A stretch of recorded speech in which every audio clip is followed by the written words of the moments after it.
Chapter 804. Zi Chen's threat made the two men's faces turn ugly, but they were not willing to leave just like that. Outsider, we are from the Earth race and the Fire race, and there are two outsiders in our tribe. If you know what's good for you, leave the fruit behind. Otherwise, you should be able to guess the consequences. Their words surprised Zichen. It seemed like there were 4 more outsiders in this world. One of them was Mo Chin, and the other 2 were from the Earth race and Fire race. As for the last one, he was nowhere to be found. Zichen's cold eyes fell on the 2 men. He said coldly, "I hate it when people threaten me, but I also hate killing people. I'll give you one more chance. Leave or die." The 2 men's faces turned even uglier, and their expressions kept changing. Looking at the 2 men's faces, Zichen sighed. It seems that before I can use force, all kindness will be seen as weakness. After he finished speaking, Zichen jumped off Manhu's back and rushed towards the 2 level 7 warriors. The 2 men's faces changed. They were hesitant before, but because of Zichen's attack, they made up their minds. Their faces were full of unwillingness. After they shouted, they used all their strength and threw a level 7 barbarian spell at Zichen. Zichen also clenched his fists. With his level 5 strength and the elemental energy in his body, he punched out from both sides. Compared to the barbarian's fists, Zichen's fists were smaller by half. But when they collided with the 2 huge fists, 2 loud bangs were heard. The 2 level 7 warriors were sent flying by Zichen. Their faces were twisted in pain, and the fists and arms that they used to fight with Zichen were all shattered. Let's go, let's go." The 2 men landed on the ground, and their faces were full of fear. One of them shouted while enduring the pain. They had lost the will to fight back. After giving the warning, the coldness on Zichen's face did not lessen. Instead, it became even more intense. After displaying your strength, you'd be an idiot to continue being merciful. Moreover, I've also taken a fancy to the fruits of strength on your bodies. As soon as he finished speaking, the golden essence force enveloped the 2 of them. The 2 grade 7 warriors let out blood-curdling screams. By the time the golden essence force was retracted, the 2 grade 7 warriors had already lost their lives. Zichen found 4 fruits of strength from the 2 of them. Adding the 15 he had a total of 19. Based on the calculation of each level, even if Zichen's physical strength was not even at level 1, he would still be able to break through to level 19. Zichen didn't dare imagine a powerful body at level 19 because it was purely a dream. The strength fruit could only break through to level 6. Even if the perfect body wasn't restricted by this, Zichen's strength wouldn't increase much. After leaving this place, Zichen found a relatively remote place where he planned to refine the fruit of might. During this time, Heya and the other 2 followed Zichen. "Leader Zichen, are we going to stay here?" Heya asked, puzzled. Zichen nodded. "That's right. Let's increase our strength first." While speaking, Zichen took out a fruit of might and said, "I'll give you one. Refine it and break through." This, seeing the fruit of might in Zichen's hand, you couldn't suppress his excitement. "I came here all because of your information. You deserve it." Zichen placed the fruit of might in Heya's hand. You actually wanted to decline or be polite, but this was a fruit of might, an extremely heaven-defying item. He couldn't be polite. "All right, refine it."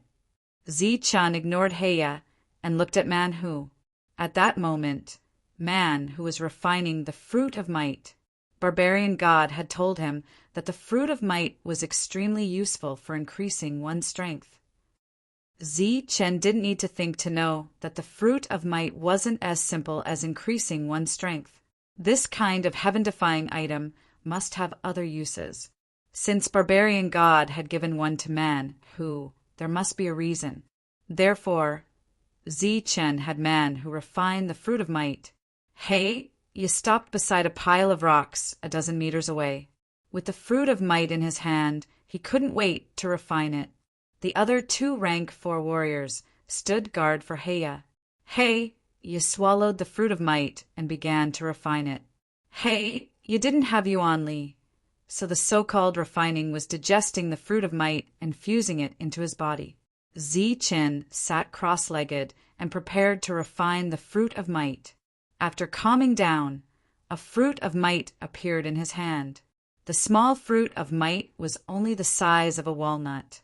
Zichen could swallow it in one gulp. When the fruit of might was formed, it was formed from the condensation of strength. Therefore, it didn't have the sweetness of a fruit. It didn't have any taste before entering the stomach, but once it entered the stomach, the fruit of might turned into pure strength. This pure strength gathered in Zichen's body under the circulation of the perfect body. This strength flowed through his meridians and fused into his bones, flesh, meridians, and every single cell of his strength. This was a wonderful feeling that could only be felt and not described in words. If words had to be used to express it, it was like a dry desert suddenly ushering in a wind and rain, or a thirsty traveler suddenly discovering the best nectar. The fruit of might was indeed a heaven-defying item. It could only increase Zichen's strength, but it didn't have any effect on Zichen's Yuanli. The fruit of might contained an unimaginable strength. It was said to be able to forcibly increase a barbarian's strength by 1 level. After this enormous strength fused into Zichen's body, it fused with Zichen's strength. It was as if the conditions were right. If one's realm was likened to a bucket, then one's strength would be the water that filled the bucket. In the past, Zichen had strived to make the bucket bigger so that it could hold more water. This was an increase in realm. The appearance of the fruit of might made the quality of the water in the bucket higher and denser. This was a transformation of strength's essence. This was like a bucket originally filled with stones, but there were many cracks in it. This situation meant that although ordinary barbarians had a realm, they didn't have an extremely fine strength. Although they had such a realm of strength, their battle strength wasn't very strong and couldn't last for long. This weakness might not be seen when facing weak enemies, but if they were fighting against existences that were filled with fine sand, they would naturally be weaker. After the fine sand was filled, more water could be poured in until it was completely saturated. At this moment, Zichen was in such a situation. However, unlike others, because the perfect body technique he cultivated was relatively powerful, the strength he cultivated didn't contain stones or fine sand. Instead, it was pure water. This water filled up the realm bucket, making his battle prowess stronger and longer. But now, after refining the fruit of might, the water that was already full was compressed under the effect of the fruit of might. This made the density of the water even greater, and Zichen's power was naturally purer and stronger. Once the water was compressed to an extreme, it would become the purest thing. It could be called a solid state. Zichen's strength was like this. After being compressed to an extreme, it increased in quality. The principle of the ultimate energy contained in the heavenly warrior abdomen was not much different from this. They were all striving to increase in quality.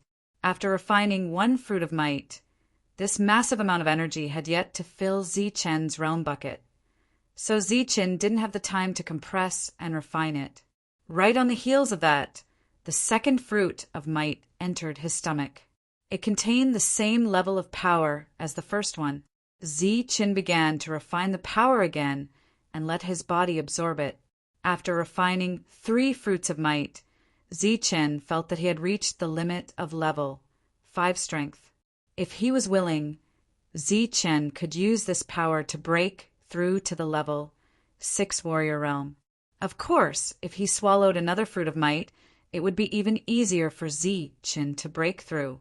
If not for the barbarian god's voice transmission, Zichen would naturally break through. However, after hearing the voice transmission, Zichen stopped breaking through. He continued to compress and refine the power. During this period, Zichen didn't only refine his strength, but also his body. If he wanted to store more dense items in the realm bucket, the quality of the bucket had to be excellent. Therefore, Zi-Chun was refining and tempering his body at the same time. When the fourth fruit of might entered his stomach, it transformed into pure energy and was used by Zi-Chun to temper his body. In the past, Zi-Chun had used the ancient beast blood essence to do the same thing, but the effect was extremely slow. The fruit of might was almost specially prepared for the perfect body, so it was more convenient for Zi-Chun to refine it. At this moment, Zi-Chun's body was like a thirsty traveler, and the fruit of might was like nectar that constantly nourished Zi-Chun's body. During the refining process, Zi-Chun discovered that the perfect body that he had tempered countless times actually still had impurities. Some turbid energy was expelled through his pores, and Zi-Chun's physique became even purer. During the tempering process, Zi-Chun seriously suspected that once he broke through to level 6 and displayed the perfect body that had been compressed to the extreme, his combat strength would surpass that of using ultimate origin energy. The fruit of might was a rare body, tempering treasure. When Zi-Chun's body absorbed this power, more impurities were expelled. If Zi-Chun's perfect body in the past was a tenacious foundation built with various resources, then after absorbing the pure energy contained in the fruit of might, Zi-Chun's perfect body was a true perfect body. In time, when Zi-Chun could mobilize the power in his body and condense solid energy, it would be an extremely magical and heaven-defying fruit of might. At this moment, Zi-Chun suddenly understood the source of the fruit of might. It was actually a power source condensed in the body of an expert whose perfect body had reached the limit. As for the barbarian god from before, his perfect body had clearly grown to the peak, and the power condensed from his body was the fruit of might. Chapter 805. Zi-Chun's power had not broken through yet, but as he refined the fruit of strength, he released a strong pressure. This pressure was comparable to that of a ferocious beast, making people feel suffocated. Previously, the two level 4 warriors were guarding Heya, but the pressure from Zi-Chun, who was more than 10 meters away, was too terrifying. Their faces turned pale, and they ran far away after a short while. It's too scary. It's like a ferocious beast is right in front of me. The two ran away and stopped when they were a few hundred feet away from the pressure. Not long after, Black Cliff opened his eyes. He was also awakened by the terrifying aura. When he opened his eyes and saw that there was no one around, Black Cliff's expression changed. He could feel the oppressive aura right next to him. His expression changed drastically. When he realized that the pressure was coming from Zi-Chun, he was so shocked that he could not say a word. He could feel that Zi-Chun's power level had not increased, but the pressure from Zi-Chun's body indicated that he had become even scarier. After getting up, Heya could not stand it for a few minutes. The suffocating feeling was driving him crazy. He walked a few hundred feet away, looked at the two level 4 warriors, and then sat down to refine the fruit of strength again. After refining one fruit of strength, Heya's power level increased from level 5 to level 6. When he opened his eyes again, he found that there was no one around him. The two guards had retreated a few hundred feet because the pressure from Zi-Chun's body had become even scarier. The two level 4 warriors could not withstand it. In the world of the barbarians, Zi-Chun was only a level 3 warrior. His level was lower than the people present. Of course, combat power was not included. Zi-Chun's strength level had already reached level 5. Level 5 strength was equivalent to the middle stage of the primal core realm, which was higher than the elemental force level. Furthermore, after refining so many fruits of strength, Zi-Chun's perfect body had transformed into true perfection. The perfect body, which was known as the strongest physique among humans, released the terrifying pressure that it should have. The moment his body transformed into the perfect body, it was equivalent to Zi-Chun possessing the powerful battle prowess of a mid-stage primal core cultivator. This physical combat strength had already exceeded the realm of elemental energy. In other words, Zi-Chen's strongest attack was no longer the moment he used elemental energy to cast techniques, but when he used his perfect body to cast berserker arts. Zi-Chen's transformation was undoubtedly huge. However, this transformation was also accompanied by a huge consumption. During the time he had been refining and tempering his body, Zi-Chen had already consumed half of the 18 fruits of power. 9 fruits, 9 miraculous and heaven-defying fruits of power, allowed Zi-Chen's body to transform to a perfect state. During this period of time, Man, who had also finished refining and was now with Heiya and the other two. Looking at Zi-Chen refining the fruit of strength in the distance, the trio's faces were filled with shock and confusion. What's going on? What's going on? He has refined 5 fruits of strength, but his body doesn't show any signs of breaking through. Heiya let out a low cry, his eyes filled with disbelief. Beside him, a level 4 warrior corrected him. Leader, it's not 5. It's 9. When you were refining, Leader Zi-Chen had already refined 4. 9. Hey, you looked at the 2 level 4 warriors. The 2 of them nodded. It said that 1 fruit of strength can increase a person by 1 level. However, Leader Zi-Chen hasn't broken through after refining 9. This is too unbelievable. Hey, you couldn't understand Zi-Chen's situation. As the number of fruits of strength Zi-Chen refined increased, his aura became more and more terrifying. This aura made Heiya and the others feel uncomfortable, frightened, and in awe. This aura was somewhat similar to the barbarian god in the Cloud Mountain range. However, it was slightly weaker than the barbarian god's aura. Sometimes, when they slept at night, they would be awakened by this aura. It was as if a peerless monster was right next to them. These days of not being able to eat or sleep well lasted for several days. Just when the trio felt that their minds were about to collapse, Zi-Chen finally opened his eyes. The moment he opened his eyes, Zi-Chen's aura slowly dissipated. Withdrawing his aura, the trio and Man who walked over. Man who hadn't broken through, but his battle strength had increased. Not only did the fruit of strength increase his battle strength, but it also increased his potential. This would allow him to reach greater heights in the future. Heiya, on the other hand, had broken through and become a level 6 warrior. This was the realm he had always dreamed of. However, after seeing Zi-Chen easily kill a level 7 warrior and sensing the barbarian god's aura coming from Zi-Chen, Heiya wasn't as excited as he should have been after breaking through. When he arrived beside Zi-Chen, he was extremely cautious. I still need to cultivate here for a period of time. You don't have to stay here with me. If there's anything you need to do, you can leave. Over the past few days, the trio's every move was under Zi-Chen's spiritual senses. When the 11 fruits of strength allowed his perfect body to reach its peak, Zi-Chen temporarily gave up on refining them. The trio didn't want to stay here either. When they heard Zi-Chen's words, they quickly nodded. If there's anything, come and find me here. I reckon it will take some time before I can leave, Zi-Chen added. Heiya nodded and said, Then we won't disturb Chief Zi-Chen any longer. We'll take our leave now. The trio left, leaving Manhu behind. The 11 fruits of strength had allowed Zi-Chen's physical strength to reach the peak. His perfect body had reached level 5. Without using his elemental energy, his physical strength was comparable to a heaven realm martial artist of the same level. This was because the energy cultivated by the perfect body wasn't any weaker than ultimate energy.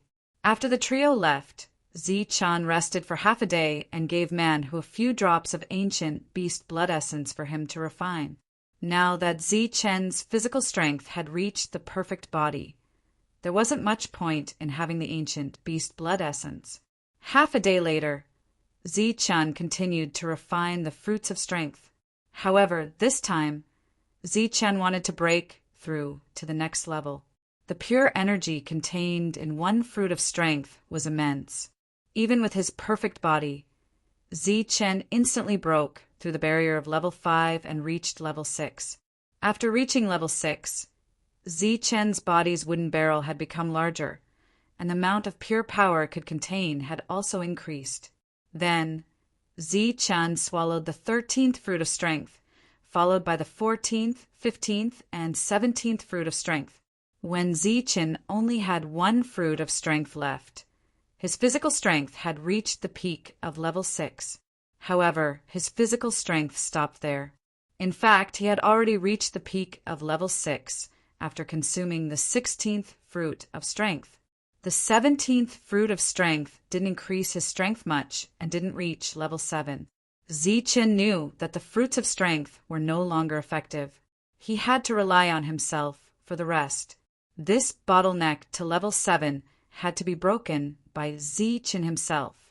After refining the 17th fruits of strength, Zichen's transformation was undoubtedly huge. His physical strength was 100 times stronger than before. Just the thought of 100-fold increase in combat strength was terrifying. Just as Zichen opened his eyes and was about to get up, he heard two loud sounds coming from under his feet. Then, Zichen saw that his feet had sunk deep into the ground. Zichen wasn't used to the sudden increase in strength, so he subconsciously used too much strength. Zichen bitterly smiled. He had actually forgotten about this. He put some strength into one of his legs and was about to pull his other leg out. However, just as he lifted his leg, he heard another loud sound. Zichen's leg, which had just put some strength into it, was now 3 inches into the ground. This is too ridiculous. Zichen's smile became even more bitter. It seemed that his strength had increased too much, and he couldn't even walk normally.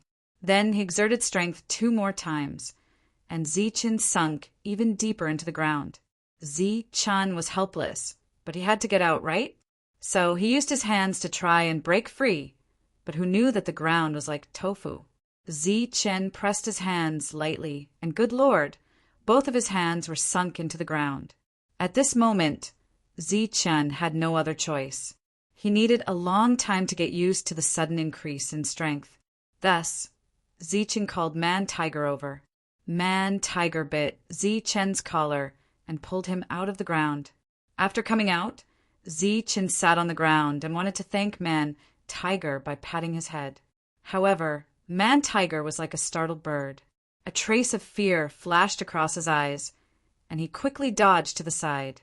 Zichen smiled bitterly. I almost forgot about that. Luckily, you reacted quickly. Otherwise, I would have killed you. Next, it was time for Zichen to familiarize himself with his strength. This process was relatively slow because Zichen's strength had increased by 100-fold. The first thing Zichen had to learn was to walk normally. Otherwise, it wouldn't be good for him to let Man-Tiger bite his collar all the time or rely on his elemental energy to fly. During this period, Zichen constantly tried to control his strength. On the first day, he was already able to walk unsteadily. However, there were many deep footprints on the ground. On the second day, Zichen tried to pick up things. This was the so-called pick up and put down gently. However, after one day, all the things that Zichen picked up were broken into pieces. Among them, a large rock that Zichen lightly patted also shattered into pieces. Seeing Zichen's unstable state, Man-Tiger moved even further away from him. He was afraid that Zichen would accidentally pat him. If that happened, he would either be injured or die. On the third day, Zichen was able to pick up things without damaging them. However, he only picked them up and didn't dare to throw them. As for his feet, Zichen was able to guarantee that every step he took would use the same amount of strength. As a result, wherever Zichen passed, it was as if a giant had stepped on the ground, leaving behind 2 rows of footprints of the same depth. On the 4th day, the 5th day, and the 6th day, Zichen was able to control his strength better. Now, when he patted a large rock, it wouldn't shatter. Instead, it would only cause cracks to appear. Just like this, on the 10th day, Zichen was able to control his strength very well. Of course, he still wasn't very adept at it, and there were times when he used too much strength. Chapter 806. Before he got close, Haya shouted. Zichen saw Haya. Haya was practicing his walking, so he walked towards him. As soon as his foot landed, the ground shook. Clear footprints appeared again. It seemed that because of Haya's arrival, Zichen couldn't control his power. He was heading straight for Zichen, but when he saw Zichen walking over, his body was twisting and turning. Every step he took left a footprint on the ground. His face was immediately filled with shock, and he stood there in a daze. His mouth was wide open, and he could even swallow a large bird's egg. Why are you in such a hurry? What happened? Zichen finally walked to Haya's side. He wanted to pat Haya's shoulder, but realized that he couldn't reach him, so he gave up. Haya stared at Zichen blankly. After a while he said, Leader Zichen, something big has happened. The world of the barbarians is going to be in chaos. Chaos? What kind of chaos? Zichen sat on a big rock. This time he controlled his power well and didn't break the rock. The few large tribes in the deep region are going to join forces to attack the barbaric dragon mountain range.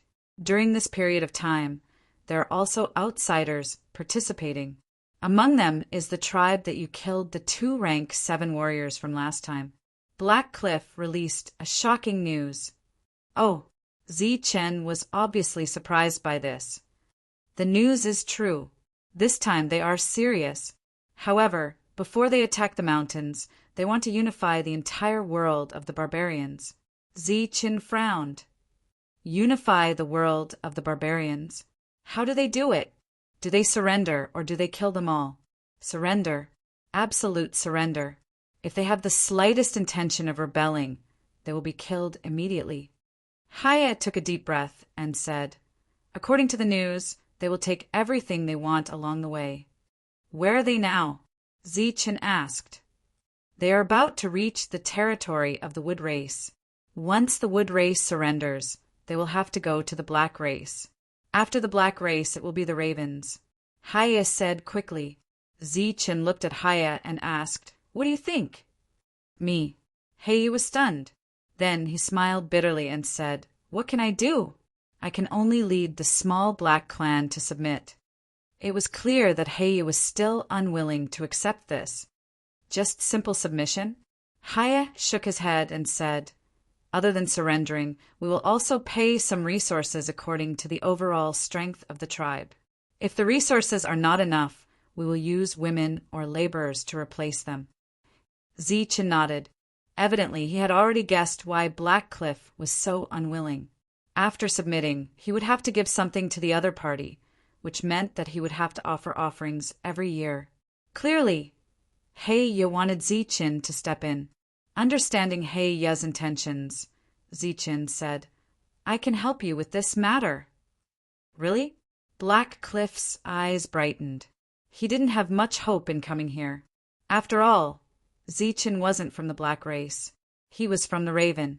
Zichen had a duty to protect the ravens, but not the black race. Zichen nodded and said, Helping the black race and the ravens is no problem. Zichen changed the topic and said, But have you ever thought about what will happen if I leave? I am an outsider and I have reached the 6th level. I will leave very soon. After I leave, how do you think they will deal with the ravens and the black race? Haya's expression changed. He hadn't thought of this. In fact, it wasn't that he hadn't thought of it, but that he hadn't thought about it. He originally thought that Zichen would stay here for at least 10 years, and with his protection, the Black Clan would develop well. Now that Zichen said that he would leave soon, there was no point in protecting the black race for a short period of time. He would also offend the big tribes. Haya's expression changed. Thinking about the stakes involved, he was soaked in cold sweat. I will take my people to submit now. You made a quick decision. He was afraid that the black race wouldn't be safe if they submitted too late. Didn't you say that it's still early? I am going back to the ravens, anyway. Let's go together. After Zichen stood up, Haya noticed that the rock that Zichen was sitting on had cracked. He was stunned. He was trying to guess how strong Zichin was. On the way back, Man who stayed far away from Zichin. He was afraid that Zichan would make him carry him. Zichen didn't go back immediately. He went to the barbarian god statue. His strength had reached the peak of the 6th level. He could also learn a 6th level barbarian spell. His physical strength was Zichen's strongest weapon. He needed to use it to the fullest. Perhaps because of the unification of the large tribes. When Zichen arrived here again, there was no one in the small market near the barbarian god statue. There were only a few empty tall buildings, and the wood tribesmen who had been guarding this place had also disappeared. The last time Heya came back, he had come here to meditate. This time he followed Zichin and walked up the altar again. However, his speed was not as fast as Zichen's. Forget about Zichin, he couldn't even compare to the ravens. When Zichan was learning a 6th level barbarian spell, Heya hadn't even entered the state of enlightenment. Forget it. We'll talk about it next time. Seeing that Zichan was about to leave, Heya smiled and followed Zichin. During this time, Zichan walked to familiarize himself with his strength. Because he needed to familiarize himself with his strength, Zichin didn't walk very fast. It took him a few days to reach the black race's territory. Along the way, Heya invited Zichin to visit the black race. Zichin refused and said that they would talk about it next time. After that, one man and one tiger walked towards the ravens. When they passed by the barbarian god statue, Zichin saw a few familiar faces. They were 6 barbarians. They were all 3rd level warriors. Wula and Una were among them. The 2 of them seemed to have finished their meditation. They were standing outside the altar. There were no other black race guards around them. The 2 of them were chatting happily and didn't notice Zichen's arrival. Zichen heard their conversation from afar and felt a chill run down his spine. The 2 of them were still talking about sleeping with Una. If there was nothing good, Una wouldn't agree.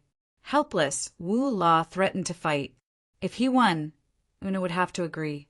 Una curled her lips and said that Wu La wasn't a match for her. Wu La was furious. Zichin shook his head and walked towards them. After deliberately making the sound of his footsteps, the 2 of them finally reacted. The 2 of them turned around and saw that it was Zichin and Man Hu. Their faces were filled with surprise. Chief Zichin. The 2 of them quickly ran over, their faces filled with surprise and joy. Zichin raised his head and looked at the 2 of them. He nodded his head in satisfaction and said, "Not bad. You actually broke through to become 3rd level warriors." Hearing Zichen's praise, Una revealed a rare bashful smile. Wu La, on the other hand, laughed loudly in joy. This is all thanks to Chief Zichin. If it weren't for the fact that Chief Zichin brought us enough food, I wouldn't have been able to break through. Next, Wu La turned to Zichin and said loudly, "Chief Zichin, let me tell you a piece of good news. During this period of time, our Raven tribe has gained 7 more children." The children that Wu La spoke of meant children of the barbarian tribe. Other than food, children were the most important issue for the barbarian tribe. They represented the inheritance of the tribe. Haha, is that so? Then I must congratulate you. Zichin laughed dryly. What are you congratulating me for? This is all thanks to Chief Zichin. Quite a few of them were given to us by Chief Zichin. Haha, Chief Zichin, you are the benefactor of our Raven tribe. Zichen's mouth twitched, and he nodded his head. Perhaps this was the cuteness of the Raven tribe.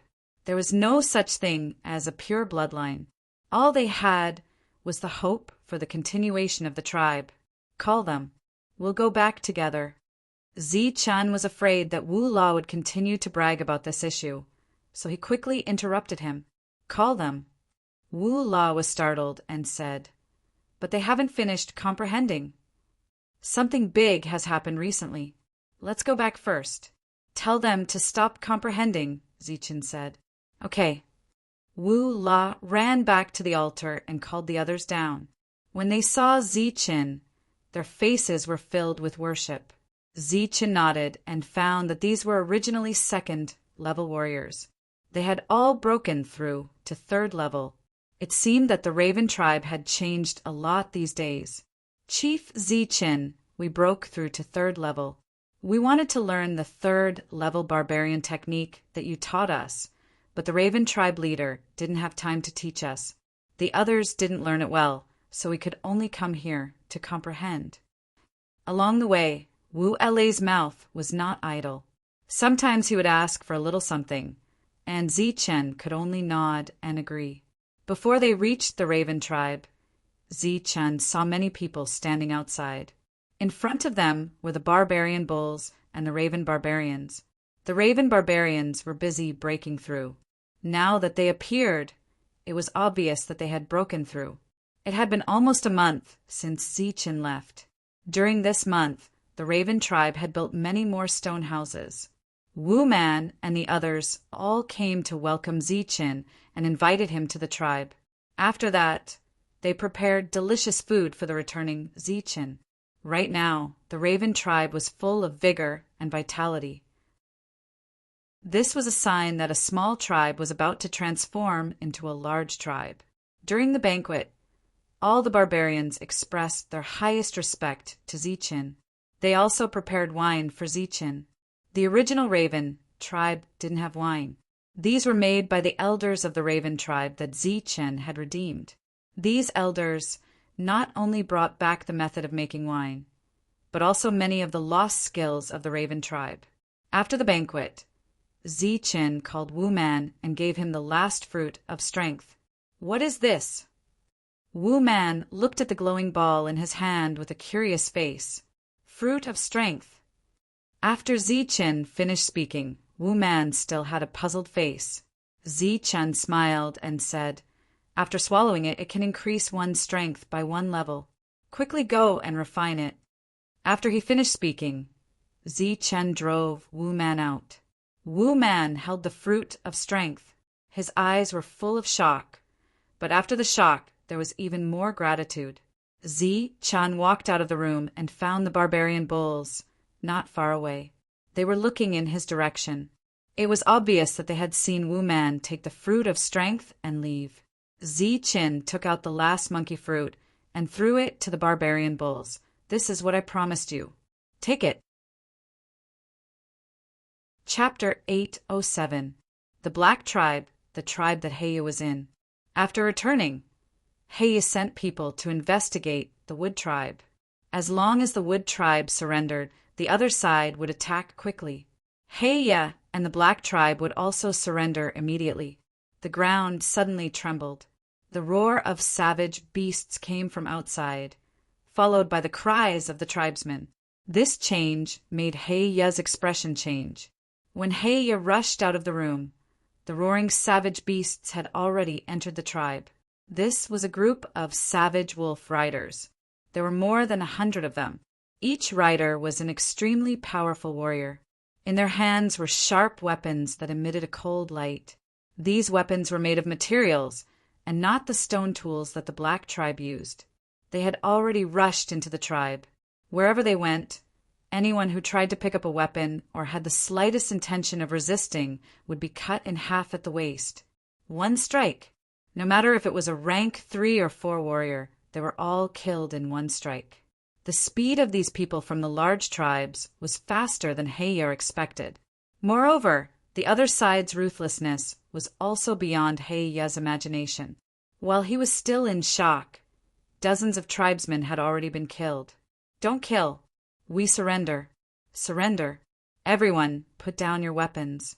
Don't try to resist." Heya reacted and shouted loudly. His voice was a bit hoarse.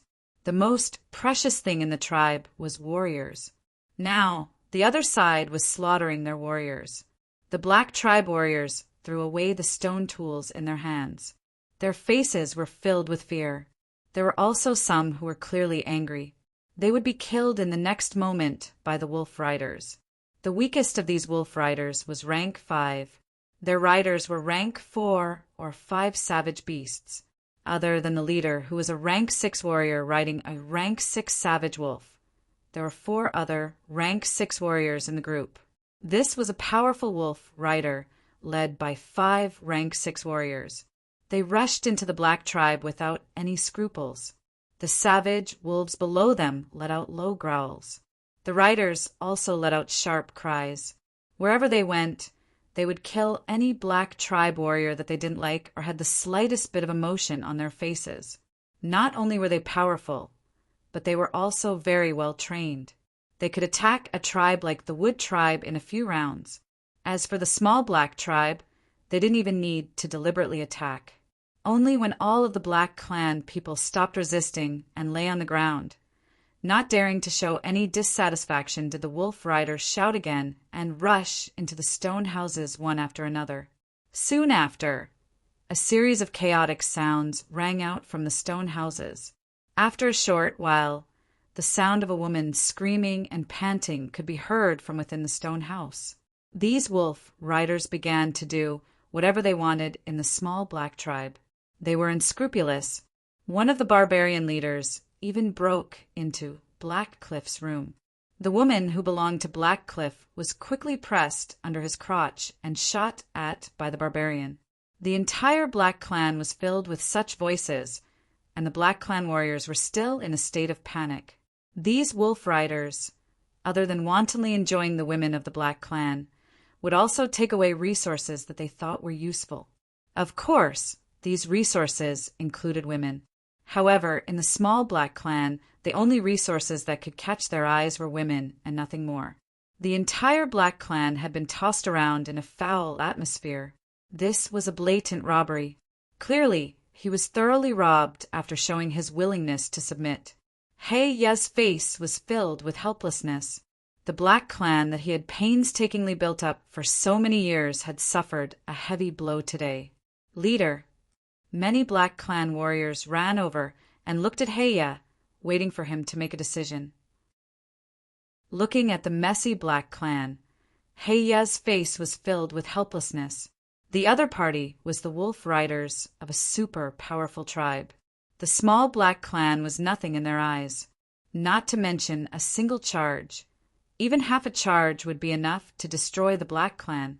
At this moment, Heiya only prayed that these wolf riders would not kill anymore.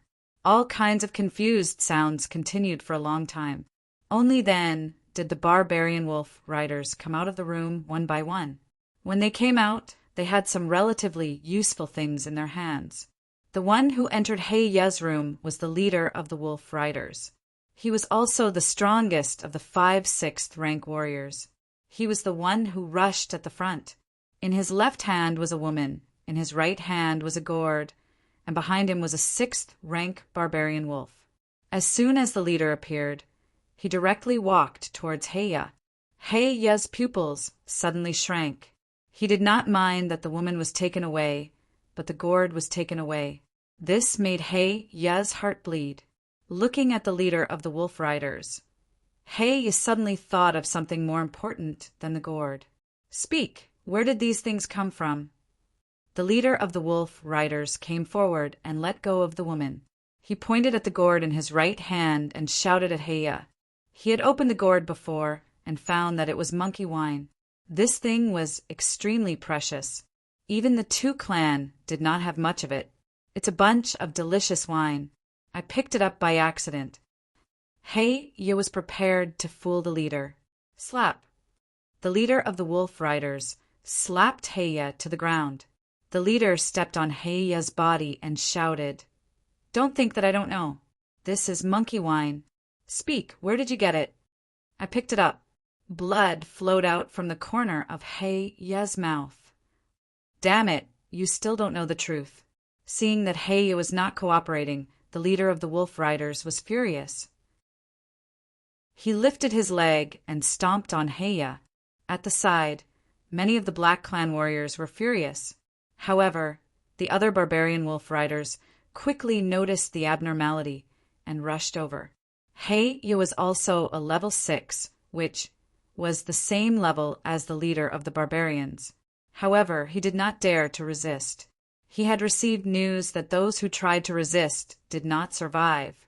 There were even tribes that were wiped out, leaving only the women alive. He was being stepped on by the barbarians. More blood flowed out from the corner of his mouth. Many of his bones were crushed, but he insisted that he picked it up. Damn it, you still don't know the truth. Under the signal of the leader of the Wolf Riders, the two of them lifted Heya up. After Heya was lifted up, the leader of the Wolf Riders did not continue to ask. Instead, he slapped Heya's face. Heya was coughing up blood. His teeth were spat out one by one. Both of his cheeks were smashed, but he still insisted that he picked it up. He was very stubborn. The surrounding people could not bear to see this, but no one told on him. After following Heya for a long time, they knew his temper. If he did not want to say something, no one could force him to say it. The leader of the Wolf Riders only slapped Heya and did not interrogate the others. Don't hit him, don't hit him. I'll tell you it's the ravens. This thing is from the ravens. Seeing that Heya was about to be slapped to death, the woman next to the leader of the Wolf Riders screamed. Her face was full of tears. Oh, the ravens! The barbarian stopped slapping and shook the blood off his hand. He turned his head and looked at the woman. Yes, yes, I heard the leader of the ravens say it once. The woman cried, Bitch, you bitch! Heya's eyes were full of hatred. Slap. The barbarian slapped Heya again. This time he used a lot of strength. Heya fell to the ground and coughed up blood. Where is the ravens? Take me there. The group of Wolf Riders took the spoils of war and left the Black Tribe. As for the ravens' location, naturally someone told them. Just like before, someone told them where the Black Tribe was, someone also told them where the ravens were. When the leader of the Wolf Riders heard that the ravens only had 100 people, he was surprised. Follow me. The leader of the Wolf Riders laughed and urged the level 6 barbarian wolf to speed up. Then, more than 100 riders rushed towards the Raven tribe. Behind them were more than 100 barbarians from other tribes. They were in charge of guiding the other tribes. At the same time, they were also in charge of collecting the spoils for the riders. Of course, this also included materials and women. At this moment, Heya was being carried by 2 level 4 warriors. These 2 warriors were from the Mo tribe and were now working for the Wolf Riders. Next to them, the woman who belonged to Heya was applying some herbs to Heya's face. She was now the personal property of the leader of the Wolf Riders. Heya's injury was not light. His whole body was almost in a semi-conscious state. He was being carried by 2 warriors at a very fast speed. Under the fast speed of the Wolf Riders, the ravens soon arrived. This was a tribe with only 500 people. The number of people was too small, but this did not hinder the Wolf Riders' high spirits. Therefore, under the roar of the barbarian wolf and the sharp cry of the Wolf Riders, a group of Wolf Riders rushed toward the ravens with sharp swords. With such a big movement, the ravens naturally noticed. Then they all appeared and stared at the approaching Wolf Riders.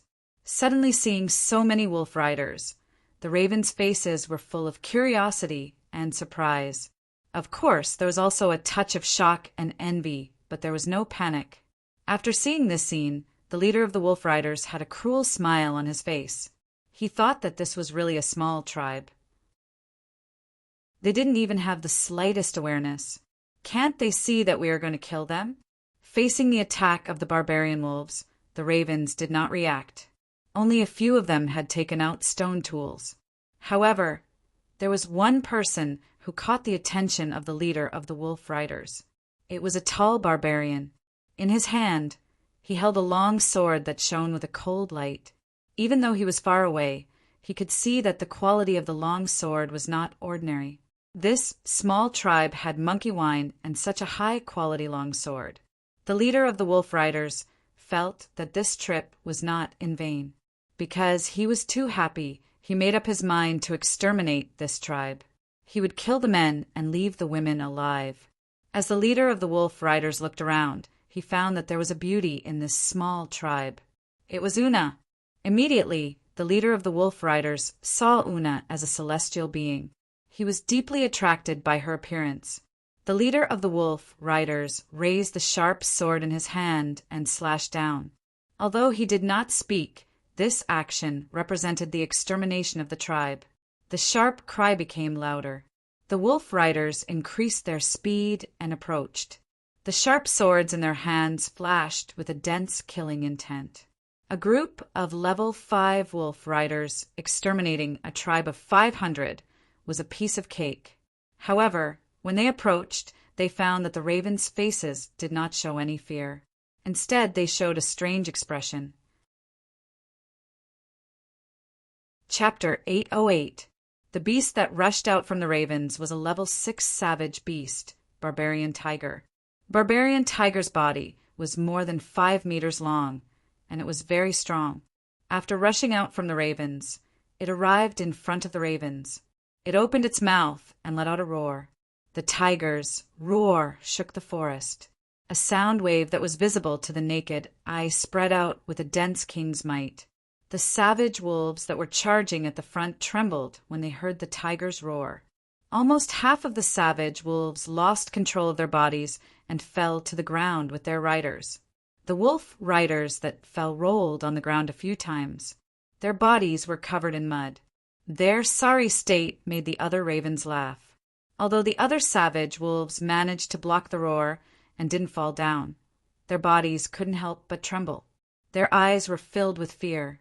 Although Barbarian Tiger was only level 6, he had refined the monkey fruit and the fruit of strength while he was with Zichin. He had also refined a lot of king-level ancient beast blood. Barbarian Tiger was no longer an ordinary Barbarian Tiger. Barbarian Tiger's body had some king-level ancient beast pressure.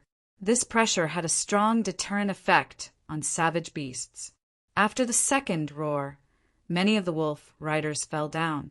The rest of the wolf riders had no choice but to stop because Barbarian Tiger's aura was too strong.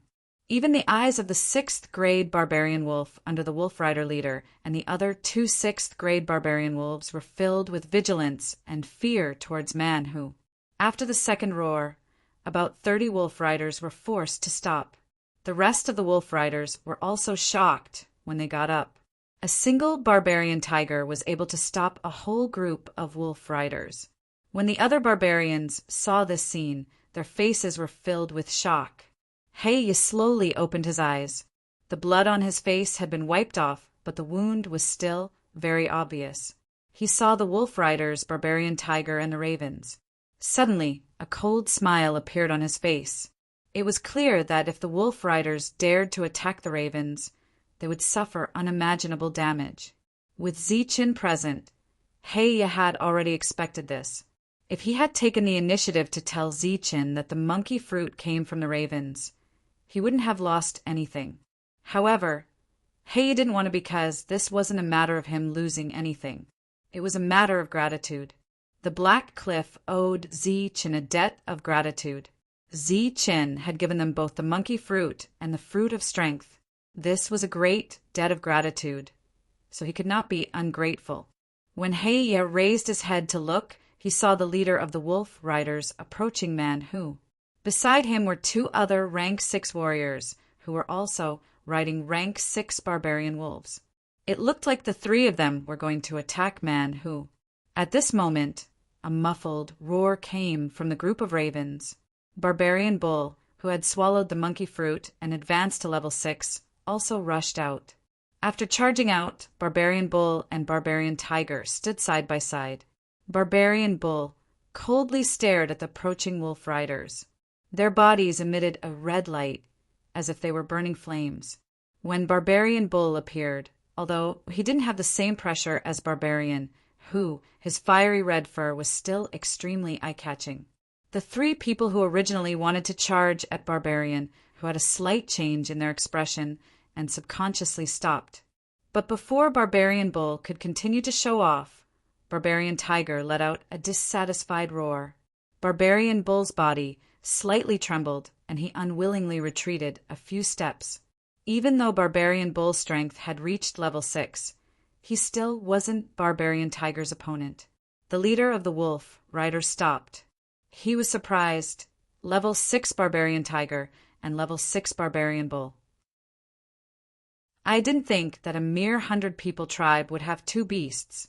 Two more wolf riders came up from behind. They were level 5 barbarian wolves, but the ones riding on them were level 6 warriors. These two people followed behind the first two. 5 people and 5 wolves slowly approached barbarian tiger and barbarian bull. In their hands were sharp blades that flashed with cold light. The other side's formation was too strong.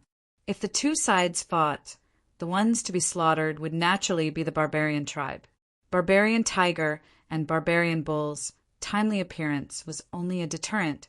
After that, barbarian Wu took large strides forward. At that moment, other than the 5 wolf riders, the rest of the wolf riders also reorganized themselves and followed behind. The wolf riders' powerful battle strength reappeared.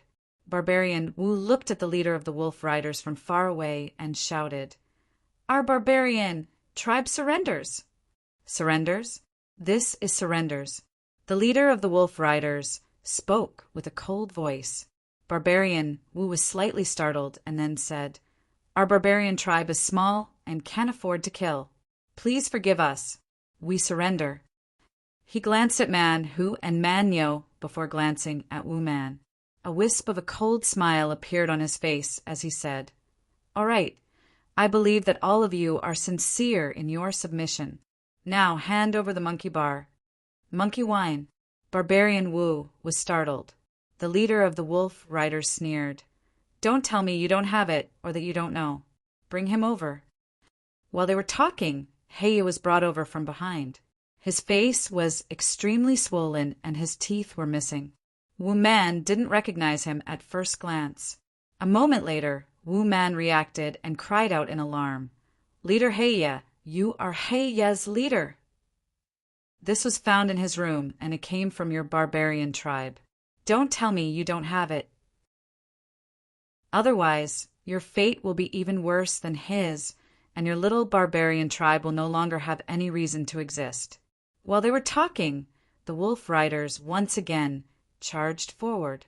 But this time they didn't charge at barbarian tiger and barbarian bull. Instead, they spread out and circled around the barbarian tribe. Wu Man's expression changed. He didn't think that things would develop like this. This was completely different from what Zi Qin had expected. The wolf riders began to harass the barbarians, but didn't immediately kill them. In desperation, the barbarians could only retreat. They retreated again and again until they reached the huge open space where they originally refined their bodies. More than 100 wolf riders had surrounded them. Even barbarian tiger and barbarian bull didn't know whether to attack or not. "Quickly hand over the monkey wine, or your tribe will be exterminated." The leader of the wolf riders' expression was much colder. He left barbarian wolf's back and walked towards Wu Man. He threatened, "If you don't want to die, if you don't want your tribe to be exterminated, then cooperate with me. Maybe if I'm happy, I'll spare your little barbarian tribe. I don't know what monkey wine is. What do you want me to take?" Wu Man had a puzzled expression. Slap. The leader of the wolf riders suddenly slapped Wu Man's face. Under the great force, Wu Man was sent flying. "You dare to lie? Do you want to die? Do you want your tribe to be exterminated?" The leader of the wolf riders began to madly step on Wu Man's body like how he dealt with Heya. Wu Man was easily beaten and didn't dare to resist. This scene shocked the barbarian tribe.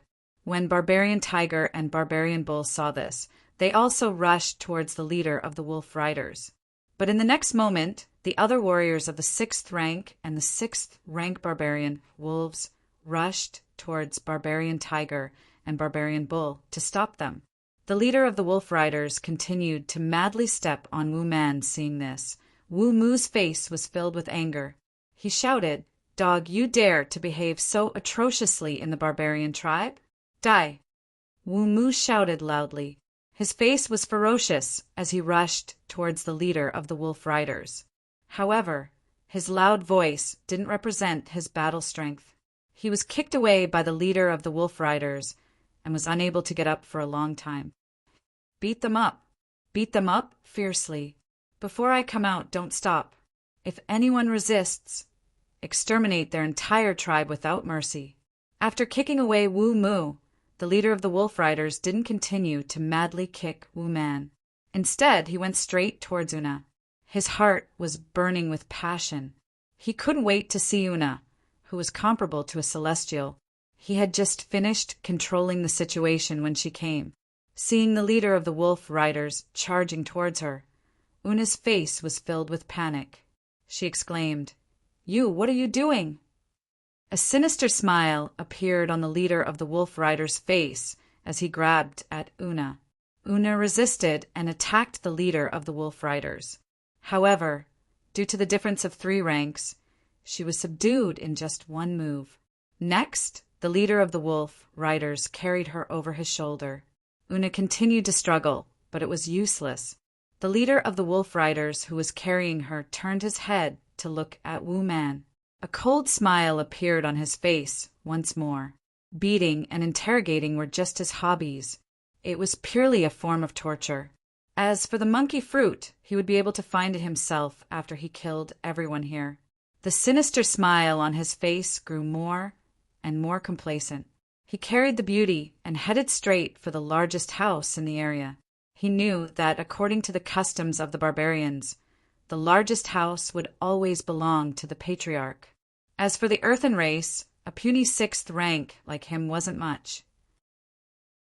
There was no way he could get close to the patriarch.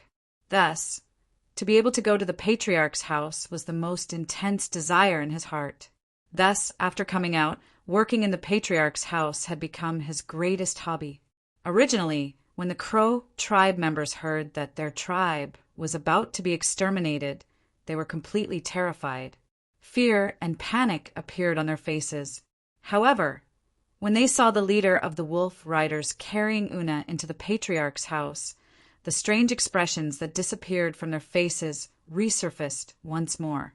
Bang!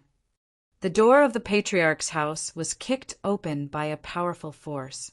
Next, the leader of the Wolf Riders carried Una into the house. Outside, Wu Man was being kicked by 2 barbarian warriors. Further away was Man Tiger and Man Yo, who were being held back by a group of people. Bang! Suddenly, another loud sound rang out. This sound came from the patriarch's house. Everyone turned their heads to see the leader of the Wolf Riders, who had carried Una in earlier, flying out from the house. As he flew out, Una, who was being carried by him, swayed slightly before falling to the ground. When Una looked at the leader of the Wolf Riders again, her eyes had turned cold. The leader of the Wolf Riders, who was sent flying over 10 meters away, began coughing out large mouthfuls of blood. His eyes were filled with shock. 2 5th rank warriors rushed forward to help him up. They then turned their gazes towards the patriarch's house. They wondered what was inside that could send their leader flying out. Under their watchful gazes, a person walked out from the house. This person was much shorter than the barbarians. In the barbarian race, there was only one name for such people, and that was outsiders. Outsider. The Crow tribe actually has an outsider overseeing them. Chapter 809. These days, Chen had been adapting to his new strength. In his spare time, he had been comprehending barbarian techniques. Now his strength was his strongest attack, so he had to develop it to the extreme. Chen had already known that the big tribes wanted to unify this area and make the people submit. He had also told the Crow barbarians that if the other party's attitude was good, then they should just submit. After all, the Crow tribe was only so big, so there was nothing that could catch their eye. However, if the other party wanted to kill, then the small Crow tribe would not be able to withstand it. Therefore, Chen signaled for Man Hu and Man Yo to appear and intimidate them first before submitting. Chen's plan was excellent, but it wasn't perfect. He was only referring to his own thoughts. But it didn't mean that the barbarians of the other tribes had the same thoughts as him. From time to time, the voices from outside seemed to indicate that this surrender wasn't going well, but Zichen didn't care. He believed that with man who and man no here, and the fact that the Crow tribe was poor, the other party would quickly leave after being intimidated. Only when Wu Shu shouted did Zichen know that something had happened. It seemed that things had gone awry. Therefore, Zichen released his spiritual sense to sense everything. The moment he released his spiritual sense, Zichen caught sight of the extremely arrogant leader of the Wolf Riders. After taking down Una in one move, the leader carried Una and headed straight for Zichen's room. Seeing the fanatical look in the leader's eyes, Zichen knew what he was up to. Within the barbarian tribe, Una was definitely a beauty. Unfortunately, Zichen was incapable of appreciating her beauty. Thus, Zichen had completely overlooked that point. At that moment, when he saw the leader of the Wolf Riders carrying Una, Zichen's mind was filled with the image of a human bandit who suddenly saw a beautiful woman. According to Zichen's standards, the other party's actions were extremely beastly. This kind of person was devoid of humanity and wanted to destroy someone's innocence. He was an existence that deserved to die. Just as the other party kicked the door open, Zichen also walked to the door. When he suddenly saw Zichen, the other party's face was filled with shock. The two of them looked at each other for a second. A second later, Zichen punched out. The Wolf Rider leader felt as if he had been hit by a moving mountain. He lost control of his body and flew backwards. After sending the leader of the Wolf Riders flying, Zichen walked out of the room. He looked around and saw the Wolf Riders, as well as Wu Man who had been kicked. Because of Zichen's appearance, the Wolf Riders no longer kicked the Wu Man. Instead, they looked at Zichen in shock and surprise. "What's going on?" Zichen frowned, his voice cold. Wu Man stood up. There was blood on his body, but his injuries were much lighter than Black Cliff's. After he got up, he ran toward Zichen and said, "Leader Zichen, it's monkey wine. They're here for monkey wine. If you don't give it to us, we'll be wiped out." Monkey wine. Zichen was startled. He looked around again and saw Black Cliff. When he saw Black Cliff, he naturally saw the wounds on his face. To be honest, Black Cliff looked like a barbarian with a pig's head. If he hadn't sensed Black Cliff's soul with his spiritual sense, Zichen wouldn't have recognized him at a glance. Seeing Zichen look at him, Black Cliff's eyes were filled with tears of grievance. Black Cliff's miserable appearance made Zichen's expression gloomy. Although he wasn't friends with Black Cliff, he didn't have a bad impression of him. Now that Black Cliff had been beaten to such a state, Zichen was still a bit unhappy. After seeing Black Cliff's aggrieved expression and recalling what Wu Man had said before, Zichen vaguely understood what had happened without Black Cliff's explanation. A smile suddenly appeared on his gloomy face, but it was a cold smile. Many people who saw this smile felt a chill in their hearts. Ignoring the leader of the Wolf Riders, not far away, Zichen directly walked towards Heya. Seeing this, the two Mo clan members who were holding Heya immediately left Heya behind and ran to the side. Heya's body swayed as he stood unsteadily. Seeing that he was about to fall, Heya's woman supported him. Zichen walked 5 meters away from Black Cliff. Only at this distance could Zichen look at Black Cliff. Looking at Black Cliff, Zichen said, "You're injured." Black Cliff, this big man, finally couldn't hold it in anymore. Tears began to fall. He was very moved because Zichen didn't ask if it was his secret. Black Cliff's mouth wriggled. He wanted to speak, but his swollen face made him unable to speak. Zichen raised his hand. Light flashed between his fingers, and a blood-healing pill appeared. After shattering the blood-healing pill with his Yuan force, Zichen controlled the powder of the blood-healing pill and sprinkled it on Heya's face. Black Cliff's swollen face instantly went down. In just a few breaths of time, there were no more scars on Black Cliff's face. They came to my Black clan and started a massacre. Then they found monkey wine in my room and forced me to tell them. Black Cliff impatiently said as soon as he could speak. But Zi Chen stretched out a finger, indicating that Black Cliff shouldn't speak. He said, "I believe you." Just those 3 words made Black Cliff incomparably moved. He was so moved that he couldn't say a single word until Zi Chen turned around. Actually, Zi Chen was the one who was the most touched. Along the way, he had seen a lot of deception, and he rarely trusted anyone. In his heart, he had only met Heya a few times, and although his impression of him was not bad, he did not treat Heya as a friend. Even so, Heya would rather get hurt than betray him. That kind of trust was the source of Zi Chen's feelings. And at this moment, Black Cliff had undoubtedly become Zi Chen's friend. Zi Chen even felt a bit guilty. He didn't consider him a friend, but he was willing to give up his life for him. Other than strength, friendship was the second thing Zi Chen had gained here. After turning around, Zi Chen's eyes became as cold as a blade as he coldly stared at the Wolf Rider leader. The Wolf Rider leader felt his hair stand on end. When he saw an outsider walking towards him, he felt even less confident. "You, what are you doing? Do you want your clan to be exterminated?" threatened the Wolf Rider leader weakly as Zi Chen walked over. Zi Chen's expression didn't change. He continued to walk forward, unaffected by the threat. "You, don't come any closer, or I will exterminate my clan. Even though you are an outsider, you have joined the Ravens. You are part of the Ravens. Do you want the Ravens to be exterminated because of you?" Seeing that the outsider wasn't threatened, the Wolf Rider leader spoke again. This time his words were much clearer, but Zi Chen still didn't stop. When he got close to the Wolf Rider leader, Zi Chen jumped up and slapped him.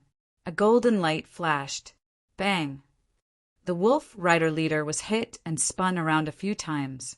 Blood appeared on the corner of his mouth. He took a few steps back and covered his cheek. He threatened loudly, "You dare to hit me? Do you want to destroy the Ravens? Do you want the Ravens to disappear?" The other Wolf Riders also let out a sharp cry. They took out their weapons and released their killing intent. Zi Chen's eyes didn't move. He was still staring at the Wolf Rider leader. He jumped up again and slapped him again. This time, under the loud slap, the Wolf Rider leader started to vomit blood and his teeth fell out. After beating him back again, Zi Chen said in a cold voice, "Every time you attack someone from the tribe, you threaten them like this. Then let me ask you, which tribe are you from?" "The Earth Tribe. I am from the Earth Tribe, the largest tribe in the barbarian world." When he talked about his tribe, the Wolf Rider leader's face was full of pride. But unfortunately, the word Earth Tribe did not scare Zi Chen.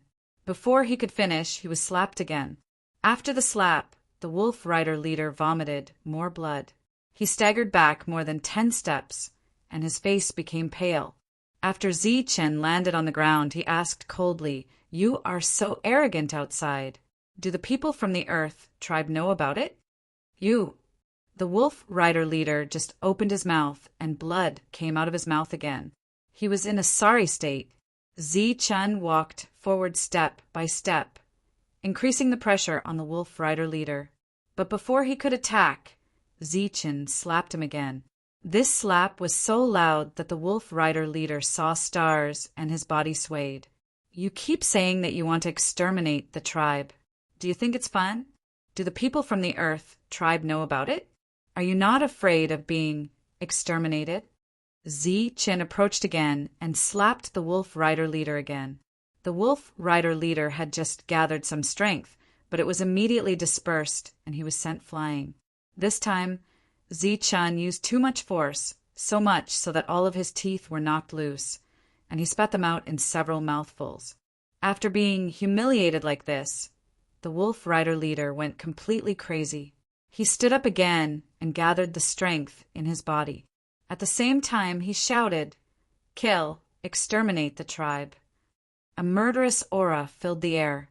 The Wolf Riders raised their swords and prepared to slaughter the Ravens. But at that moment, a loud sound completely covered the word kill. It was like thunder, and the killing intent that the wolf riders had gathered dissipated in an instant. In front of Zi-Chin, where the wolf rider leader stood, there was only a pile of flesh and bones left. The wolf rider leader had been killed in one blow. A level 6 leader was killed in one blow. The eyes of the wolf riders were filled with fear. We are from the Earth tribe, the most powerful tribe in the barbarian world. Kill everyone here. The wolf rider leader had just been killed. Just as the wolf riders felt that they had lost their backbone, the second leader from before opened his mouth to speak. Kill everyone. At the same time, the wolf rider leader, who seemed to be the third leader, also shouted. Then, the two of them took the lead and attacked the ravens. The rest of the wolf riders also reacted. One by one, they raised their sharp blades and charged towards the ravens. Seeing that the wolf riders were not completely frightened, Zi-Chin was not surprised. In the next moment, his body emitted a bright golden light. The pressure of a level 6 perfect body was released. Under this pressure, everyone's face was filled with fear. This pressure was very similar to the pressure released by the barbarian god statue.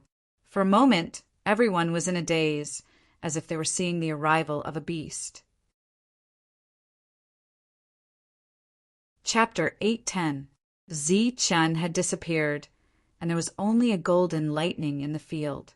In the eyes of the barbarians, this was a real lightning, and its speed had already reached the limit. The second leader of the wolf riders only saw a flash of light in front of his eyes. Then his vision turned black and he lost consciousness. The third leader's sharp blade was about to hit a barbarian from the Raven tribe. Suddenly, the golden light flashed in front of his eyes. Then the third leader felt that his hand was as light as a feather. When he raised his head, he was shocked to find that his entire arm and the sharp blade had disappeared. Ah! The third leader, who did not feel any pain, let out a scream out of fear. However, his scream only lasted for half a second before it stopped abruptly. The third leader also fell down. The golden light continued to flash. Every time it flashed, a wolf rider would fall down. Moreover, in just one breath, the golden light had flashed more than 10 times. Fast, it was too fast. They could no longer see Zi-Chin. They could only see the golden light. In the second breath of the golden light, dozens of wolf riders had already fallen down. Under the speed of killing more than 10 people in one breath, the remaining wolf riders' fear reached its peak and they tried to escape. However, the golden light continued to flash. Every time it flashed, a wolf rider would fall down. The wolf rider who fell down did not even have the chance to scream. Everyone around was shocked by Zi-Chin's strength. The barbarians who had followed the wolf riders had already escaped when they saw that the situation was not good. Other than the ravens, there was only one man, Heya, and a few women left. They were all the spoils of war that the wolf riders had obtained. In addition, the most eye-catching ones were the barbarian wolves that had lost their masters. Zi-Chin's pressure was only slightly weaker than the barbarian gods. The barbarian wolves did not have the courage to run away. Anyone who tried to escape would be intercepted by barbarian tiger and barbarian bull. At this time, Zi-Chin had already killed a lot of wolf riders. However, he only killed the riders and did not kill the wolves. Under Zi-Chin's pressure, the barbarian wolves did not dare to move. In desperation, the wolf riders could only jump off the backs of the barbarian wolves and walk. It had to be said that they still had a high chance of survival if they fled separately. After the golden lightning chased them for a while, it turned back. Not counting the leaders of the other clans, there were at least 10 wolf riders who ran away, but they all ran away and left their wolves behind. At this moment, over 100 barbaric wolves were crawling on the ground with fear in their eyes. Zi-Chin's expression was as cold as ice. He released the pressure from his body and walked back step by step. Everywhere he passed, all the crouching wolves trembled. In their perception, This human was an existence even more terrifying than savage beasts. The pressure on his body had already surpassed that of a king. There were a total of 115 barbaric wolves. Among them, there were 3 level 6 barbaric wolves, more than 10 level 5 barbaric wolves, and the rest were all level 4 barbaric wolves. Perhaps only a large clan could afford such a large number of barbaric wolves. Chen suddenly took out the dragon soul spear, and a resplendent silver light flashed on the surface of the spear. Then a loud dragon roar resounded, and a dragon's might spread out. This was the true might of a dragon, an existence that only existed in legends. When this might was unleashed, many barbaric wolves actually wet their pants in fear.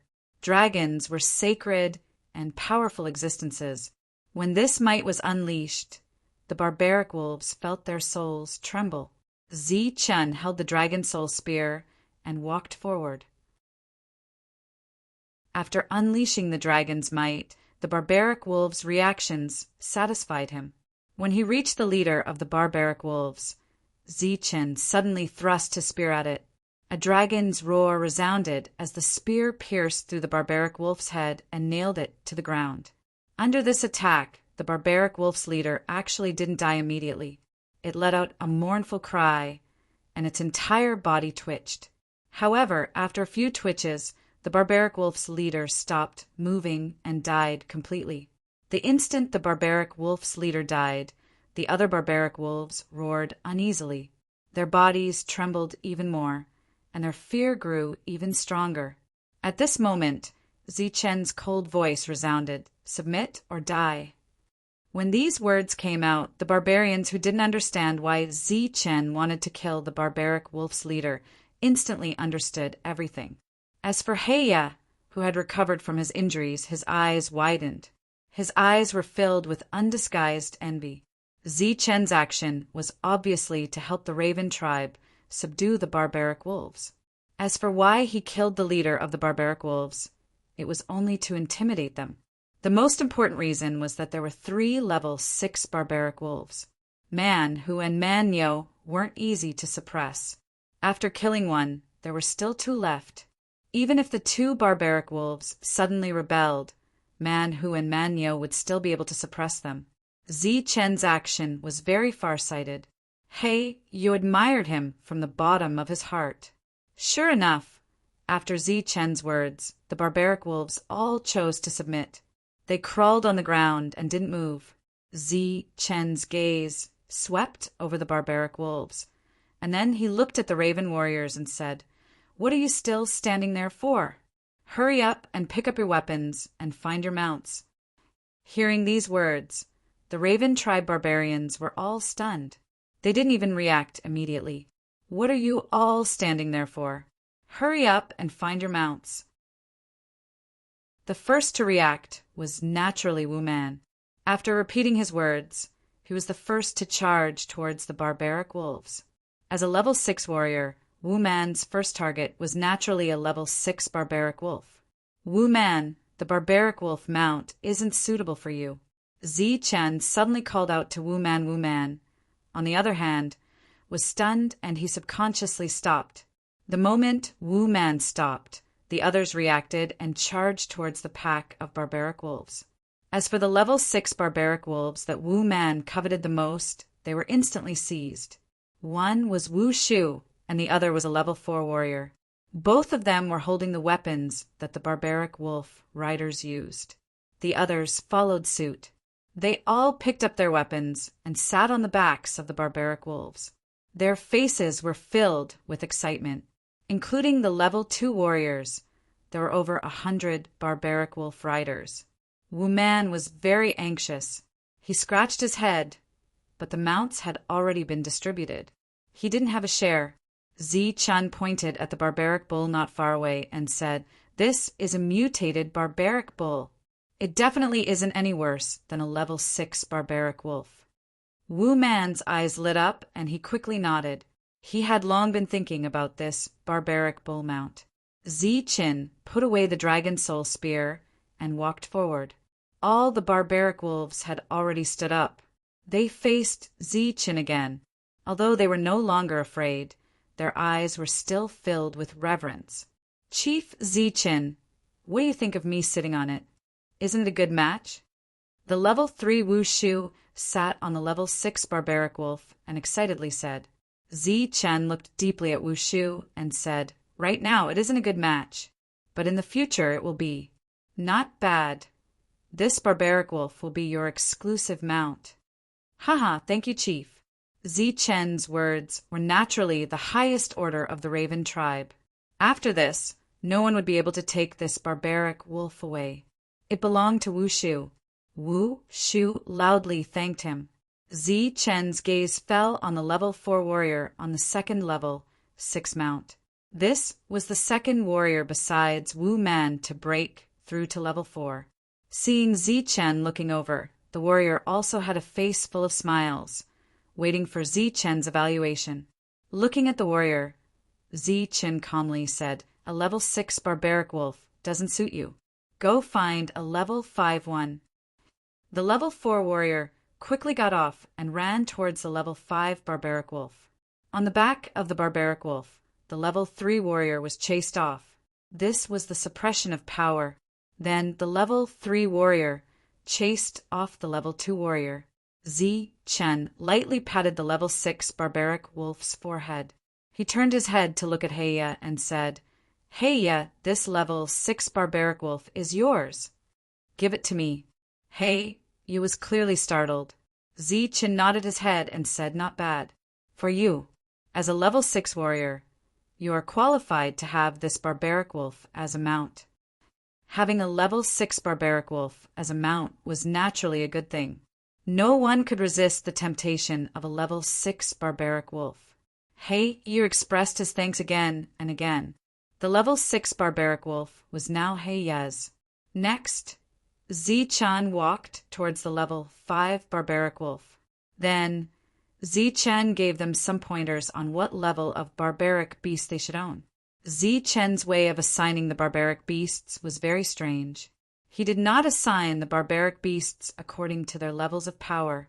The owner of one of the level 5 barbaric beasts was actually a level 2 warrior. It appeared that the way he assigned the barbaric beasts was based on his preference. Una, this level 5 barbaric beast belongs to you. When he reached the last level 5 barbaric beast, Zichen turned his head and said to Una. As Una was a woman, she stood far away and did not step forward.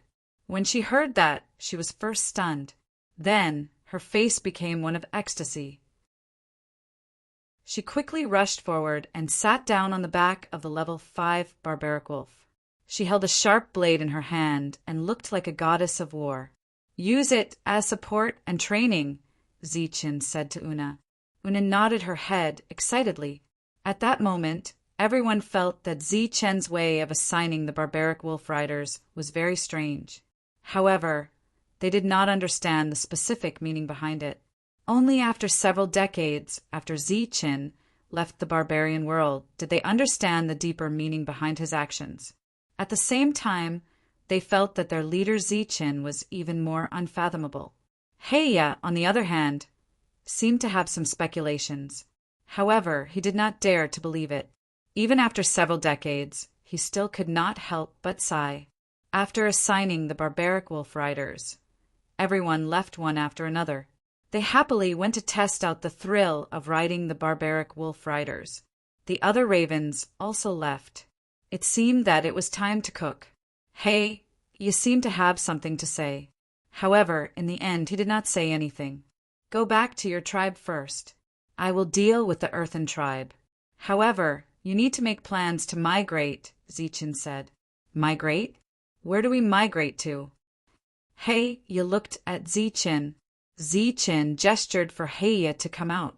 Then he pointed to an empty space in the distance and said, that place is spacious enough. You all can move here. In the future, the Black Tribe and the Ravens will never invade each other's territory. Heya understood Zichen's meaning and nodded his head. However, he only understood half of it. He still had many doubts, but he did not ask too many questions. Just as Heya was leaving, Zichen asked how many days it would take for the Earthen tribe to arrive. He said that he was not sure. However, it should be 3 days later. Zichen nodded his head and said that he would definitely arrive at the Black tribe in 3 days. You took the women and left on the level 6 barbaric wolf. As for the other women, they chose to stay in the ravens to continue their ancestral line. After returning, Zichen ate the food that the ravens prepared for him and left the ravens. This time, Zichen flew through the air and headed straight for the barbaric Dragon Mountain Range. This time he had offended the Earthen tribe. Therefore, Zichen had to be prepared. Chapter 8:11. Zichen soared through the air, speeding along the way. His destination was the group of savage wolves guarded by the Grade 7 Monkey King. Ever since the savage monkeys schemed against a group of savage beasts and the Monkey King came out and killed many savage beasts, there were no longer any strong savage beasts in this area. Although many savage monkeys died in the last battle, to a large group of savage monkeys, this loss was nothing. Survival of the fittest, this rule also applied to the savage monkeys. Zichen soared through the air and arrived above the savage monkeys. He saw the monkey tree below him, as well as the savage monkeys on top of it. There were also a few shining monkey fruits. Previously, there were 12 monkey fruits. Zichen took 4, so there should be 8 left. But now, Zichen only saw 4 monkey fruits. As soon as Zichen appeared, he was discovered by the savage monkeys. Soon after, a group of savage monkeys let out a sharp cry. They immediately recognized that Zichen was the one who stole the monkey fruits and the monkey wine. Thus, after the sharp shriek, numerous stones rained down on Zichen, who was high up in the sky. Zichen's aura surged, and boundless origin power wreaked havoc. All the whistling stones that came whistling towards him exploded into dust when they were a few meters away from Zichen. Seeing all the stones turned into dust, the savage monkeys let out another scream. It was obvious that they were greatly shocked. Zichen's body suddenly emitted a terrifying aura. When this aura appeared, it pressed down on the ground.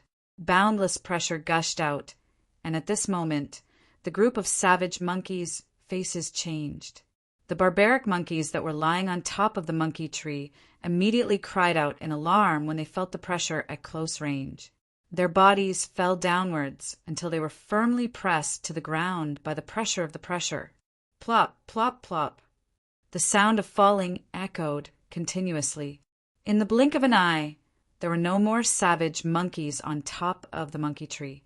All the savage monkeys fell to the ground, crawling, and their eyes were filled with fear. Monkey King, come out. Zichen stood in the air, resembling a barbarian god clad in golden armor. A large group of barbarian monkeys came out of the cave in a single file. However, after they came out, their expressions changed drastically. They were incomparably terrified. The moment they jumped out of the cave, they would be pressed down to the ground by the pressure. During this period of time, regardless of whether it was level 5 or level 6, they all lost the ability to fight under the pressure. Pum! At the entrance of the cave, a thunderous sound rang out, following which, the large boulder at the entrance of the cave emitted cracking sounds. The Monkey King borrowed the force of the impact and shot up like a bolt of lightning before ruthlessly stomping towards Zichen. As expected of the barbarian Monkey King, it was still able to resist Zichen's pressure. However, that was all it could do. Zichen coldly glanced at the Monkey King, after which his silhouette flickered as he appeared above the Monkey King. Zichen's strange speed clearly gave the Monkey King a fright.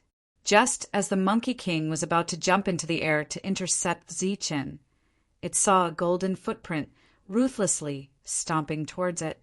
Boom! A thunderous sound rang out as Zichen stomped on the Monkey King's head. A golden energy ripple spread out in all directions, after which Zichen stomped on the Monkey King and descended from the sky. When the barbarian monkeys below saw this, They cried out in alarm and pounced towards the Monkey King. They actually wanted to be the Monkey King's scapegoat. When Zichen saw this, a strange expression appeared on his face. However, as he waved his sleeves, a tornado appeared out of thin air and swept the charging barbarian monkeys away in an instant. On the ground, a thunderous sound rang out. The Monkey King landed on the ground and a deep pit appeared. At this moment, Zichen was standing on the Monkey King's body. One of his feet was stepping on the Monkey King's head as boundless golden light flashed. The last time Zichen fought with the Monkey King, he was defeated in a single strike. In the end, he had to flee in a sorry state. Today he fought with the Monkey King again and defeated it in a single strike. The Monkey King was still struggling, but it was useless. More and more barbarian monkeys rushed towards Zichen with extreme speed. Their sharp claws and fangs tore at Zichen. In the blink of an eye, the heavens and earth were covered in a fiery red color. It was as if a fiery cloud was descending from the sky. Zichen's surroundings were instantly filled with barbarian monkeys. The eyes of these barbarian monkeys were all red, as if they had gone mad. Zichen's terrifying pressure was actually ineffective at this moment. Boom! Zichen sneered. The origin energy on his body was released once again, following a thunderous sound. An origin energy shockwave blasted out in all directions with his body as the center. Wherever the origin energy shockwave passed, all the barbarian monkeys were sent flying.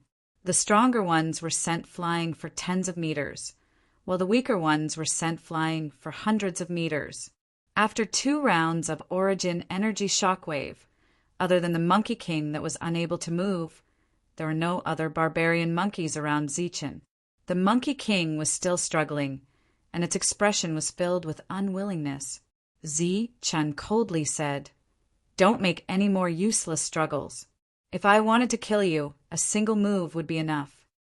As the words left his mouth, Zichen walked down from the Monkey King's body. After struggling for a while, the Monkey King finally got up. Although Zichen's kick was powerful, the Monkey King wasn't injured. However, the Monkey King knew that it wasn't because it was strong, but because Zichen had no intention of harming it. After getting up, the Monkey King looked at Zichen, and its expression kept changing. This human in front of it stole its monkey fruit. After that, it found out that the monkey wine was stolen. It was obvious that this human was the culprit. Towards this human, the Monkey King naturally hated him to the extreme. But today, this human came again, and his strength was actually so terrifying. Finally, after hesitating for a while, the Monkey King pointed at the monkey fruit and 2 withered trees not far away, indicating that Zichen could take them away. Although it couldn't speak, the Monkey King had already expressed its intention clearly. Its face was filled with regret. The monkey fruit and monkey wine were not only the favorite items of the barbarian monkeys, they were also the foundation for the continuation of the barbarian monkeys. If they were to hand them all over now, the barbarian monkeys here would be weakened for a long period of time. Even the number of barbarian monkeys would decrease because of this. The Monkey King's decision represented the highest decision of the barbarian monkeys. Although the barbarian monkeys in the distance were extremely angry, they didn't refute or come out to protest. Zichen took in the Monkey King's expression.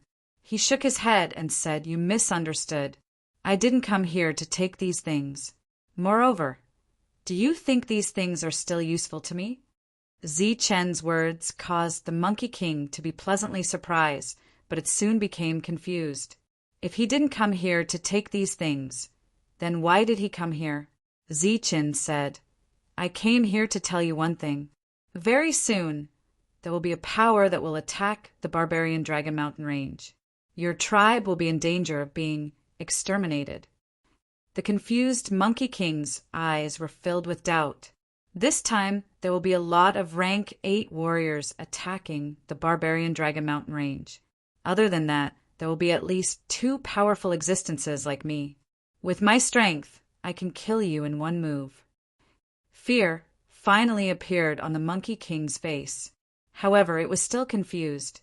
It didn't understand why this human would tell it this news. I'm telling you this news to protect your barbarian monkey tribe.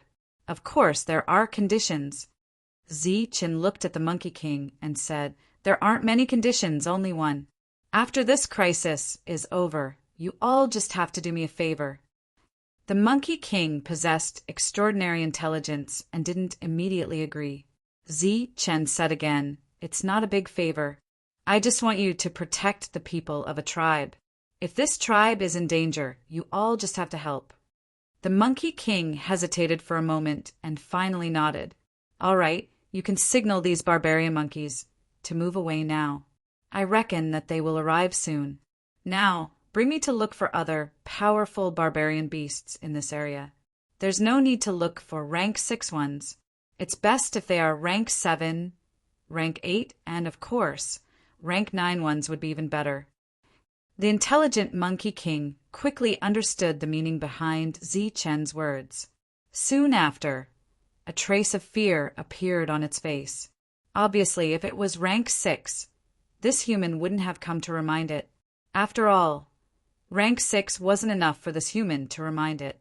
After ordering its tribesmen to move away immediately, the Monkey King brought Huang Xiaolong to look for other powerful barbarian beasts. Under the Monkey King's lead, Zi-Chen found powerful barbarian beasts one after another. After seeing the barbarian beasts, Zi-Chen wouldn't say anything and would immediately go up and beat them. Only when the barbarian beasts had no strength to resist would he go up and make a deal with them. Without a doubt, all the barbarian beasts would nod and agree. Although these barbarian beasts only agreed verbally and didn't put any curses on them, Zi-Chen still trusted them. Compared to humans, these barbarian beasts were indeed more trustworthy. At the very least, they wouldn't go back on their words. Just like this, Zi-Chen visited 7 rank 7 barbarian beasts and 3 rank 8 barbarian beasts. As for rank 9 barbarian beasts, he didn't meet any of them. Only when the Monkey King didn't dare to go deeper did Zi-Chen give up. That place was the deepest part of the barbarian Dragon Mountain range. No barbarian beasts dared to step into it. As for those barbarian beasts who tried to go in and explore, they never came out. After that, Zi-Chen brought the Monkey King back. The barbarian Dragon Mountain range was very big. When the big tribes attacked, they would only enter from one point. Therefore, these barbarian beasts only needed to stay away from the attack route. As for the place where they temporarily moved to, it was still the barbarian Dragon Mountain range. After sending the Monkey King to the place, Zi-Chen began to return. More than 2 days had passed. Zi-Chen had to reach the Black Tribe before the big tribes arrived. Otherwise, the Black Tribe would be annihilated. On the way back, Zi-Chen saw the Raven tribe members. He noticed that many of them were moving construction materials to an empty space a few miles away. After knowing that the Black Tribe was going to move, the few ravens came to help. Zi-Chen didn't stop and directly flew to the Black Tribe. When he arrived, the Black Tribe members had already finished their preparations. Many of the Black Tribe members were either carrying big beds, tables, or tall stone stools. Zi-Chen descended from the sky. Under the surprised gazes of the Black Tribe members, Heya, who had heard the news, quickly walked over. Chief Zi-Chen, we have received news that the big tribes have already passed through the Wood Tribe. They will arrive here in less than half a day. Heya hurriedly reported. Zi-Chen nodded and said, I know. I will settle this matter. You let everyone move slowly. There is no need to rush. Take what you need. Okay, I will arrange it now. Just as Heya was about to turn and leave, Zi-Chen suddenly thought of something. He stopped Heya and said, There is no need. There is no need to move. Ah, Heya was startled. Let everyone put the things back. There is no need to move now. We will talk about it after we settle the matter of the Wood Tribe. Heya could only nod and quickly pass down the order. It took almost half a day for the group of Black Tribe barbarians to put the things back into their rooms. Chapter 812. The troops of the large tribes had already set out, heading straight for the barbarian dragon mountain range. On the way, the wolf riders cleared the way for everyone, clearing all the obstacles. These obstacles referred to the tribes along the way, and the principle of the Two clan was that wherever they passed, all the tribes they encountered would be the vassals of the Two clan. This principle was well carried out by the wolf riders, and it was also smoothly carried out until they met the outsider, Zichin. When the dozen people fled back, they also reported the situation of the outsider, Zichin. The loss of more than 100 wolf riders was not enough to make the leader of the Two clan feel bad, but what he cared about was the attitude of the outsider, who dared to go against the Two clan. Did he not know that there were two outsiders here? Therefore, the large tribes deliberately sped up their advance, wanting to see who exactly this outsider was. Walking at the front of the troops was the leader of the Two clan. Apart from them, there were several other clans, such as the Fire clan, which was second only to the Two clan. There were also other clans, whose mounts were all level 6 barbarian wolves. The two outsiders, Chun Meng and Wu Yu, were also among them. Our people clearly reported their names, but this outsider still wanted to kill them. Could it be that he is very confident in his battle strength? On the way, there were still some people among the Two clan who were angry about the outsider. Although I don't dare to say that all the outsiders are powerful warriors, but those who have successfully broken the seal here are not weak at all. Moreover, your Earth race's wolf riders should have provoked him. Otherwise, he wouldn't have killed so many barbarians. Wu Yu had joined the Fire clan, and along the way he was somewhat dissatisfied with the way the Two clan acted. But as long as they did not provoke him, he did not care. It is true that he is not weak, but that does not mean that he is strong. If killing a few level 6 warriors is considered strong, then wouldn't there be strong everywhere? Chun Meng said. Chun Meng and Wu Yu had already raised their strength to level 6, with the help of the 6 fruits of power, and their battle strength was stronger, so they were more confident. If our information is not wrong, the level 7 warriors we sent before might have been killed by this outsider. Being able to kill level 7 warriors is considered a strong person. Chun Meng harumphed as his eyes were filled with disdain. He then said in a prideful tone, "My so-called experts are based on my strength, not yours." Then, Leader Chun Meng, "Do you mean that you have the confidence to defeat the other party?" A native asked tentatively. "I wouldn't dare to say 100%, but at least 80%. Chun Meng said, "You should know that even if we are at the same level, the difference in our combat power is 100 times greater." A difference of 100 times? How is that possible? Many people widened their eyes when they heard this. 100 times is not a definite statement. It's just that one can fight against 100 people of the same level. It's like a group of warriors of the 6th level, but the strongest one can defeat 100 ordinary people at the same time. Chun Meng's explanation made the barbarians' complexion change. One of the leaders said, "It seems that the world of the outsiders is indeed frightening. However, the world of our barbarian race is much simpler in comparison. It is already a heaven-defying existence for a barbarian to fight against 4 or 5 barbarians of the same level. I have never seen or heard of anyone fighting against more than 10 barbarians." The leader of the native race, who had been silent all this while, suddenly asked, "Leader Chun Meng, if we see an outsider, should we send someone to test him, or—" The leader of the native race was only at the 8th level. In the world of the barbarian race, he was naturally the strongest of the strong. However, in the eyes of the outsiders, the physical strength of a mere 8th level was nothing compared to elemental energy. Therefore, in front of Chun Meng, the leader of the native race had to be humble.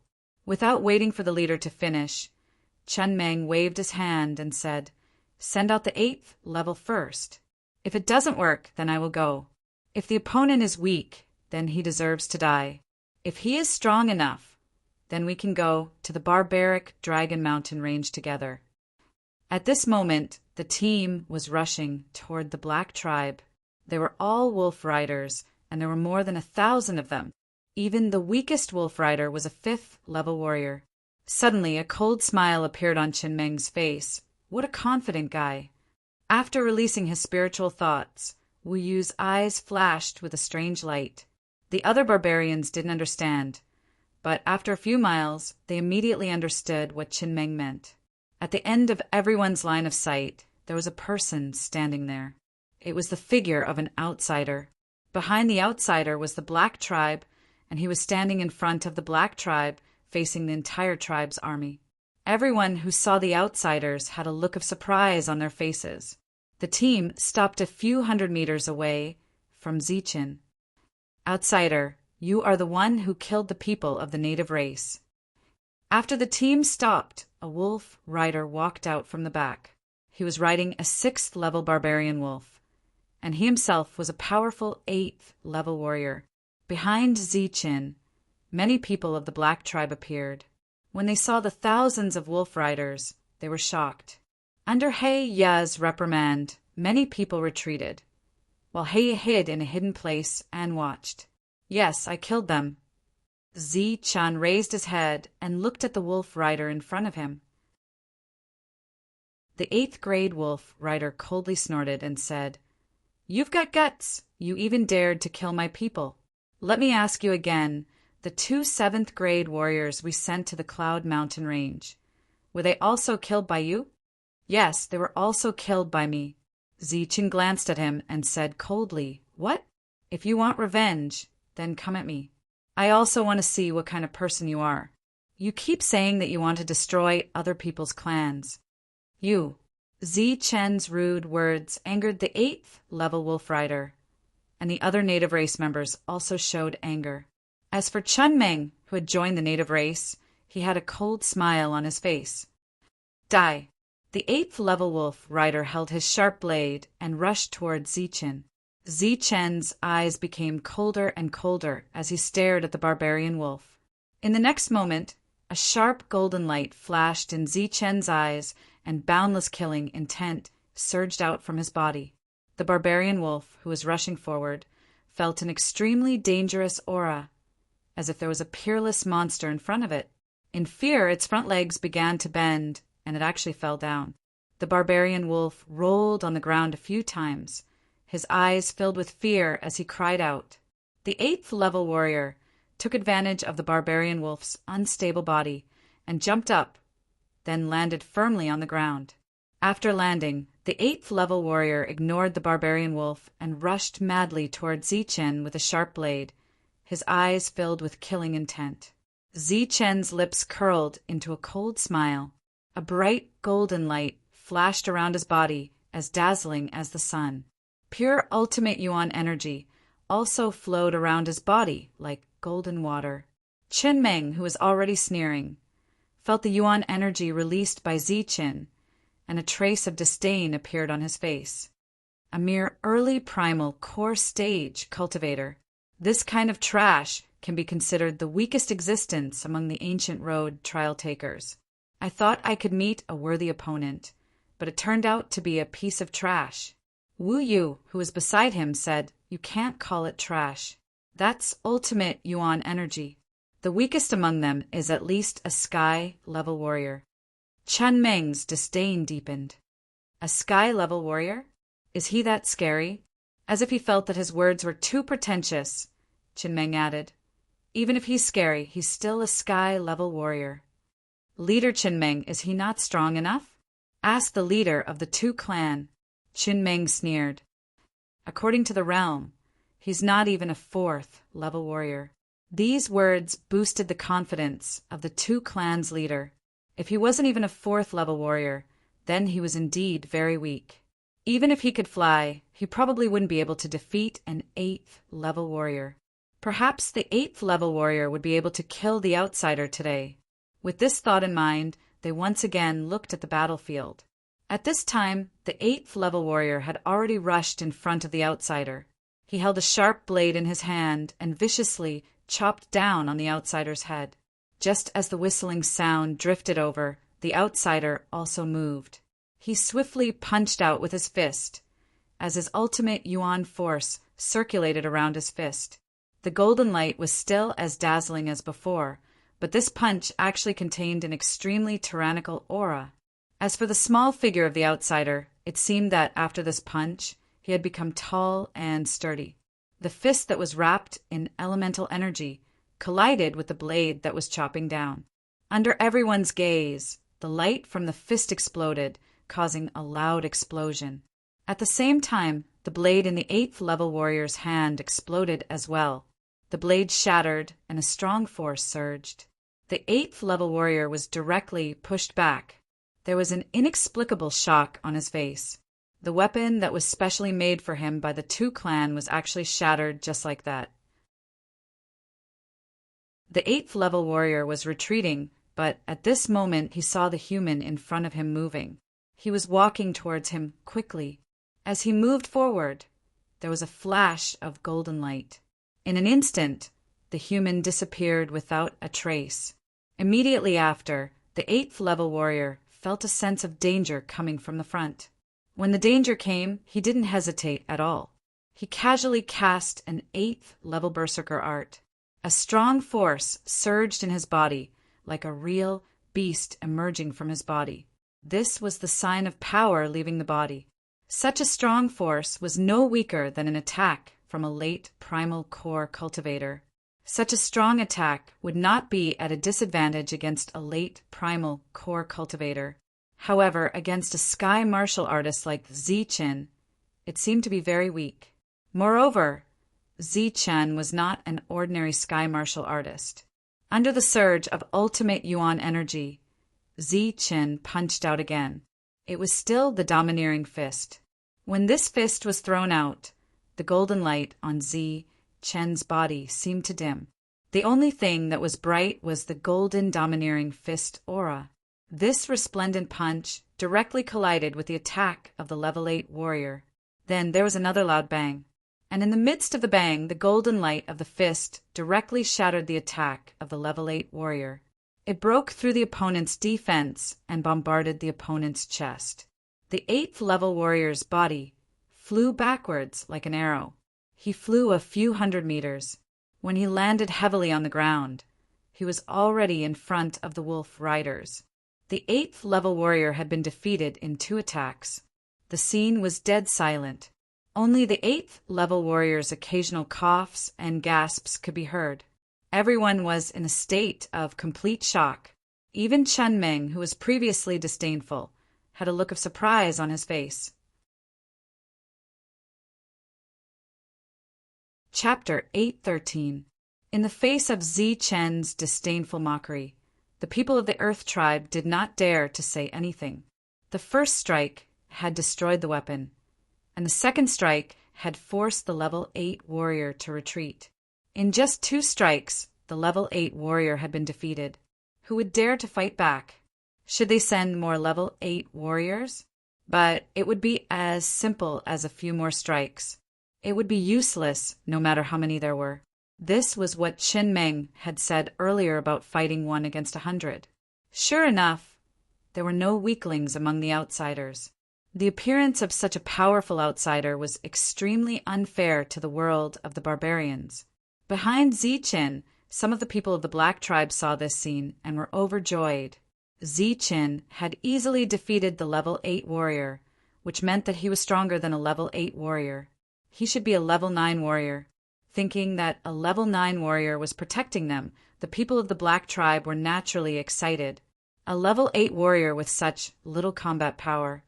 Yet you are still clamoring to annihilate other tribes. Aren't you afraid that you will be annihilated one day? Zichen's eyes became colder and colder as he looked ahead. In the face of such a blatant threat, the faces of the people of the Earth Tribe turned ugly. Even the leaders of the other tribes had unnatural expressions. The level 8 warrior did not die. He was only injured and carried away. Without elemental energy, he could not fly. However, he had an unusually strong body. This was the most precious thing that the world of the barbarians had given them.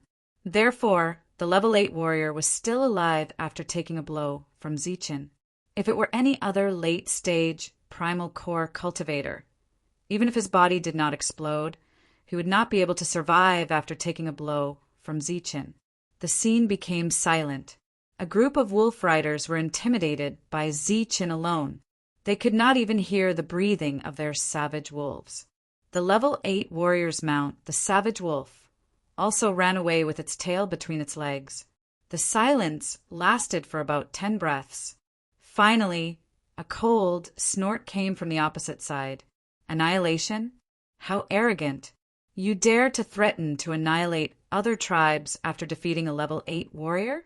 Who do you think you are? An outsider urged his barbaric wolf to walk forward step by step. With the protection of his elemental energy, the barbaric wolf walked very steadily.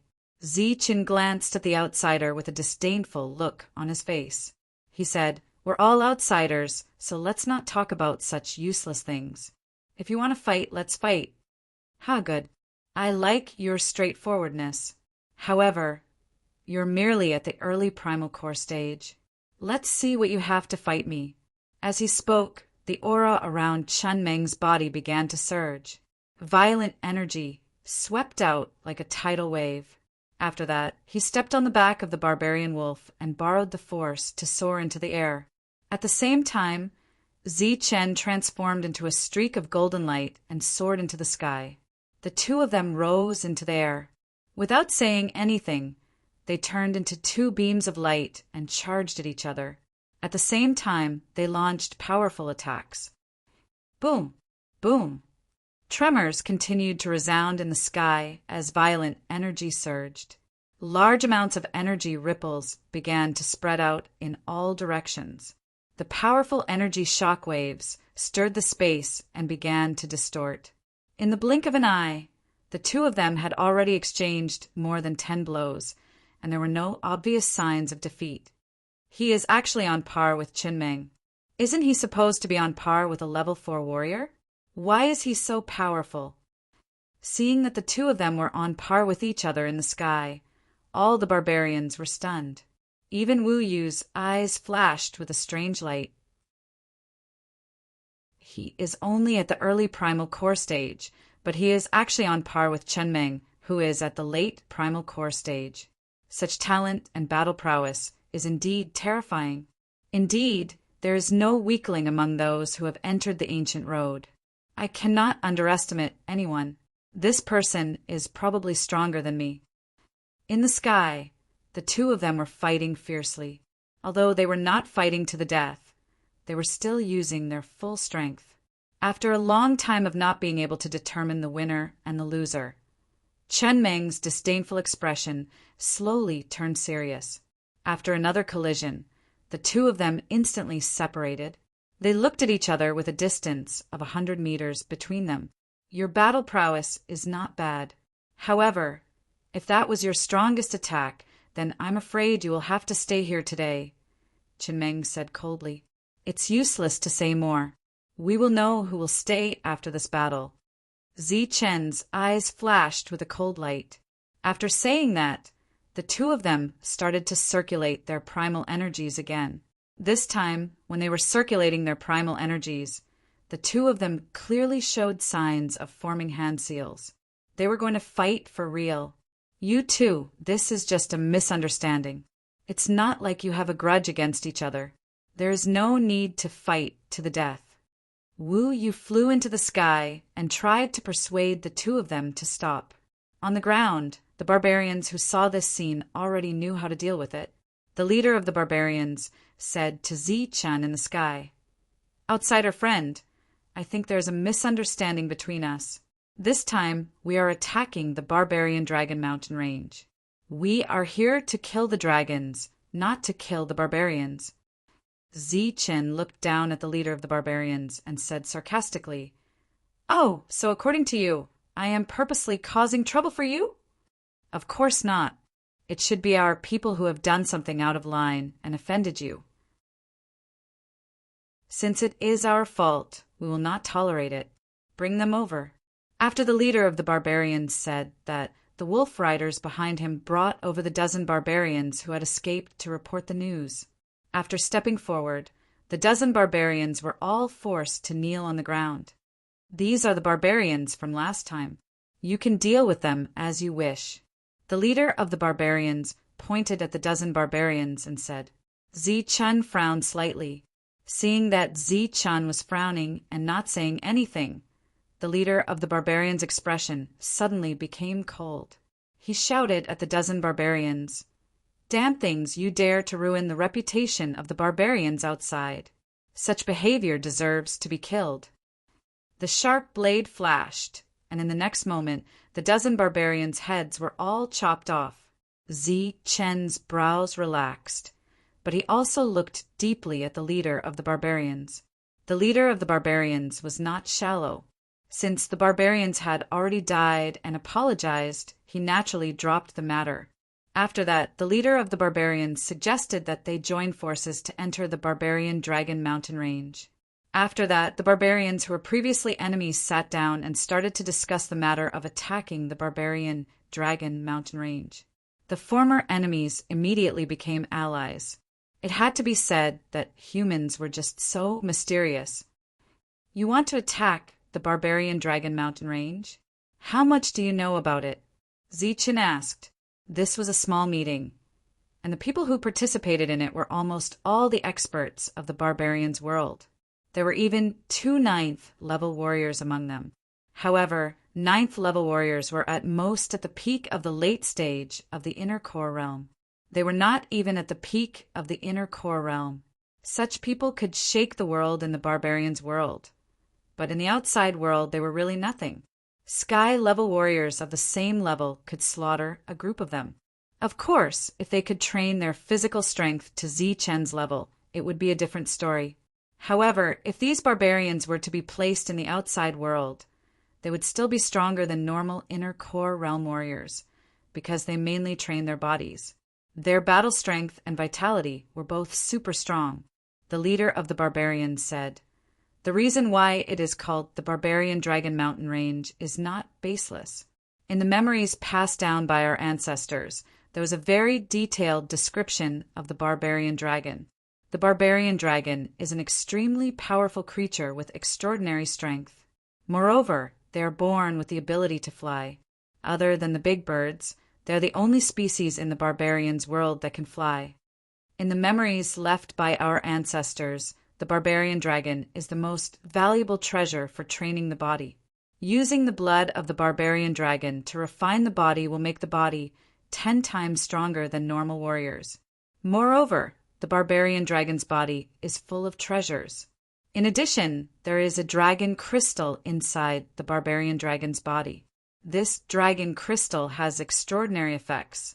One of them said that after swallowing the dragon crystal, barbarian warriors can reach the 11th level and be able to fly. Obviously, the others knew about this rumor, but they were only telling it to Zi-Chen. After listening to it once, Zi-Chen did not get any valuable clues, but it was time to go. Zi-Chen, this is the 3rd and 8th ancient roads of my trial. I wonder how many are yours? Chen Meng suddenly asked when the group was leaving. Zi-Chen glanced at Chen Meng and said, "My luck is better than yours. This is my 3rd ancient road." What? As soon as Zi-Chen finished speaking, 2 people cried out in surprise. The 3rd one? How is that possible?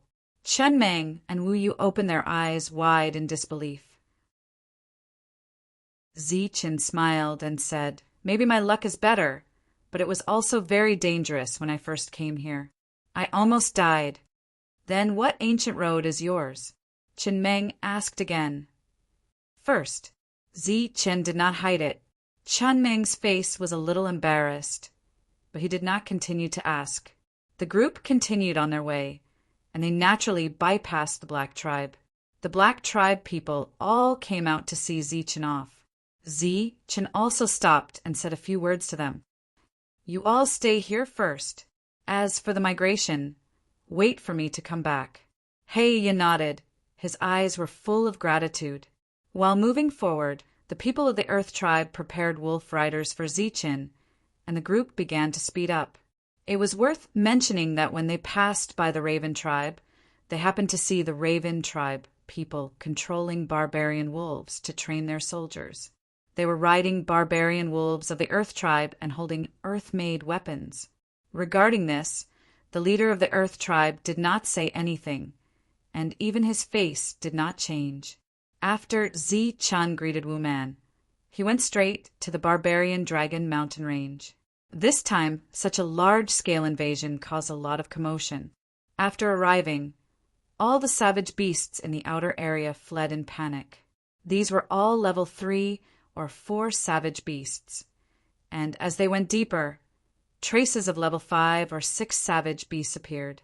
There were many savage beasts of this level in the barbarian dragon mountain range.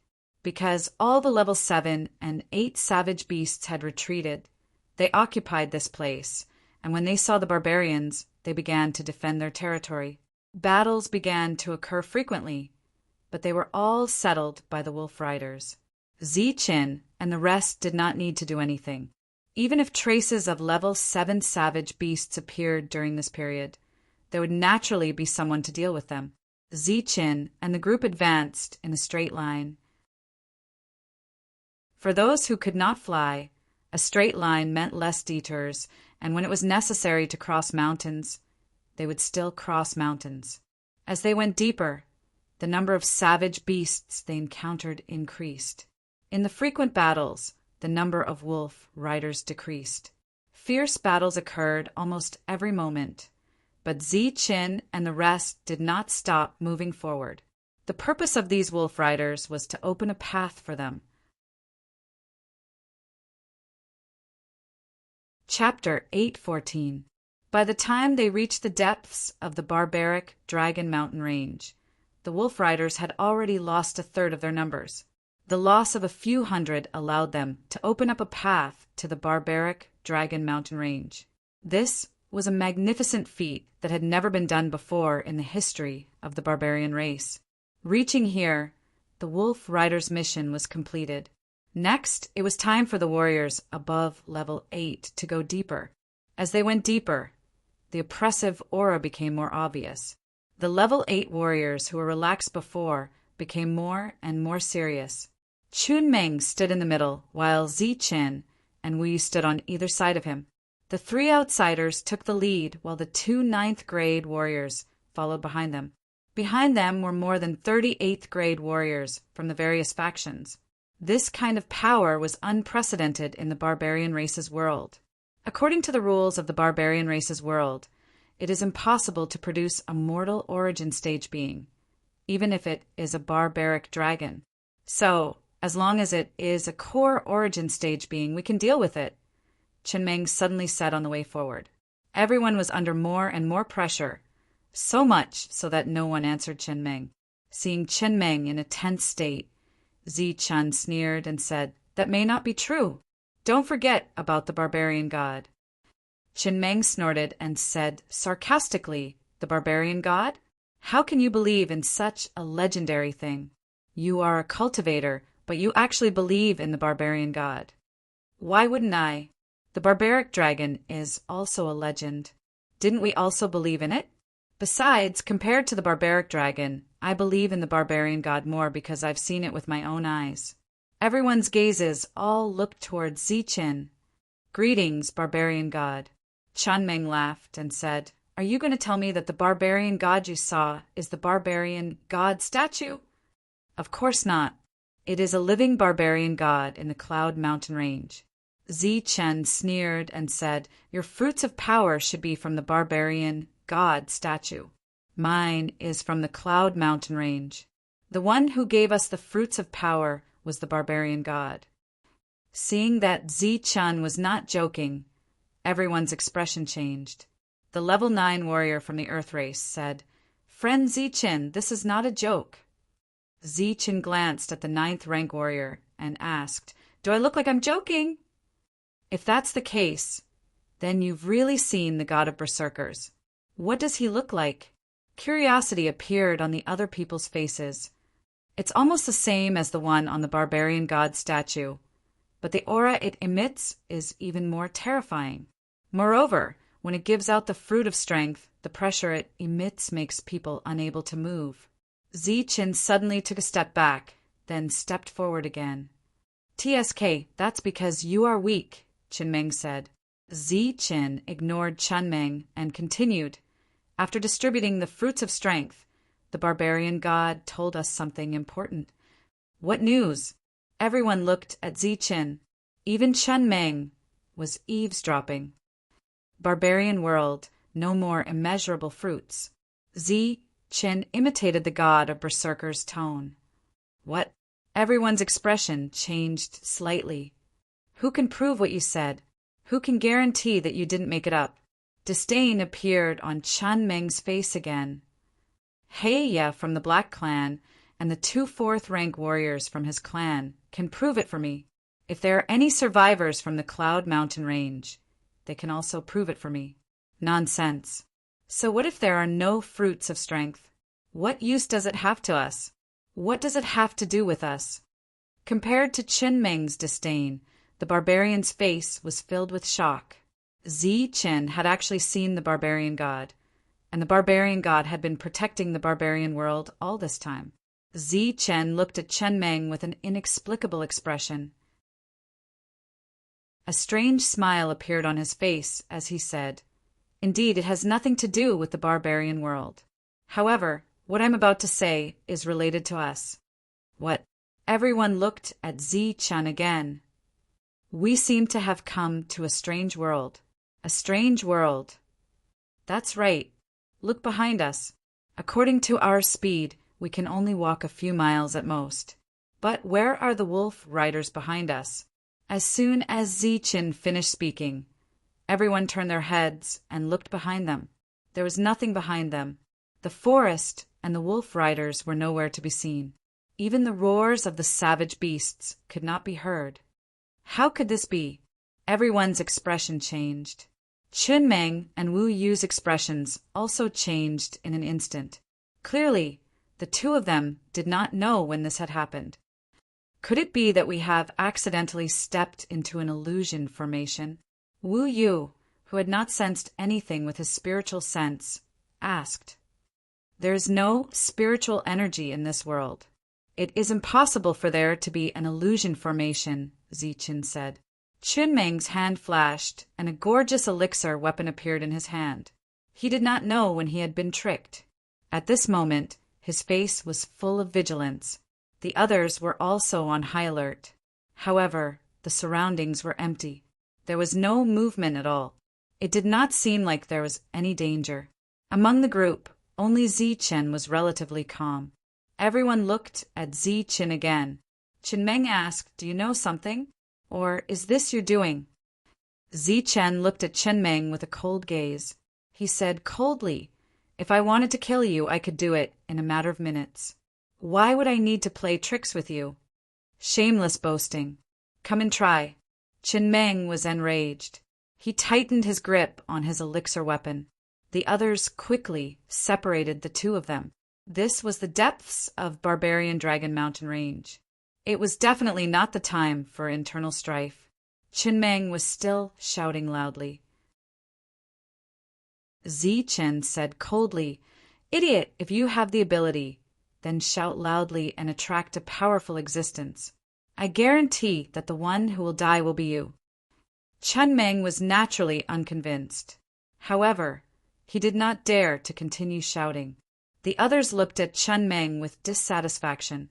Chunmeng had been targeting Zi-Chin the whole time. Now he was even more ignorant. Zi-Chin moved his disdainful gaze away from Chunmeng. He said, "The possibility of this being an illusion formation is not high. Previously, I used my spiritual sense to check the surroundings. I discovered that the wolf riders behind us disappeared naturally. We should have unknowingly entered another world." "Another world? You are saying that we have entered a small world?" Wu Yu looked at Zi-Chin. Zi-Chin nodded. He said, "This is only my guess. However, we cannot go back the way we came. When I sensed that something was wrong, I tried to take a step back. However, I did not discover that the wolf riders had disappeared." Everyone's expression changed. They had already recalled that Zi-Chin had indeed taken a step back for no reason. If it's a small world, there's naturally an exit. Furthermore, the exit is very likely deep inside. From the looks of it, we have to continue going deeper, Wu Yu said. Isn't that obvious? If we don't go deeper, are we going to return? Qin Meng finally found an opportunity to speak. Since he could not mock Ziqin, he switched to mocking Wu Yu. Wu Yu smiled slightly and did not bicker with him. Everyone continued forward. As they advanced, they felt an inexplicable pressure. This pressure made them feel vexed. Everyone was in a state of alert. Even Wu Yu took out his pill armament. Only Ziqin remained relaxed. At that moment, not only was Ziqin extremely relaxed, but he was also so excited that he wanted to laugh maniacally. In fact, he had been lying previously. He hadn't released his spiritual sense at all. Ziqin wasn't crazy. Why would he probe the wolf riders for no reason? The reason why he knew that the wolf riders had vanished was because, after Ziqin took a step forward, he felt the perfect body circulation speed suddenly increase. Then Ziqin, who had released his spiritual sense, sensed the wolf riders' disappearance and took a step back. The perfect body circulation speed increased as Ziqin felt a summoning force. This was a summoning that belonged to the perfect body. Therefore, Ziqin appeared extremely relaxed. As they went deeper, everyone sensed the vexing pressure. Ziqin was extremely excited because this was a familiar pressure. It belonged to the perfect body. To be more specific, it belonged to the barbarian god.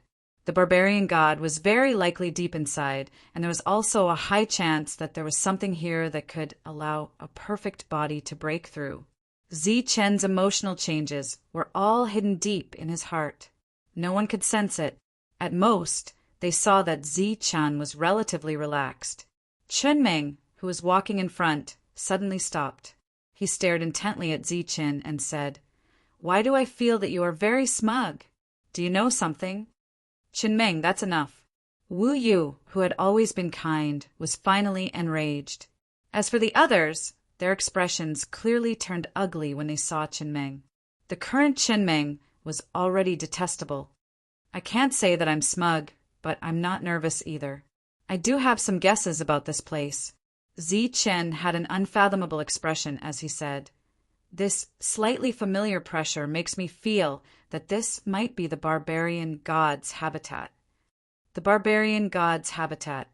Everyone looked at each other. "Didn't you say that the barbarian god was in the Cloud Mist mountain range?" Qin Meng was also apprehensive. Ziqin sneered.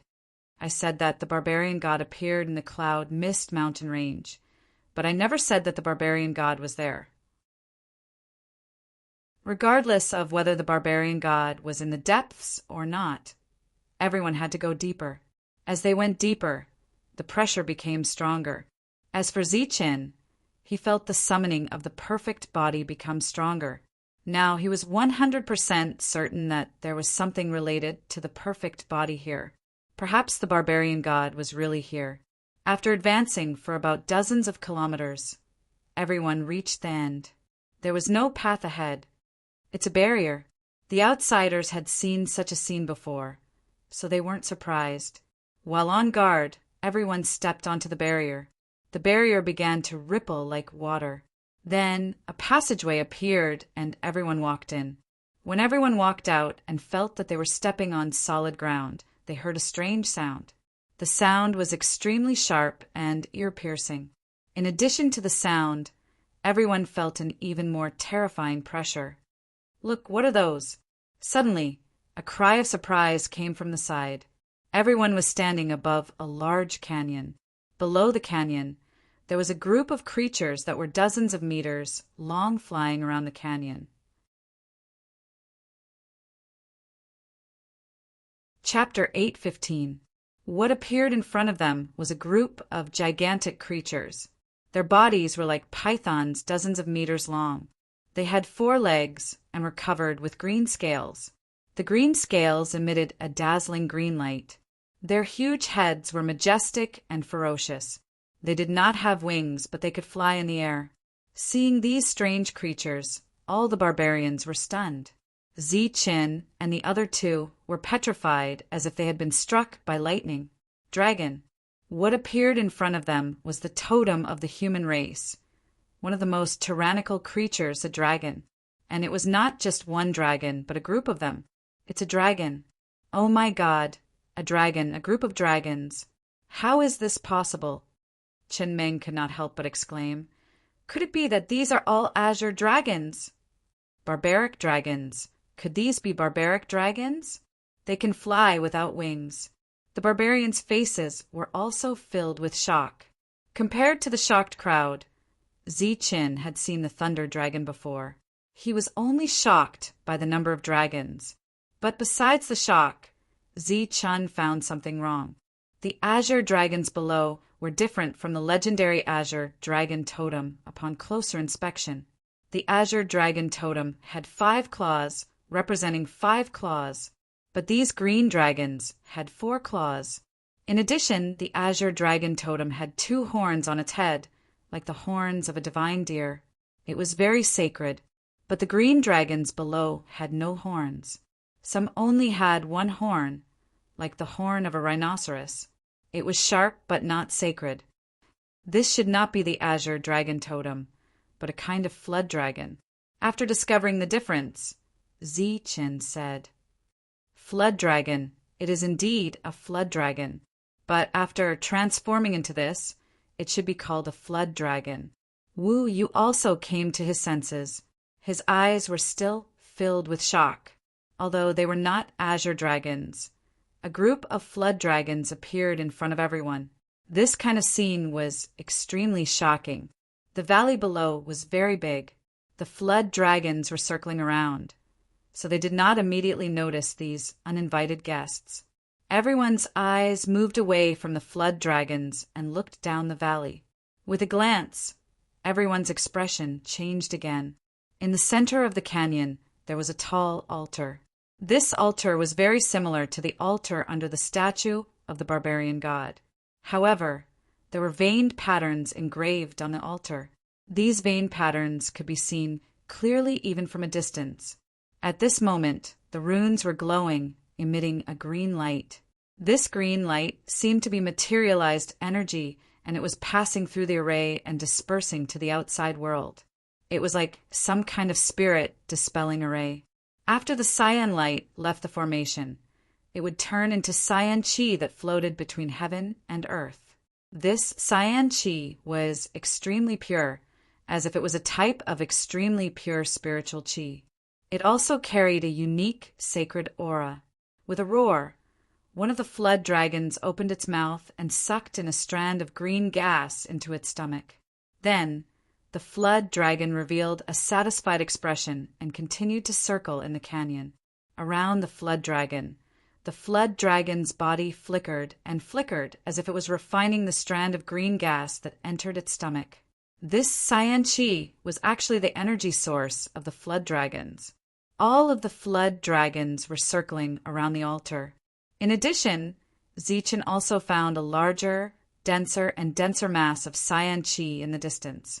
This mass of cyan chi was constantly rippling, twisting, and rolling. There seemed to be living creatures in it. Just as everyone's eyes fell on the mass of cyan chi, they heard the roar of a flood dragon coming from the cyan chi. Then the boundless cyan chi surged, and a small gap appeared in it. Through the gap, everyone saw a relatively small flood dragon being nurtured. It seemed that the little flood dragon would be born soon.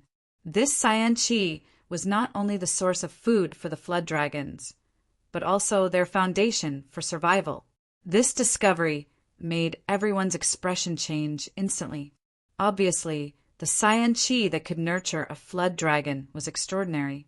The cyan chi that escaped from the array could nurture such a tyrannical creature as a flood dragon, and it could even allow the flood dragons to survive and evolve. What was being decomposed in the array?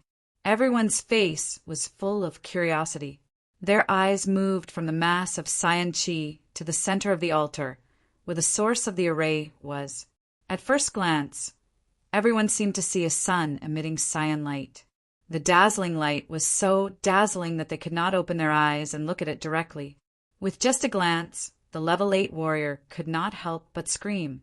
Then he closed his eyes and tears of blood flowed out from the corners of his eyes. The level 9 warrior fared better, but the two of them could only see a mass of dazzling light. Other than that, they could not see anything else. Zi-Chin and the other two outsiders who had spiritual thoughts could naturally see what was in the array. Not only could they see it, but they could also see it very clearly. In the middle of the array, in a state of decomposition, was a huge egg emitting a dazzling cyan light. The entire egg was surging with a sacred aura. However, this aura was blocked by the array and could not be released. They could only sense it through spiritual thoughts. An egg, a huge egg, it contains an extremely powerful and pure sacred aura. Could this be an egg of a dragon? This must be a dragon's egg. But why use an array to seal it and absorb its life force? Do they want it to be destroyed on purpose? The moment they saw the huge egg, the expressions of the two outsiders changed greatly. At this moment, greed appeared on their faces. Not to mention whether this dragon egg could hatch an azure dragon. Just the sacred aura within the dragon egg was enough to make the two of them excited. There was no need for verbal communication. The two turned into cold lights in the blink of an eye and rushed toward the valley below. During this time, Zi-Chen's expression was still relatively calm, but his heart was also filled with excitement. This situation was just like when Zi-Chen found the giant egg where Longhu was in the ancient beast world. Zi-Chen's reaction was slightly slower. The two of them had already flown out, but they only flew about 10 meters away from the valley before they fell in a straight line. With two loud bangs, the two of them smashed into the ground. Their faces were covered in dust as they struggled to get up. Above them, Zi-Chen, who had sensed all this with his spiritual thoughts, had a slight change in expression. He exclaimed in a low voice, "Forbidden Sky Domain." The two of them fell in a straight line. The Yuan Li around them was still there, and it was not sealed. The only explanation for their fall was the Forbidden Sky Domain. After falling, the two of them quickly got up and ran towards the altar at top speed. All of a sudden, a series of hissing sounds rang out in the air. Those flood dragons that had been extremely leisurely before seemed to have gone mad in the next moment. They swooped down towards the two people below. Within their huge bodies, a powerful force surged, and then they attacked the two people ruthlessly. The two of them used their elixir weapons to block the attacks. However, the attacks from the flood dragons were extremely powerful. The two of them were constantly pushed back and away from the altar. "Didn't you want to kill the dragons? Why aren't you coming down?" Qinming, who was pushed back, shouted at the barbarians above him. At the same time, he channeled the Yuan Li in his body into his elixir weapon and slashed at one of the flood dragons. This attack contained Qinming's extraordinary strength. The flood dragon's eyes were filled with fear as it dodged to the side. Poof! The beam of light descended, and one of the flood dragon's dragon claws fell down. However, just as the dragon claws left its body, they dissipated with a bang, transforming into a stream of cyan qi that shot toward the altar. Then they were absorbed by the cyan egg within the altar. At this moment, the barbarians were all jumping down the valley and did not notice this. Only Zi-Chen noticed it. Furthermore, he also noticed that after one of the dragon's claws was broken, there was no blood flowing out from its body. Furthermore, the green energy that had not been refined previously was converging towards the broken claw in the next moment. Within a short period of time, the dragon's broken claw was restored. Zi-Chen saw this scene clearly from above, and his expression changed. It was a no-fly zone below. It was already difficult for the barbarians who could not fly to kill the flood dragon. However, they did not expect the flood dragon to be able to recover from its injuries. Furthermore, when the flood dragon flew in the air, no one could attack it. As a result, it could still attack after recovering from its injuries. All the flood dragons swooped down. Chunmeng and company were having a hard time fighting. They kept retreating and were unable to approach the altar. Zi Chen also jumped down the valley. As soon as he reached the valley, a flood dragon attacked Zi Chen. The powerful force surged, and the attack was rather powerful. Zi Chen clenched his fist and punched out. The domineering fist appeared again. Golden light flashed around his body as his perfect body released its suppression. Pow! This golden punch had some of the perfect body strength, but most of it came from Yuan Li. This punch was filled with a threatening aura. Zi Chen's original intention was to shatter the flood dragon's head, but the latter's reaction was extremely agile. It dodged instantly, causing the punch to explode at its neck. A huge hole instantly appeared in the flood dragon's neck. It let out a shrill cry before rising into the air in a bid to recover from its injuries. However, how could Zi Chen give it a chance? He exerted strength with his feet, and his body soared into the air like a cannonball. Then he threw a punch at the flood dragon's head. Boom! Zi Chen's sudden attack caused the flood dragon to panic. It let out a terrified cry, but it was unable to dodge and was struck. Just as Zi Chen's punch landed on the flood dragon's head, a dragon tail quickly swung over from the other side and ruthlessly struck half of Zi Chen's body. Zi Chen blasted the flood dragon apart with a single punch. On the other side, Zi Chen was also sent flying by the dragon tail. In the sky, the flood dragon's head exploded and instantly turned into a green gas. At the same time, the rest of its body dispersed and turned into endless green gas. At that moment, no one looked at the green gas. Instead, they looked at the spot where the flood dragon's head had exploded. They saw a ball emitting a resplendent green light quietly floating there. It was none other than the dragon crystal. Everyone's gaze landed on the dragon crystal. As for Zi Chen, no one looked at him. After being struck by the dragon's tail, he seemed to be severely injured, even if he didn't die. However, at the next moment, Zi Chen got up from the ground and patted the dust off his body. He was safe and sound. Chapter 8:16. Zi Chen stood up. No one was paying attention to him. Everyone's attention was on the dragon crystal. The dragon crystal was the main reason why everyone was here. Therefore, the next moment, they gave up on attacking and ran towards the dragon crystal. This included not only the barbarians, but also the two outsiders. At the same time, the flood dragons also flew towards the dragon crystal. It seemed that the dragon crystal was also very attractive to them. Bang! But before they could get close, cracks appeared on the surface of the dragon crystal. Then the cracks spread and intensified, and the dragon crystal exploded. Inside the exploded dragon crystal, there was a surge of green light energy. But soon, this energy surged toward the altar and was forcibly absorbed by the green light giant egg. Gone. Everything was gone. The dragon crystal was gone. It meant that their hope was gone. How could this be? All the barbarians' faces were filled with doubt, unwillingness, and disappointment. The flood dragon looked at the green egg with hatred. It was as if the egg had taken away everything that belonged to them. The two outsiders and Zi Chen's expressions were not as complicated. The dragon crystal was gone, but the dragon egg was enough. The battle started again. The barbarians were unwilling to give up.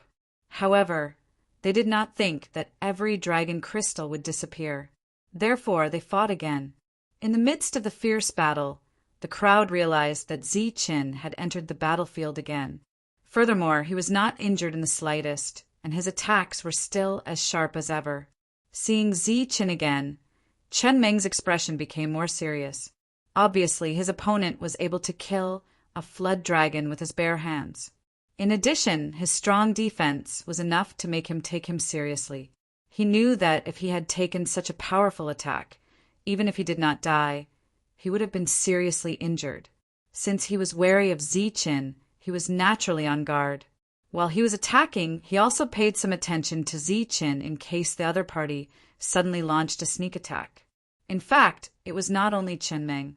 Even Wu Yu was wary of Ziqin and Chen Meng at this moment.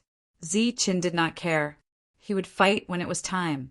After learning from Ziqin's mistake, the barbarians attacked the flood dragon's head. However, they were not sure if they could hit the flood dragon's vital points. Pum! A LV8 warrior was hit by the flood dragon and was sent flying. In the process of flying, all the bones in his body were shattered, making cracking sounds. After falling heavily to the ground, he never got up again. Boom! At the same time, another level 8 warrior was struck in the head by the dragon's claw. A powerful force surged, and the warrior's head was easily smashed like a watermelon. Among these flood dragons, the weakest was at level 8, and there were quite a number of them at level 9. With such a powerful combat force, the barbarians were unable to gain the upper hand at all. As soon as the battle began, the level 8 warriors were in a defensive state. Only the 2 level 9 warriors managed to kill the 2 flood dragons with their combined attacks. However, just like before, the flood dragons turned into green light and disappeared after they died. The dragon crystals that they needed would also explode in the next moment and turn into a torrent of energy that would be absorbed by the giant egg. How could this be? Why did the dragon crystal explode? There is indeed a dragon crystal, but it doesn't match the legends. Dragon crystals can't exist in this world. They will shatter the moment they appear. After expending so much effort to kill the flood dragons, they didn't get anything. The barbarians couldn't accept this fact. If they continued to fight, it would be meaningless. It would only cause more casualties. Therefore, the barbarians began to have thoughts of retreating. As for the green light that the outsiders wanted, they didn't expect to get it because the 3 outsiders were each stronger than the other. They knew that they wouldn't be able to snatch the food from the tiger's mouth unless the 3 of them killed each other and suffered heavy injuries. The barbarians were very disappointed. They wanted to retreat, but they suddenly realized that there was no exit at all. Moreover, under this no-fly zone, it was extremely unrealistic for them to jump up and reach the top of the canyon again. Where is the exit? Where is the exit? A level 8 warrior roared anxiously. Facing the continuous attacks of the flood dragons, it seemed that they couldn't hold on any longer. Without an exit, they only had 2 options.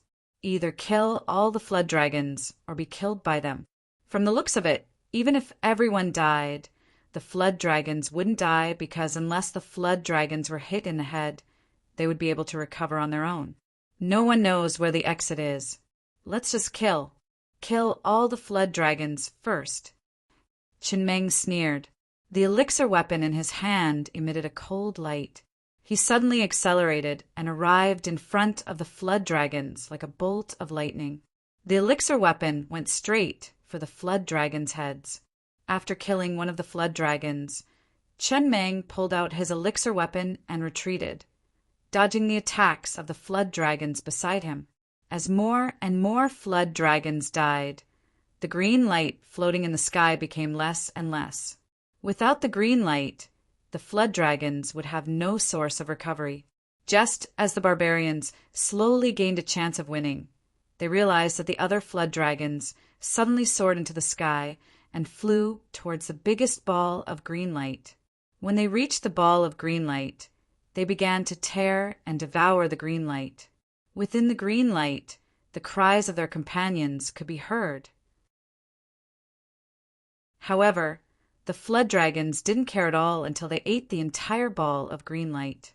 As for the unhatched flood dragons, they turned into green light and disappeared, never to appear again. In the blink of an eye, there was no more green light in the canyon. There were only 8 flood dragons left. These 8 flood dragons were extremely powerful level 9 flood dragons. As for the barbarians, more than half of the level 8 barbarians were dead or injured. 2 level 9 barbarians were also injured. After a short pause, the flood dragons swooped down and attacked again. This time, because they had swallowed a large ball of green light, The flood dragon's attacks were much more powerful. They were fighting with their lives on the line. Death happened in an instant. This time, it was accompanied by the deaths of even more barbarians. Chen bore the brunt of the attack and killed a flood dragon. During this time, his attacks were neither strong nor weak. He killed more than 5 flood dragons. After Chen killed the enemy, the other 2 barbarians also killed a flood dragon. The 3 barbarians looked at each other and then rushed towards the second flood dragon. The 3 barbarians faced another 3 flood dragons. However, this time, before Chen could kill a flood dragon, he felt a strong sense of danger. Chen smiled coldly. He turned around and threw a punch at Lin Feng. A golden fist light illuminated the sky as Chen punched out, colliding with the incoming energy. With a loud bang, the energy was shattered by Chen. After shattering the energy, Chen coldly glanced at Chen Meng, whose face was filled with killing intent. Then, a golden light flashed under his feet as he used his extreme speed step art. Chen gave up on the flood dragons that were closing in on him and attacked Chen Meng. Just like the first time he met Chen Meng, Chen didn't say much. This time he didn't say much. Die. Chen Meng shouted loudly. Chen's strange speed had surprised him, but as someone who had come out of the first great ancient road, he was naturally not weak. He slashed down with his Dan force, and a light ray blocked Chen's path. Chen snorted and displayed his level 6 strength. The pressure that was comparable to the barbarian god reappeared. Chen shattered the light ray with a punch. Then he flashed forward and continued to punch.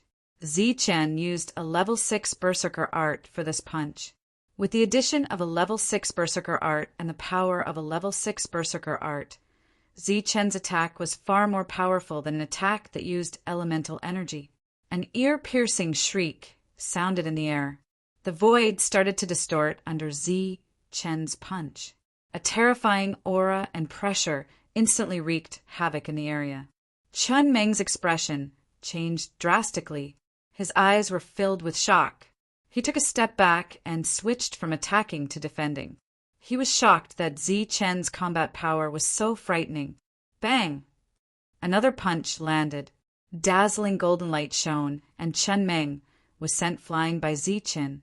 Chen Meng, who was sent flying, was not injured at all. However, the shock on his face was even more intense. In the next moment, cracks appeared on the excellent quality elixir weapon in his hand. Then, it shattered with a loud bang. Chen Meng's near-supreme grade Dan force shattered with one strike. Chen's body shone with golden light. His perfect body provided him with immense strength. The golden blood in his body flowed and produced a sound like waves. At that moment, Chen seemed to have become a god of war. His cold eyes swept towards Chen Meng as he enunciated each word clearly. "Today I will kill you." Not far away, the other barbarians were stunned. They looked at Chen in disbelief. They couldn't believe that a person's physical strength could be so powerful. At that moment, a level 9 flood dragon launched a sneak attack on Chen. Although it sensed danger from him, the sneak attack from behind gave it confidence. However, before its attack could reach him, Chen turned around and punched. The golden fist flashed, and the flood dragon's vision turned black. Before it died, it seemed to have heard a thunderous explosion. The level 9 flood dragon exploded, but Chen remained motionless. Furthermore, the light around the motionless Chen seemed to have dimmed significantly.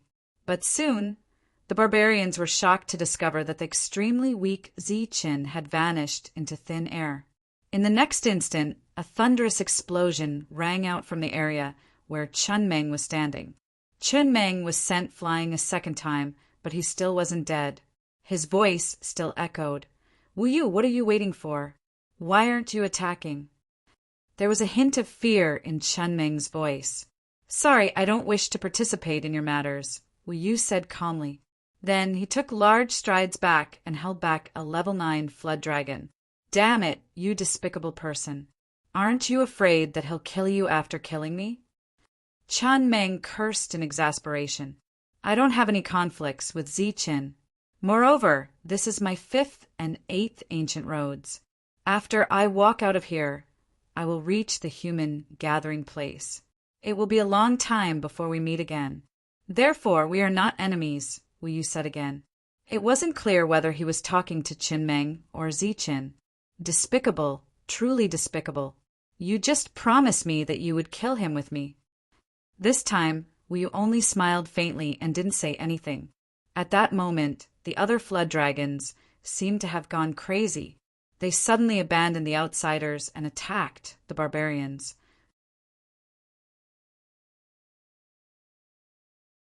Chapter 817.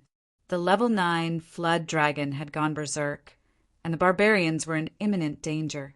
The exit tunnel appeared at the right time, and all the barbarians rushed towards it. This was a desperate attempt to escape. Along the way, the barbarians lost their lives under the flood dragon's sharp claws. However, they did not care. As long as they were still alive, as long as they had one breath left, they had to get out. As long as they could get out, they would never come back. Moreover, they had to spread the news so that no one from the barbarian world would ever come back again.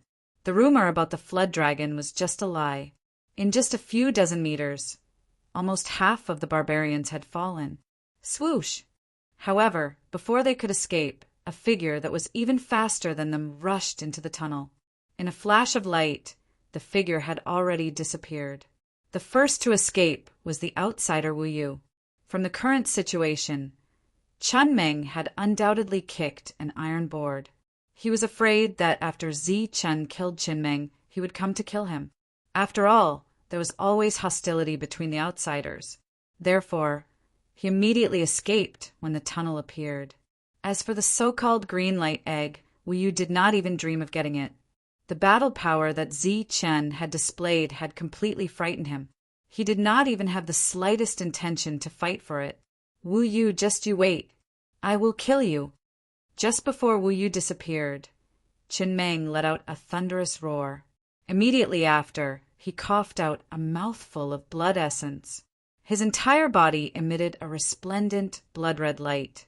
Qin Meng, who was emitting a blood-red light, moved at an extremely fast speed, dodging Zichen's sure-kill attack in an instant. Qin Meng's sudden change was completely out of Zichen's expectation. By the time Zichen reacted and chased after him, Qin Meng had already reached the entrance of the tunnel and disappeared in a flash. However, wherever Qin Meng passed by, there was a large amount of blood mist left in the air.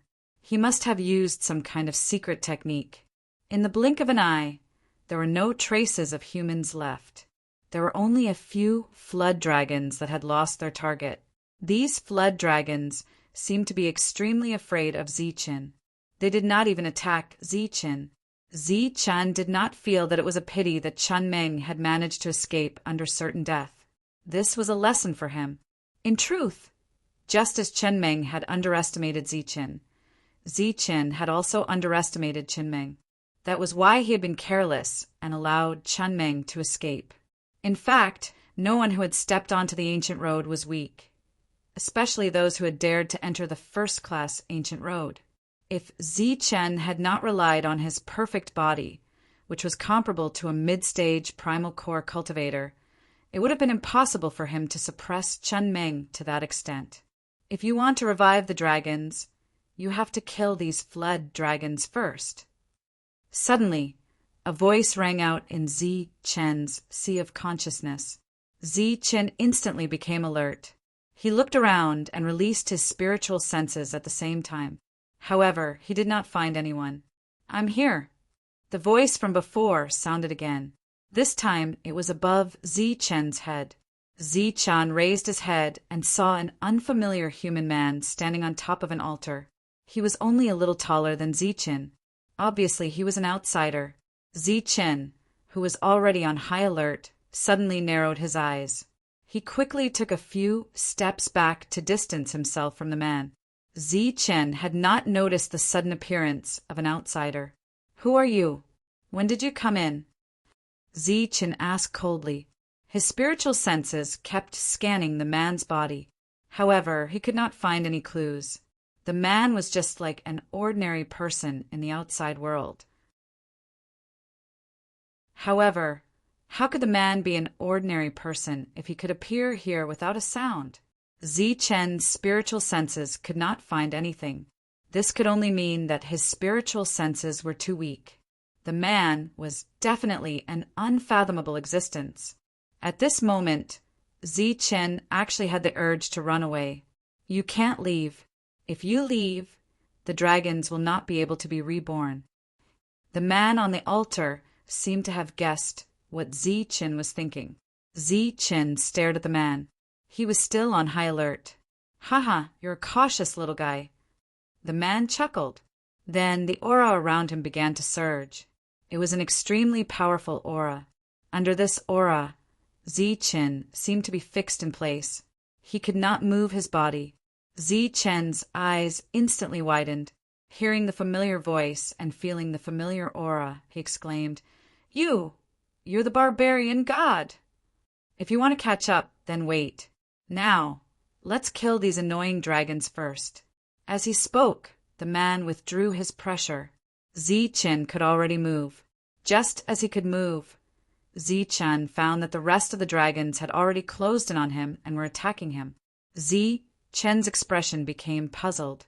However, he did not hesitate and attacked the dragons with all his might. In just a few attacks, all the dragons were killed. After the dragons died, their bodies and dragon crystals turned into endless green gas. They flew back to the green light egg and were completely absorbed. The man jumped down from the altar and looked at Zi-Chen with admiration in his eyes. You're really the barbarian god.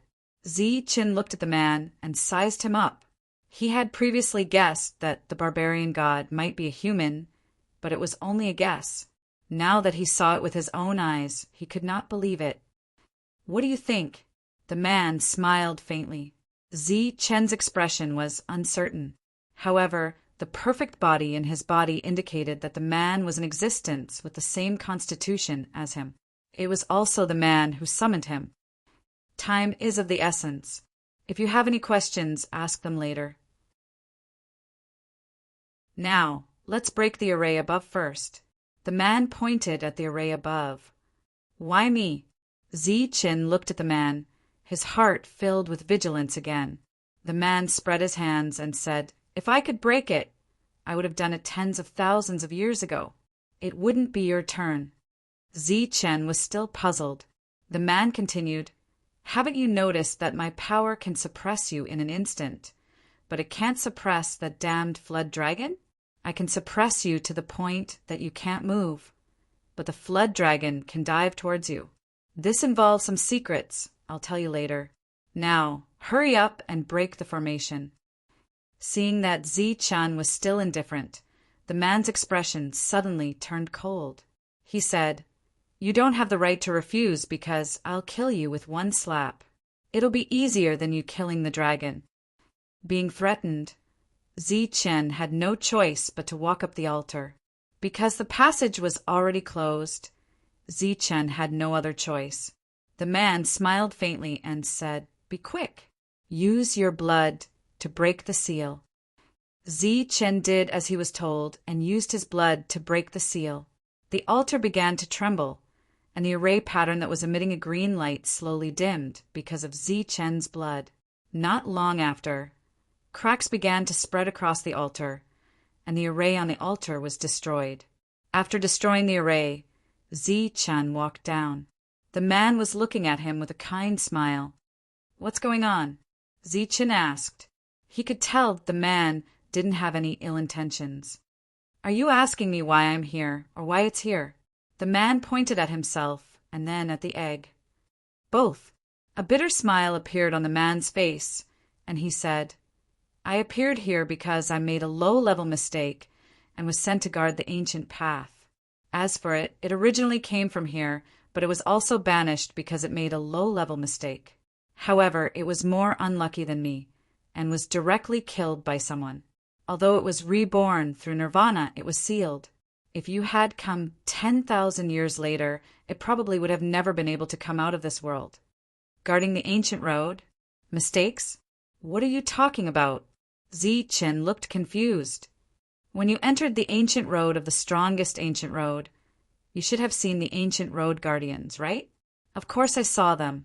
They're a bunch of people who use their position for personal gain. Thinking of the ancient road guardians, Zichen clenched his teeth. A strange smile appeared on the man's face. He didn't say much and directly said, "Let me tell you this. Originally, my rank was even higher than the ancient road guardians. However, because I offended a certain existence, I was demoted. I just happened to know about the situation with the barbaric dragon, so I took the initiative to come here." Zichen's eyes were wide open as he stared at the young man and said, "What did you just say? You're at the same level as the protectors of the ancient road?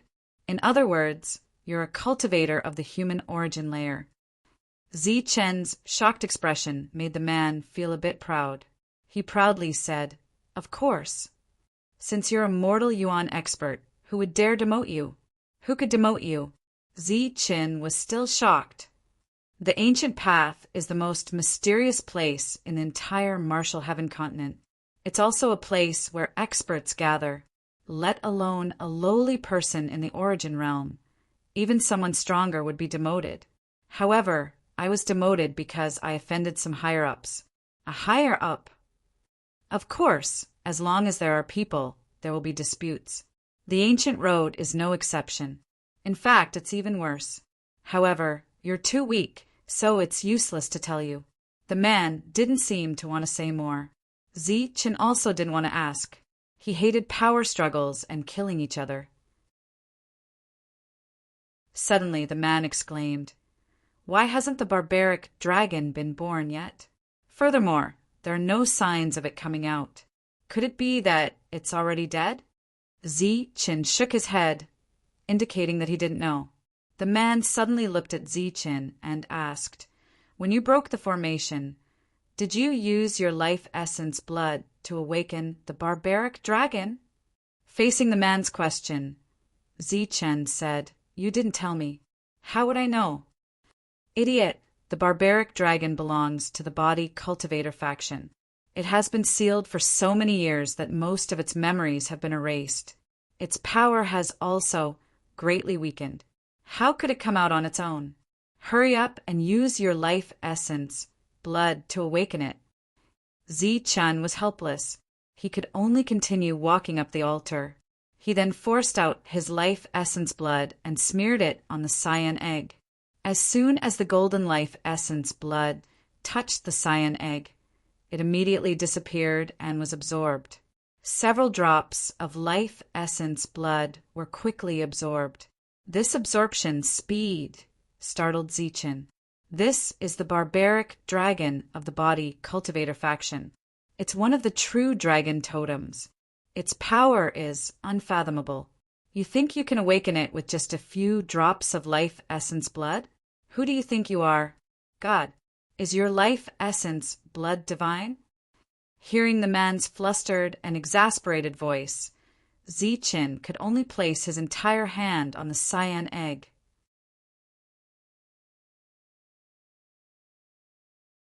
Chapter 8:18. Zichen's normally rosy complexion turned pale in the next moment. Under the crazy devouring of the giant egg, both his blood essence and normal blood were rapidly draining away. Zichen's blood essence was almost instantly devoured by half.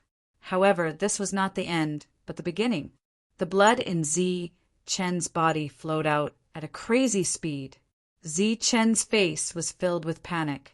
He tried to break free, but it was as if the hand was a part of his body. He could not shake it off at all. He could only watch as he was sucked dry.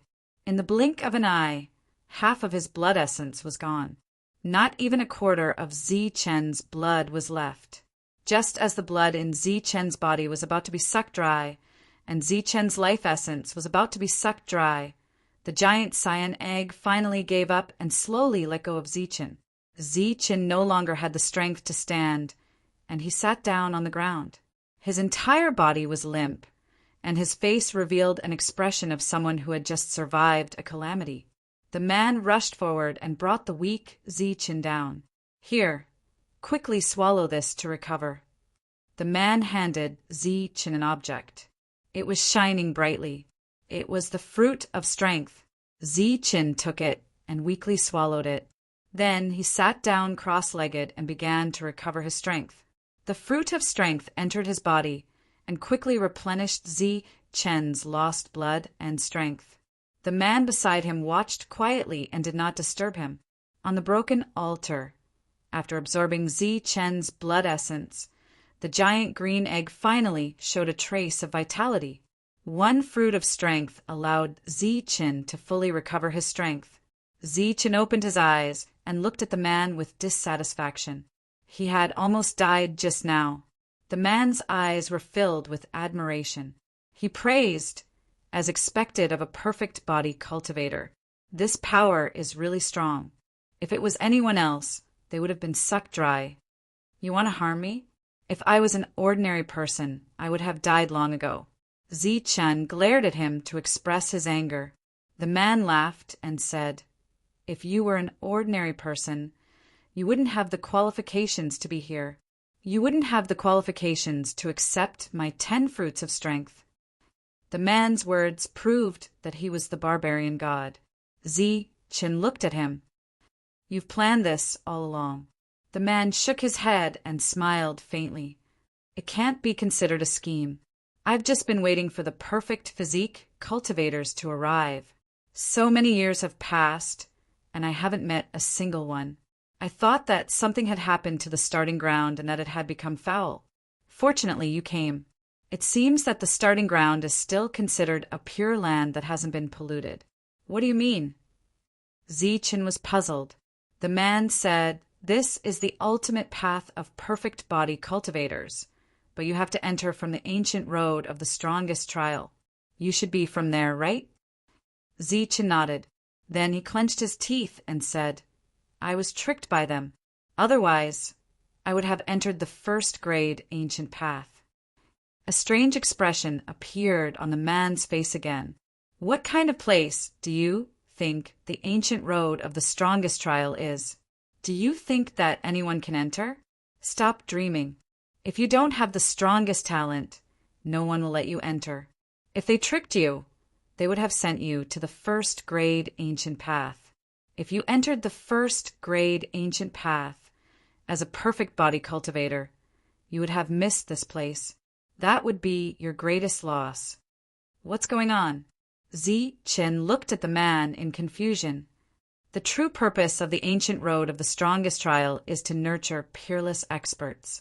Anyone who comes out alive from the ancient road of the strongest trial is an existence that can shake the entire martial sky continent in the future.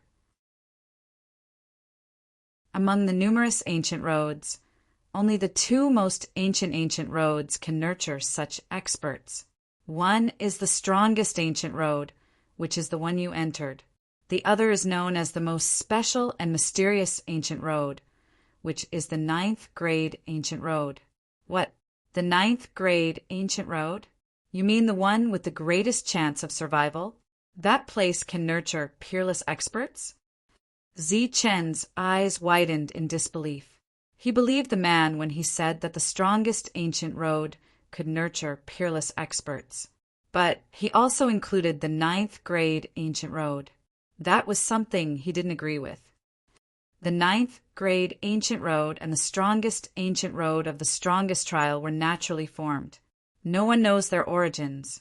Or perhaps it could be said that the history of these 2 ancient roads is as long as the martial sky continent. The 9th grade ancient road is known as the most special and mysterious ancient road of the strongest trial. When it opens on its own, it will release an unfathomable energy. If it doesn't open on its own, then the 9th grade ancient road is naturally the weakest. However, as far as I know, the strongest ancient road of the strongest trial has opened many times, but the 9th grade ancient road of the strongest trial has never opened. As for the 1st and 8th grade ancient roads, they were artificially created later on. They are the training grounds of the martial sky continent's experts. What the man told Zichen was clearly the secrets of the ancient road. When Zichen heard this, he was incomparably shocked. The ancient road that had appeared on its own was already strange, but to be able to create it, it was naturally even more extraordinary. I have two friends who also entered the ancient road of the strongest like me. However, we're not in the same place. Could it be that the ancient road of the strongest isn't just a single ancient road, but many? Zichen asked in puzzlement. Ordinary people can't enter the ancient road of the strongest trial. Everyone who enters has their own ancient road that is suitable for them. It's normal that you haven't met them. For example, this place is extremely suitable for perfect physique cultivators. There are also perfect physique cultivators techniques, but it might not be suitable for your friend. You're saying that they'll also find a suitable training ground for them. One of them is a monk, and the other is a sky-rending battle ape. Do you know which two heavens they'll be on? Zichen asked, his face filled with anticipation. The man looked at Zichen with a strange look in his eyes, but he didn't answer. Why aren't you saying anything? This involves some secrets that can't be revealed. There's only the two of us here. What's there that can't be said? Besides, you've already offended someone and been demoted. Are you still afraid of secrets being revealed? The man thought about it seriously, but he still didn't tell Zichen. He only faintly muttered, I remember that there really is a monk in a certain place. Moreover, there's also a place where many outsiders have died. At this point, the man didn't say anything else. Zichen already felt relieved. As expected, the other two ancient roads were extremely suitable for the monk and the devil ape. As for entering the ancient road of the strongest trial, it was also deliberately arranged by the guardians of the ancient road of the strongest trial. However, Zichen couldn't understand why they had put on a double act. After the dragon egg swallowed the blood essence, it didn't hatch immediately. Although the vitality inside was rich, it needed to awaken on its own. It needed to wait patiently. Moreover, the man clearly told him that once the dragon hatched, Zichen could bring it away and explore the ancient road of the strongest trial. After that, the man told Zichen some information about the ancient road. These were all true secrets. Although they weren't confidential, they benefited Zichen a lot. For example, the man clearly told Zichen what the body cultivator lineage was. The body cultivator lineage referred to the body cultivator lineage. The strongest physique of this lineage was the perfect body. Zichen also asked an extremely important question. When the perfect body is cultivated to the extreme, it can evolve into the fruit of strength. The man answered seriously, Of course, the fruit of strength is the inheritance power of the perfect body cultivator. Without the fruit of strength, it's almost impossible for the perfect body cultivator to reach the perfect trial. Zichen looked at the man again and asked expectantly, Can the fruit of strength be evolved in the mortal origin realm? Mortal origin realm? How is that possible? The man curled his lips and said, Not to mention the mortal origin realm, even the earth origin realm, which is stronger than the mortal origin realm, might not have this ability. As for whether the heaven origin realm can evolve it, I don't know. It was also the first time Zichen knew that there were two realms after the mortal origin realm. After the core realm were the heaven realm and the mortal realm. As for whether the immortal realm was after the heaven realm, Zichen didn't know and didn't ask. Right now, he wasn't even in the mortal origin realm, so there was no need for him to know so many illusory realms. If you can't condense the fruit of strength, where did your fruit of strength come from? Zichen asked doubtfully. You said these. The man stretched out his hand, and several fruits of strength appeared in his hand. Some of these were left behind by the barbarian god. The others were condensed by me by borrowing some of the rule power and the power of the mortal origin realm. Seeing the man casually take out a handful of fruits of strength, Zichen's eyes flashed with a strange light. He asked in shock, borrowing the rule power? You can actually borrow the rule power? This is unbelievable. However, I think it's very difficult to condense the fruit of strength with the rule power. How is that possible? I just casually took one. The man didn't seem to care about the fruit of strength at all. Is that so? Zi Chen's eyes suddenly lit up. Since you can casually take one, why don't you wave your hand a few more times and give me more? Your power has reached a bottleneck. You need luck to break through. It's useless to give you more. The man curled his lips. I don't expect to break through. Can't I use it to recover my power? Also, it's useless to me, but it should be useful to my friends. If I have the chance to meet them, I'll give it to them. Zi Chen said. The man looked at Zi Chen. You're giving my things to them. Zi Chen also looked at the man and said, You can take out one with a wave of your hand. It's not like you'll lose anything. What's there to be afraid of if you give me more? Moreover, you said that after the Torvosaurus is born, its strength won't be very strong. I still have to protect it. But as far as I know, you already have a lot of little devil wine that can help you recover your power. The man said. Zi Chen's face was dejected as he said, Fine, I'll tell you the truth. I was cheated in the starting ground. Most of my resources are gone. I want these fruits of strength because I want to exchange them for resources. You came out from the ancient road, so you should know how dangerous it is if you don't have any resources and can't replenish your energy. The man seemed to be moved by Zi Chen's words and sank into his memories. After a while he nodded and said, Yes, that's indeed the case. Since that's the case, I'll give you more fruits of strength. The man wasn't stingy and directly gave Zi Chen dozens of fruits of strength. Zi Chen received them and was immediately overjoyed. There were actually 50 fruits of strength. 50 fruits of strength. Zi Chen was delighted, but he still wanted to be happy. He looked at the man again.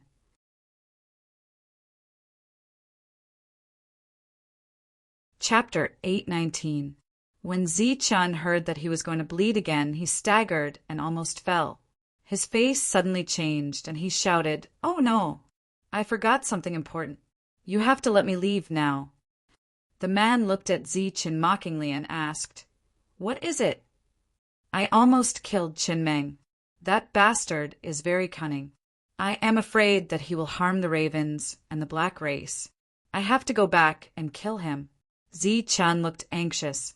The man's face was still full of mockery. I think you are the cunning one. You want to take the fruit and run away. Ha! Do you think I am easy to fool? How can I? I can leave the fruit and come back after I kill Qin Meng. Zi Chen was about to put down the fruit to show his sincerity. The man waved his hand and laughed mockingly. That won't be necessary. All right then, let me go quickly, Zi Chen urged, immediately putting away the fruit of strength. The man smiled. I mean, you don't have to go. Those two outsiders have already left this world. What? Left? When did they leave? Zi Chen was confused. When they stepped on the passage. The exit is on the other side. Those two rank 9 warriors went to train. The man's words completely dispelled Zi Chen's idea of leaving. The rank 9 warriors and the outsiders had left. As for the rank 8 warriors of the Earth race, they did not dare to cause trouble for the two races. At least, they would not dare to do anything until they heard that he had left.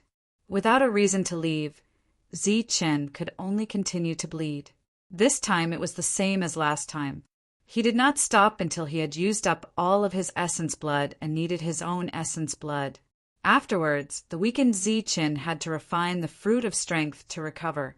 While he was recovering, the man also told Zi Chen about the matters of the ancient road. After Zi Chen's essence blood was fully recovered, everything went back to normal. The first 2 times, Zi Chen had been extremely unwilling. However, when the essence blood energy in his body was replenished for the 3rd time, Zi Chen suddenly realized that the bottleneck of his power at the peak of the 6th level seemed to have loosened a little. This discovery obviously made Zi Chen feel energized. Unfortunately, the barbaric dragon no longer needed it. just like the birth of Longhu back then. The birth of the barbaric dragon caused quite a commotion.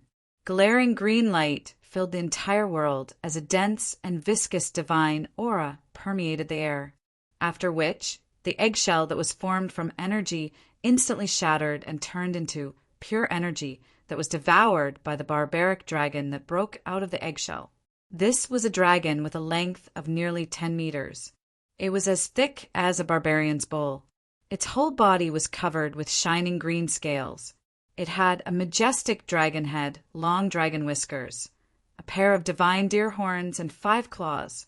It was just like the legendary totem of the azure dragon.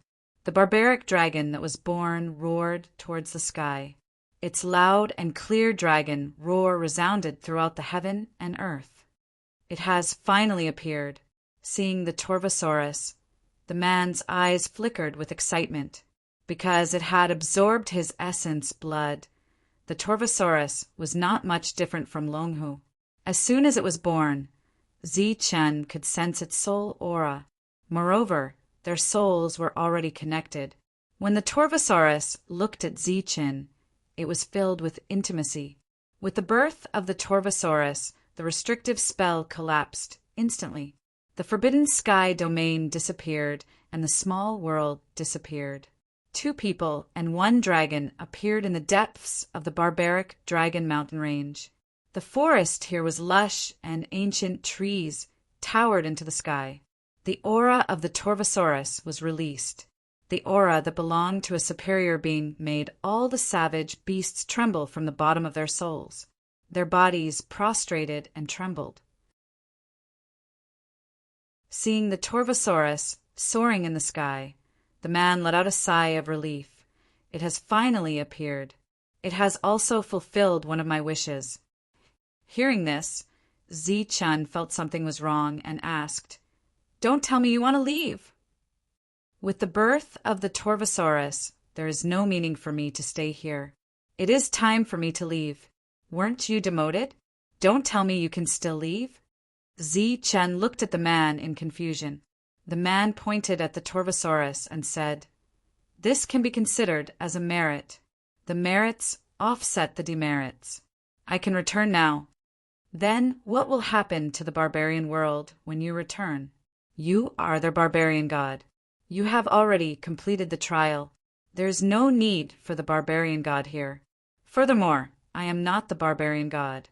The real barbarian god has long since left the barbarian world. Zichen wanted to say something, but was interrupted by the man. "What? We have only known each other for a few days. You don't even know my name, and you are already unwilling to let me go?" Zichen revealed an awkward expression and said, "My name is Zichen. May I know?" Zichen didn't know how to address the other party. Should he call him Barbarian God or Senior? "You should just call me Barbarian God. I feel that this name suits me very well." The Barbarian God smiled. Zichen felt disdain in his heart, but he didn't reveal it. "Senior Barbarian God, since you are going to leave, the fruits of strength are useless to you. Why don't you make more of them for me? Give me more so that I can feed this Torvosaurus in my free time. If there is a chance to meet again, you will be able to see a white and fat Torvosaurus, right?" The Barbarian God laughed. Good, Zichen. "So the reason you are unwilling to let me go is because you want the fruits of strength." Zichen smiled awkwardly. "I can give you the fruits of strength, but does this count as you owing me a favor?" asked the Barbarian God. "Yes, of course it counts. It counts as a big favor." Zichen didn't have the slightest idea of the use of his favor. "Haha, good. I, the Barbarian God, will remember this big favor. If there is a chance, I will definitely find you to return the favor. Now, I will give you the fruits of strength." The Barbarian God waved his sleeve, and numerous shining fruits of strength appeared. They were densely packed and fell from the sky like raindrops. Seeing so many fruits of strength, Zichen was completely stunned. With a rough count, there were more than 1,000 of them. "Goodbye, Zichen. I look forward to our next meeting." The Barbarian God's figure slowly disappeared, Right, you have to be careful. Don't be careless and don't die. With that, everyone dispersed. Chen put away these fruits of strength. His heart was filled with joy, as if flowers had bloomed many times over. Little did he know that the barbarian god who disappeared was also very happy. He used the useless fruits of strength to gain a favor from a pure body cultivator. This was a good deal. After the barbarian god disappeared, Chen also prepared to leave. He called the Torvosaurus over and flashed onto its back. At this moment, Chen treated himself as a dragon knight. Suddenly, a sharp whistling sound came from the sky. A black dot fell from the sky with the speed of a cannonball, causing Chen's expression to change. The Torvosaurus carried Chen and flashed, dodging the black dot's attack. The black dot smashed into the ground and exploded. Then, a bottomless black hole appeared on the ground. Chen and the Torvosaurus hid in the distance and looked at the black hole in puzzlement. After a moment, 2 hands stretched out from the black hole, and then a human head appeared. Chen's face was filled with surprise. He didn't expect the barbarian god to appear again. He asked doubtfully, "Barbarian god, didn't you leave after your merits offset your faults? Why are you back? Moreover, you want to sneak attack me?" "Bah, why would I need to sneak attack you?" Hearing Chen's ridicule, the barbarian god was furious. "It's all your fault. Otherwise, I would have left." "Me? What does it have to do with me? I'll give you something. It's because he delayed my departure." The barbarian god pointed at Chen. When his finger landed, a shining golden ball appeared in his hand. This ball directly flew towards Chen. "What is this? A fruit of strength?" Chen had a look of curiosity. "Goodbye, no, never again. No, you still owe me a favor. We'll meet again someday." The barbarian god soared into the sky and left with his tattered clothes. This time he left completely. Chen didn't send him off. He didn't even greet him. At that moment, after Chen caught the golden ball, it was as though he had been immobilized. The golden ball entered Chen's sea of consciousness and transformed into a tall figure in Chen's sea of consciousness. This figure was evolving a strength-based combat skill. This was an extremely complicated, strength-based combat skill. Even though Chen was extraordinarily talented and had the divine power of the Lightning Youth, he couldn't immediately comprehend this strength-based combat skill. After carefully studying and sensing it, Chen knew that this was an offensive skill that was specially created for perfect bodies. It was unique to perfect bodies. If one had to assign a grade to it, it would be at least level 10 or above. Seeing Chen endlessly studying it, the Torvosaurus placed Chen on the ground and quietly guarded him.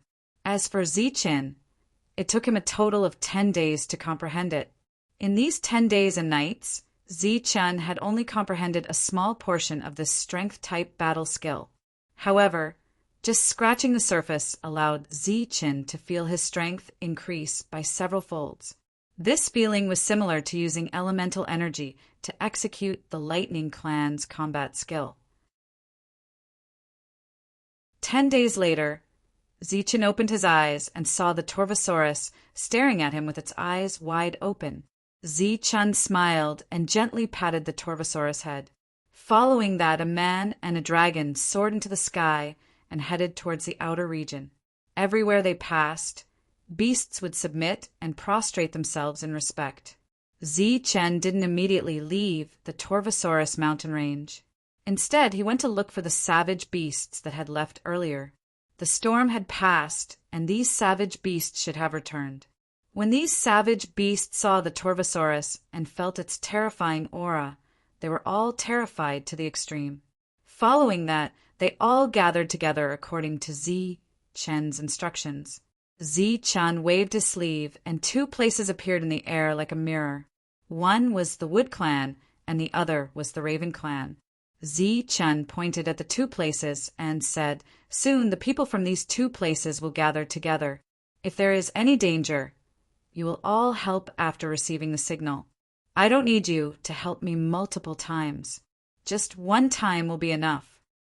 With the Torvosaurus on the side, no savage beast dared to refuse. They all nodded.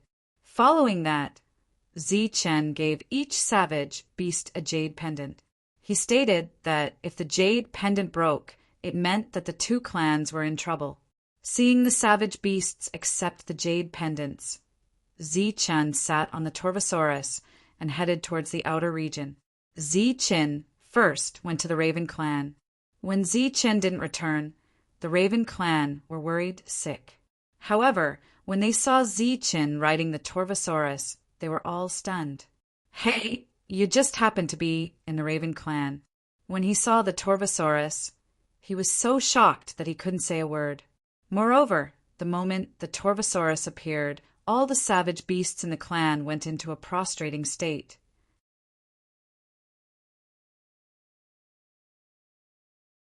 Chapter 8:20. The dragon descended from the sky and spread its aura. All the beasts retreated, including the barbarian tiger. "Leader Chen, you're finally back. We were so worried about you. The two race and the other clans have already returned."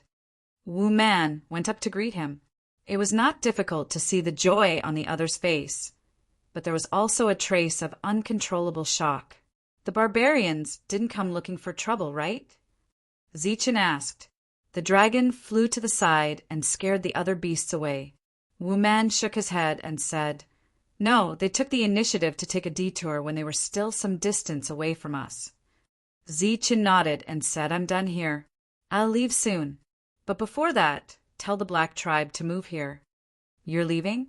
When everyone heard this, their expressions instantly became gloomy. Although they had long known that such a day would come, it had come too quickly. The outsiders don't belong to this world, and this world doesn't belong to the outsiders. The other two have already left. "I should leave too," Chen said. The cheerful atmosphere turned gloomy.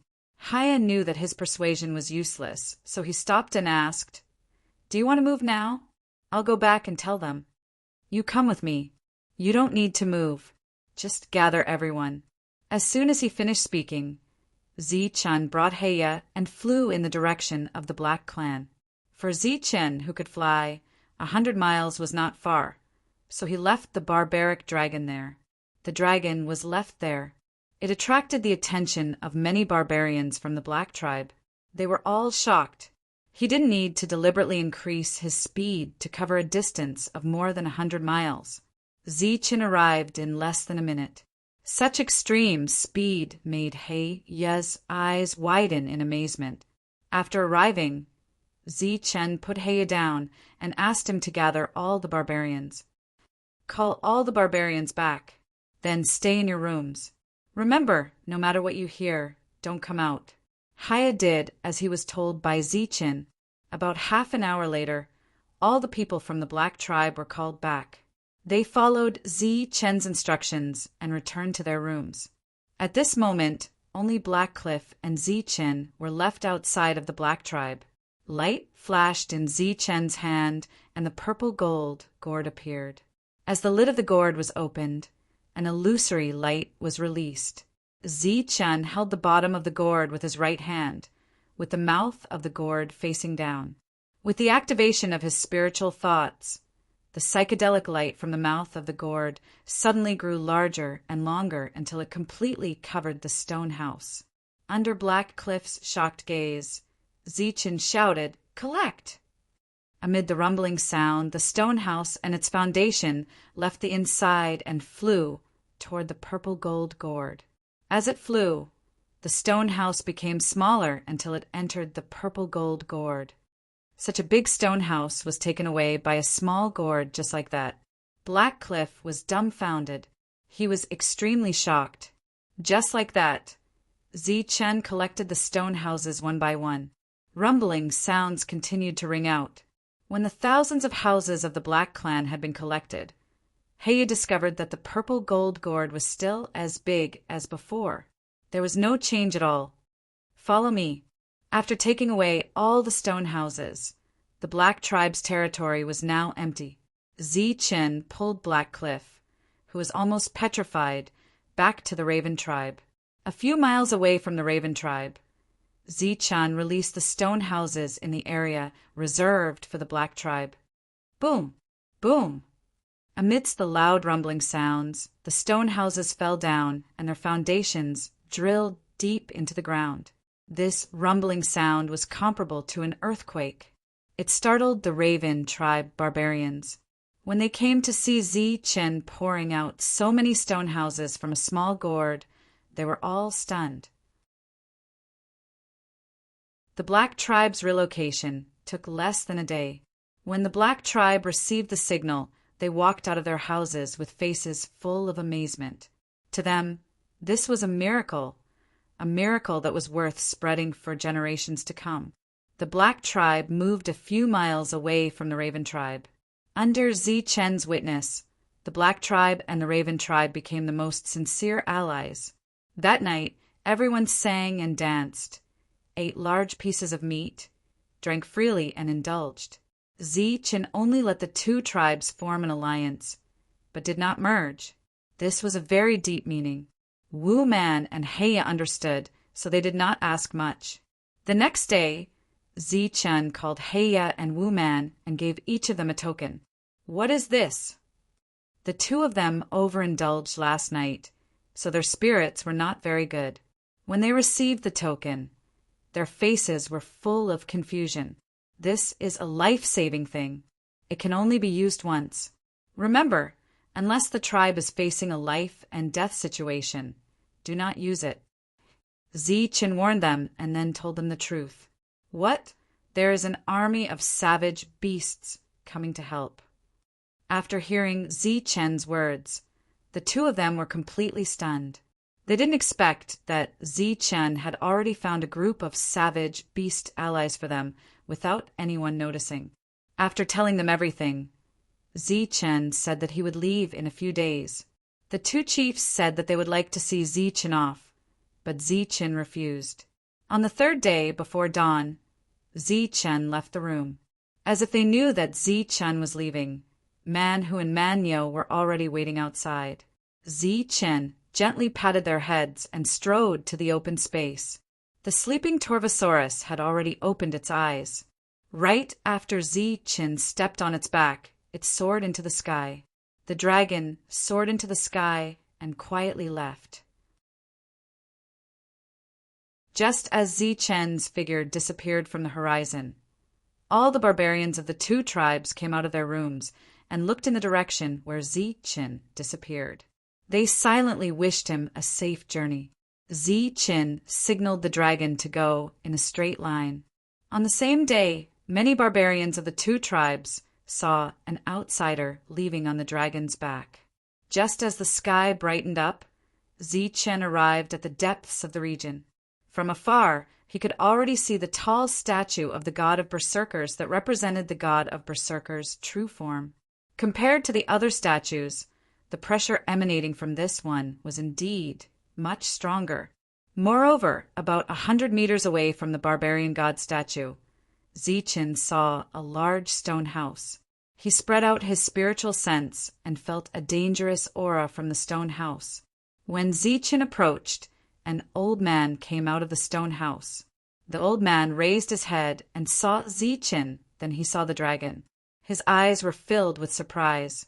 Zichun looked at the old man indifferently. Both of them looked at each other and nodded. Just a few miles away from the statue of the true god was the territory of the Earth race. Zichun's figure on the dragon was naturally seen by the group of Earth race people. Apart from being shocked, other expressions also changed on their faces. The leader of the barbarians, who was lucky enough to survive, saw the scene of Zichun leaving. His eyes instantly turned cold. With a loud dragon roar, Zichun and the dragon entered the passage and left the barbarian world. They entered the fourth ancient road. Zichun had already bid farewell to this place. What would happen in the barbarian world in the future had nothing to do with Zichun. Zichun didn't know if the Black tribe and Raven tribe would rise again. However, if the barbarians dared to attack these two tribes, they would definitely suffer a crushing defeat. The number one tribe in the barbarian world would also change. In the fourth ancient road, there was still no Ling Qi of heaven and earth. Here, Zi Chen's Yuan Li would decrease every time he used it. If he wanted to recover, he could only rely on Yuan stones or Yuan liquid. As soon as Zi Chen and the dragon arrived, they encountered a crazy attack. This was an unknown beast with a very strong combat power. It attacked the human and dragon together. In this ancient road, Zi Chen was surrounded and attacked crazily. After killing one of the beasts, Zi Chen found a crystal stone in its body. It was like a Yao Dan that could replenish some energy. In the first ancient road, Zi Chen only faced one powerful existence. The second ancient road was also to defeat them one by one. The third ancient road was related to the growth of one's strength. Then the fourth ancient road would be a crazy attack. Zi Chen rejoiced that he only encountered a group of beasts on the fourth ancient road.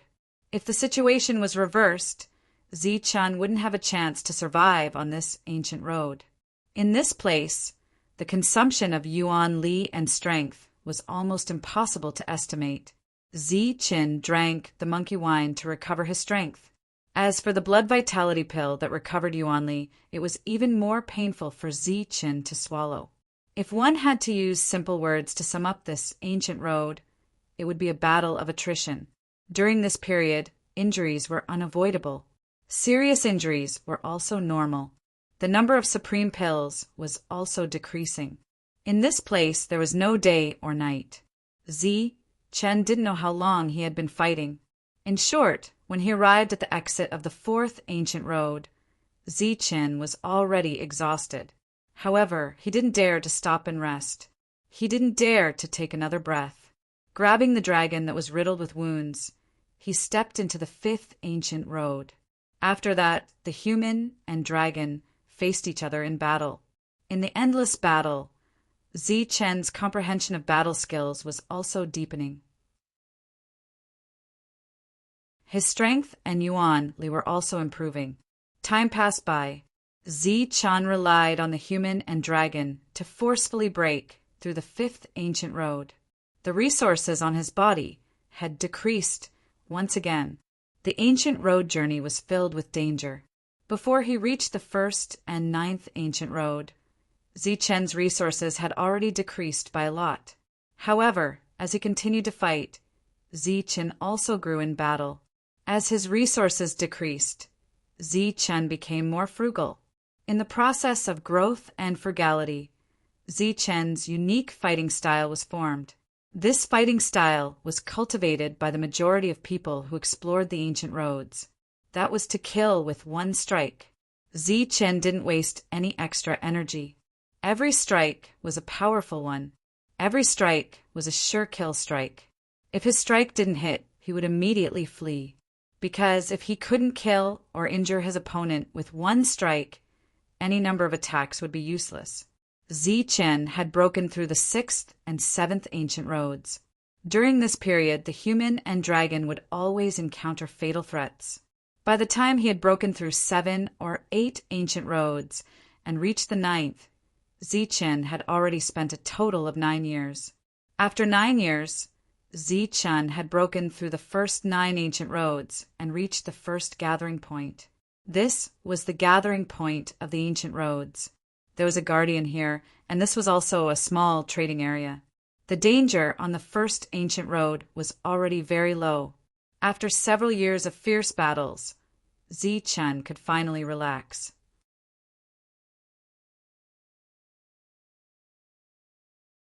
Chapter 821. After 9 years, Zi Chen had finally stepped onto the first 9 ancient roads. In these 9 years, a group of people had already entered the ancient road, and the second group was about to be gathered. On the square, there were still many core realm cultivators gathered.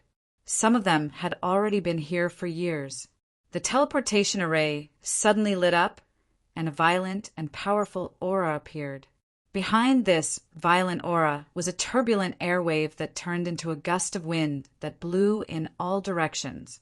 Many core realm cultivators below the array platform cursed and waved their sleeves to disperse the airwave. When the airwave disappeared, a person appeared on top of the array platform. To be precise, it was a woman and a beast. The woman was dressed in white and had a peerless appearance like a fairy. She was riding a white tiger with black and white patterns all over its body. This white tiger was not ordinary. Its 2 sharp teeth were exposed, like 2 sharp blades that flashed with a cold light. In addition to this, the white tiger also had a pair of huge wings on its back. There were naturally many knowledgeable, core realm cultivators present. The moment they saw the white tiger with wings, someone exclaimed, "Flying tiger!" "It's the flying divine tiger." An indescribably beautiful woman riding a flying divine tiger with an extraordinary bloodline appeared. The combination of this beauty and the divine tiger instantly attracted everyone's attention. The woman was beautiful and gorgeous, while the flying divine tiger was domineering and ostentatious. This combination almost stunned everyone, so much so that they did not react in time and immediately wanted to drive this woman and beast off. "Get lost, don't block the way." The flying divine tiger's cold eyes swept around. Then he roared and leaped down. Feeling the violent aura around the flying divine tiger, many core realm cultivators' faces changed and they all moved aside. "You still dare to block the way? Do you want to die?" One of the core realm cultivators was too slow to dodge and was hit by the flying divine tiger's claw, instantly flying out. The flying divine tiger was domineering, ostentatious, and powerful. On the back of the flying divine tiger, there was a fairy-like beauty, quiet, gentle, and calm. "Who can tell me where this place is?" The flying divine tiger's cold eyes swept around, and his loud voice was like thunder. Quite a few people's expressions changed when they heard the flying divine tiger call him Grandpa Tiger. However, the ancient road was about to open, so no one wanted to stir up trouble at this time. Naturally, no one answered the flying divine tiger's question, because no one was willing to recognize such a tiger lord, even if the other party looked very mighty. "What, are all of you mute?" Being ignored, the flying divine tiger was enraged. Its eyes turned cold, and with a flap of its wings, it instantly appeared in front of one of the Dan Origin Realm experts. Pressing down on him with its claws, it coldly said, "Tell Grandpa Tiger what this place is. Could it be that it isn't the ancient road?" "Yes, it's the ancient road of trials. It's the starting ground." Under Shin, whose sharp claws, this Dan Yuan cultivator was unable to move at all. His face was filled with terror as he hurriedly replied, afraid that Shun who would suddenly kill him. Who would have thought that after Dan Yuan opened his mouth, Shun whose eyes would become even colder? His thunderous voice rang out once more. "Don't you know that before you answer, you should first say, 'Master, who?'" Shin, who exerted more force on his claws, and Dan Yuan's bones instantly made cracking sounds. Dan Yuan was almost scared to death by Shin whose strength. At this moment, the woman on top gently patted Shin whose back and said, "Little tiger, ask him nicely. Don't scare him." The woman's voice was gentle like a spring breeze. "He Meng Yao, if I don't scare him, he won't be honest." Shin, who half turned his head and smiled at the woman on top of him. "The people here are not as bad as you think. As long as you ask nicely, they will definitely speak nicely." The woman named Meng Yao said again. Dan Yuan, who was being pressed down by Shen whose claws, quickly nodded. Looking at the woman's eyes, he was also filled with gratitude. Shen, who retracted his claws, and Dan Yuan quickly got up and retreated a few steps. On Shen whose back, the woman asked, "You just said that this is the starting ground. What do you mean?" Without waiting for Dan Yuan to answer, an extremely surprised voice suddenly rang out from behind. "Is that you, sister?" Hearing this extremely familiar voice, the woman's delicate body trembled slightly. Then she slowly turned her head, and on that peerless face, There was actually a hint of nervousness. After turning her head, the woman saw that two people had appeared on the platform. Because everyone's attention was on this woman, they did not notice that there were actually two more people on the platform. Just as the woman turned her head, everyone also turned their heads to look at the platform. With one look, everyone was almost petrified. What's going on? Why is there another peerless beauty? Everyone felt that their minds were not enough. In this ancient road, the number of men was far greater than the number of women. Although there were some women who were above average in terms of beauty, there were almost no peerless beauties. But today, there were actually two such peerless beauties. The peerless woman who came after was wearing a green robe, like a green lotus that had just bloomed. Beside the green-robed woman, there was a slightly plump man who was directly ignored. "Shwe-er, it's you."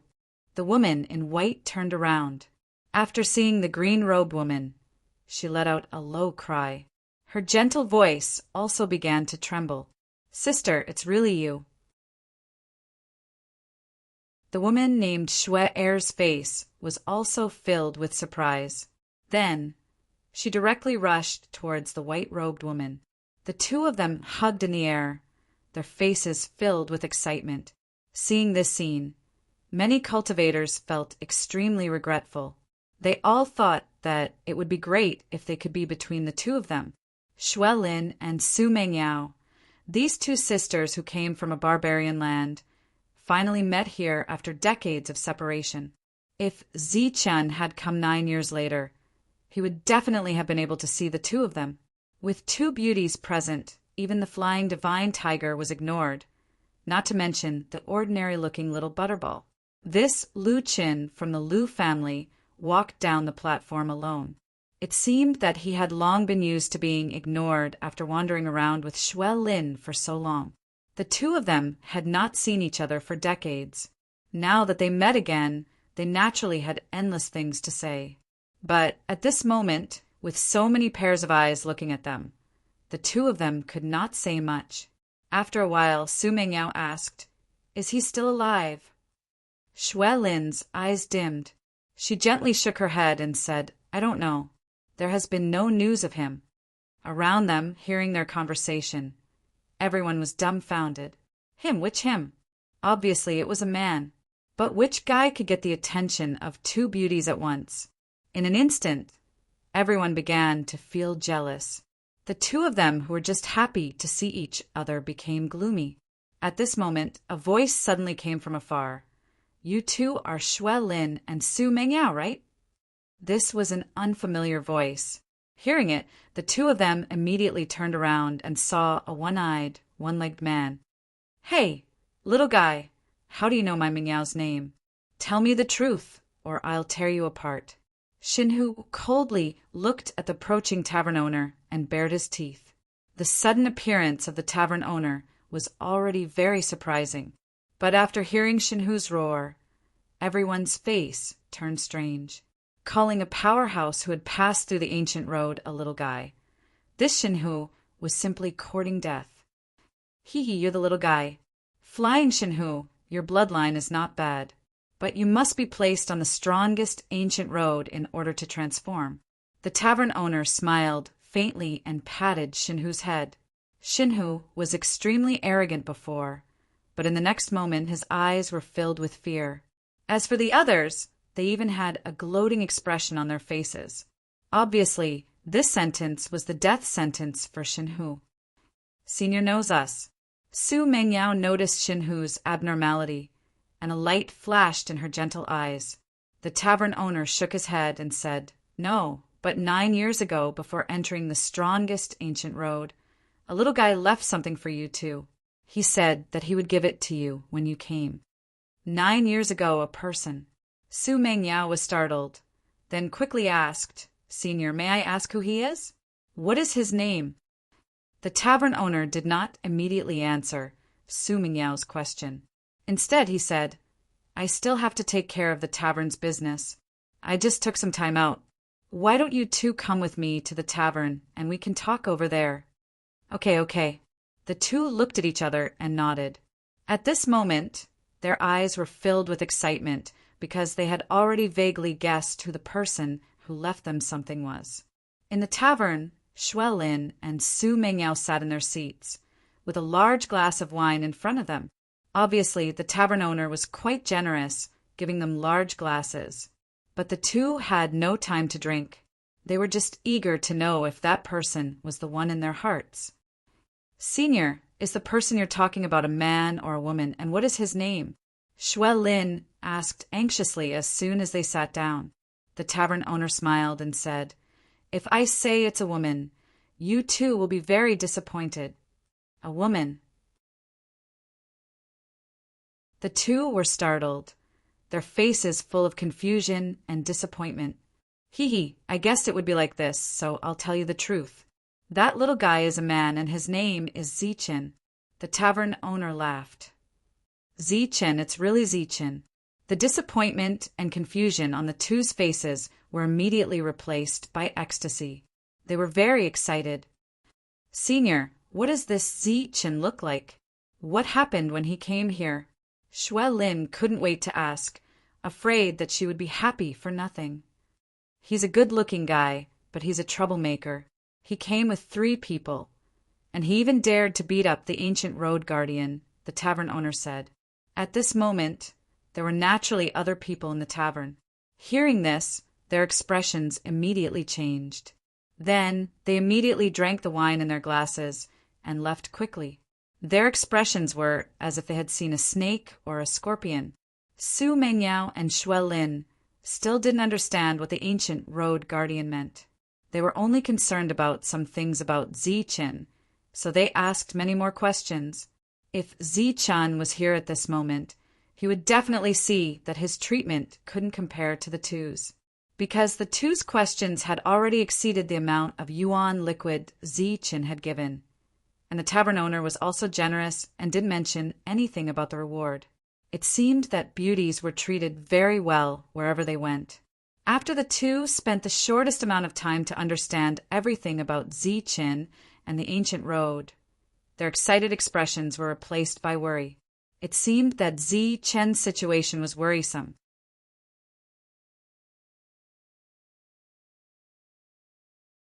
Chapter 8:22. After knowing what had happened to Zichen here, the two began to worry for Zichen. The ancient road was even stronger than the first-grade ancient road, so the chances of survival were not high. However, Zichen had survived several life and death crises. Although the two were worried, they were still confident in Zichen. At this time, there was no one else in the tavern. The tavern owner came forward and began to put things on the table. Soon, the same amount of things were placed in front of the two. These were left behind by Zichen. 1,000 blood origin pills, 100 special blood origin pills, 1,000 drops of mid-grade origin liquid, 10 treasure pills, 100 blood healing pills, and 25 blood explosion pills. These were left behind by that little guy. "You can each take half." The tavern owner finished speaking and walked back. The two looked at the resources with complicated expressions. They were touched and felt guilty. Even after so many years had passed, they still hadn't forgotten about Zichen. Similarly, Zichen hadn't forgotten about them either. Despite knowing that they would enter the strongest ancient path, he still left behind resources for the two of them. Back then, Zichen hadn't even dared to say whether or not the two of them would come. The two put away the resources and remained silent for a long time. Those wines were left behind by that little guy. They are really good things. Back then, Zichen spent a lot of money to help his companions break through. In order to thank that little guy for his generosity, before the ancient road is opened, the two of you can come here and drink a cup for free every day. The tavern owner said generously. The two of them did not drink, but this was left behind by Zichen, so they had to drink. After drinking, the two of them felt that this wine was extraordinary. After that, the two of them came here every day to refine this large cup of wine. As for Lu Qin and Xinhu, they were not so lucky. They could only wait outside the tavern. This situation lasted for 5 days. After 5 consecutive days of offering large cups of wine, the tavern owner seemed to be unable to bear it. Fortunately, on the 6th day, the ancient road was opened again. Sophie, the old man, and the tavern owner appeared again and opened a passage in the air. It was also the first time Lin Shui and Su Mengyao saw the ancient road's guardian, Sophie, who looked ugly and fat. Sophie seemed to have lost interest in opening the ancient road because of the appearance of the two beauties. After briefly explaining the rules of the ancient road, she directly opened the passage. All the passageways were opened, allowing the passageways to choose their own people. In the middle of the gigantic portal, beams of light cascaded down. These beams of light landed on the core origin realm cultivators, as if they were selecting the most suitable people to enter the ancient paths. Buzz. Suddenly, an aura emerged from the portal. It was the aura of the ancient road of the strongest trial. This aura fell from the portal and directly landed on Xuelin. Oh, the strongest ancient road. Its grade is even higher than that of a first-grade ancient road. Congratulations. Sophie smiled faintly at the sight of this, but she was extremely shocked in her heart. Such a woman was actually chosen by the strongest ancient path. Clearly, she was extraordinary. Everyone's expression changed when they heard this. They all looked at Lin Shui, but many of their eyes were filled with mockery and schadenfreude. It was even stronger than a first-grade ancient path, so the chances of survival were extremely slim. Xuelin's eyes were extremely calm. She glanced at Su Mengyao and then looked at Lu Chun next to her. She was ready to enter the ancient road of the strongest. Just as the ancient road of the strongest was about to disappear with Xuelin, an ancient aura suddenly descended from the sky. This aura was even more ancient than the ancient road of the strongest. The moment it landed, a huge force gushed out. This force directly pushed the ancient road of the strongest away, and the light cascaded down. The light that pushed open the ancient road of the strongest directly landed on Su Mengyao below. Then this light extended again, covering the flying divine tiger. Such a scene, not to mention the surrounding core origin realm cultivators. Even the 3 guardians' expressions changed in an instant.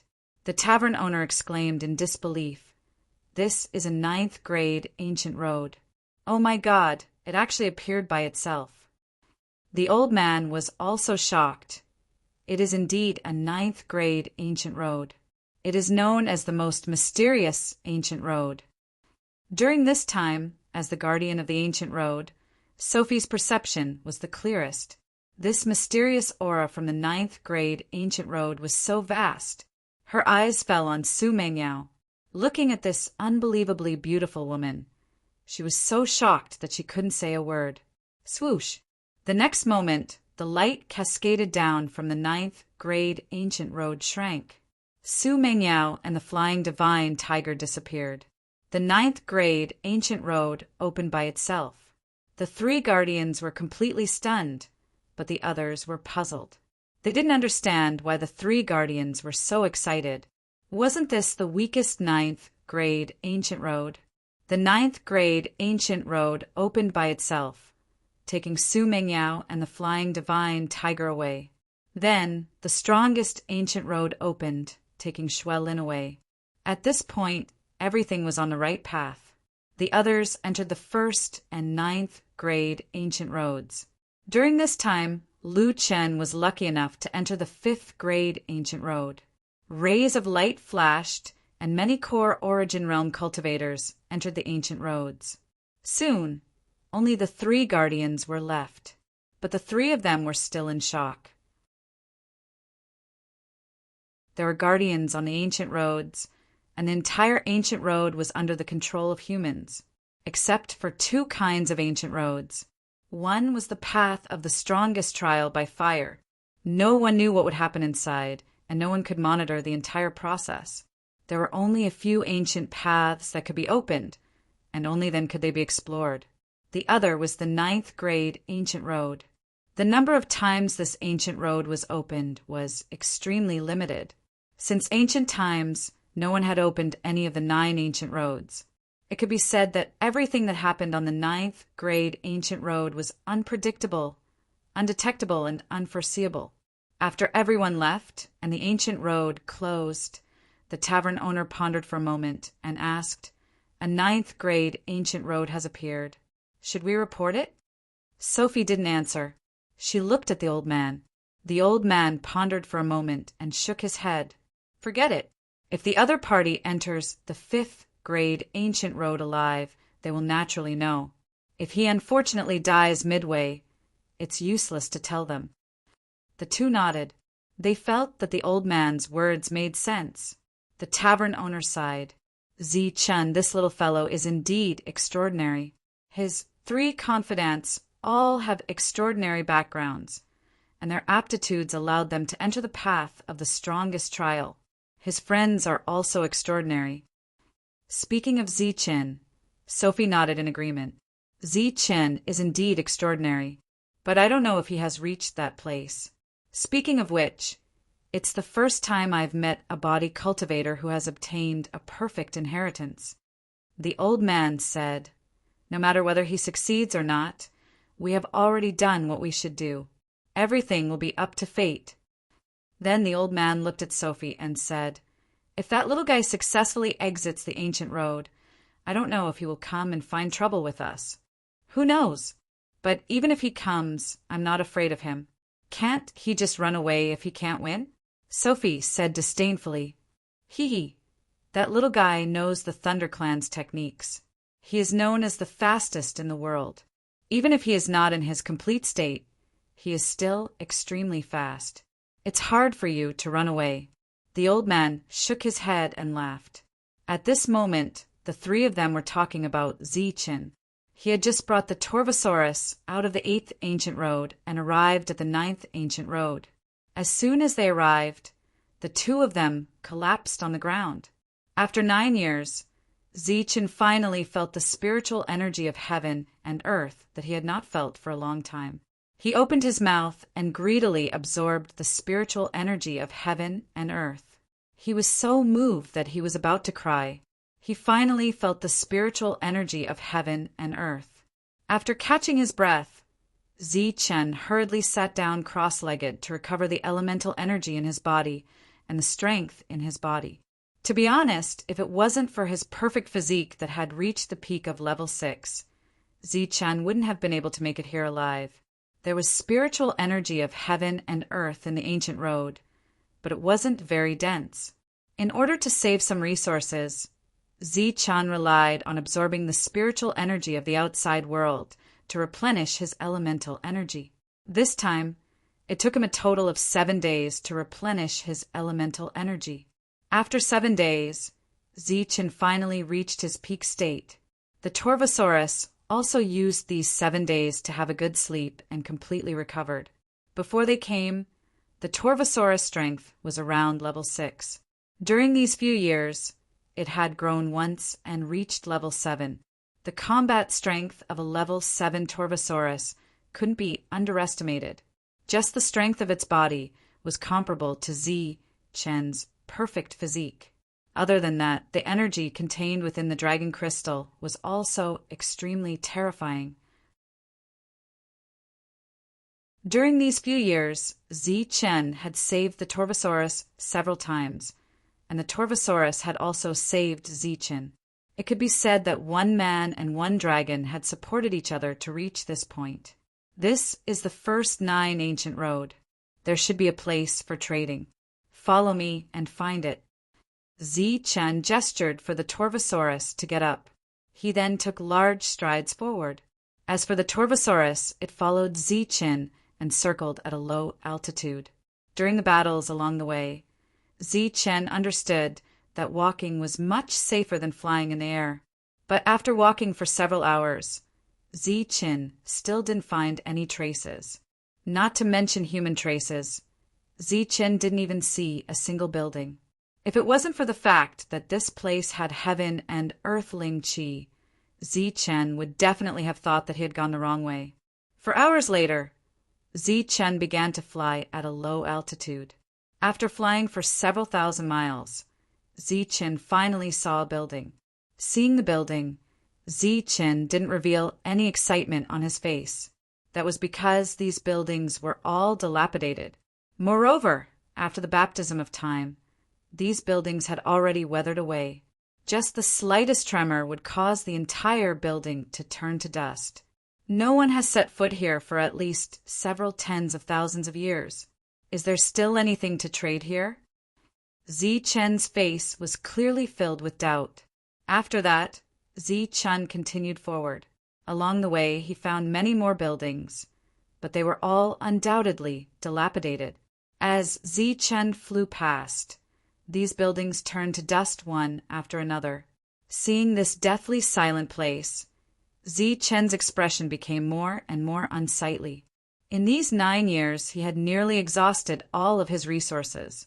If he didn't exchange the useless resources for useful resources, he wouldn't be able to pass the next trial. As the buildings turned to dust, Zichen's heart sank. From these buildings, it wasn't difficult to see that this place used to be bustling. It seemed that many cultivators had come here, but now this place was deathly silent. There was nothing.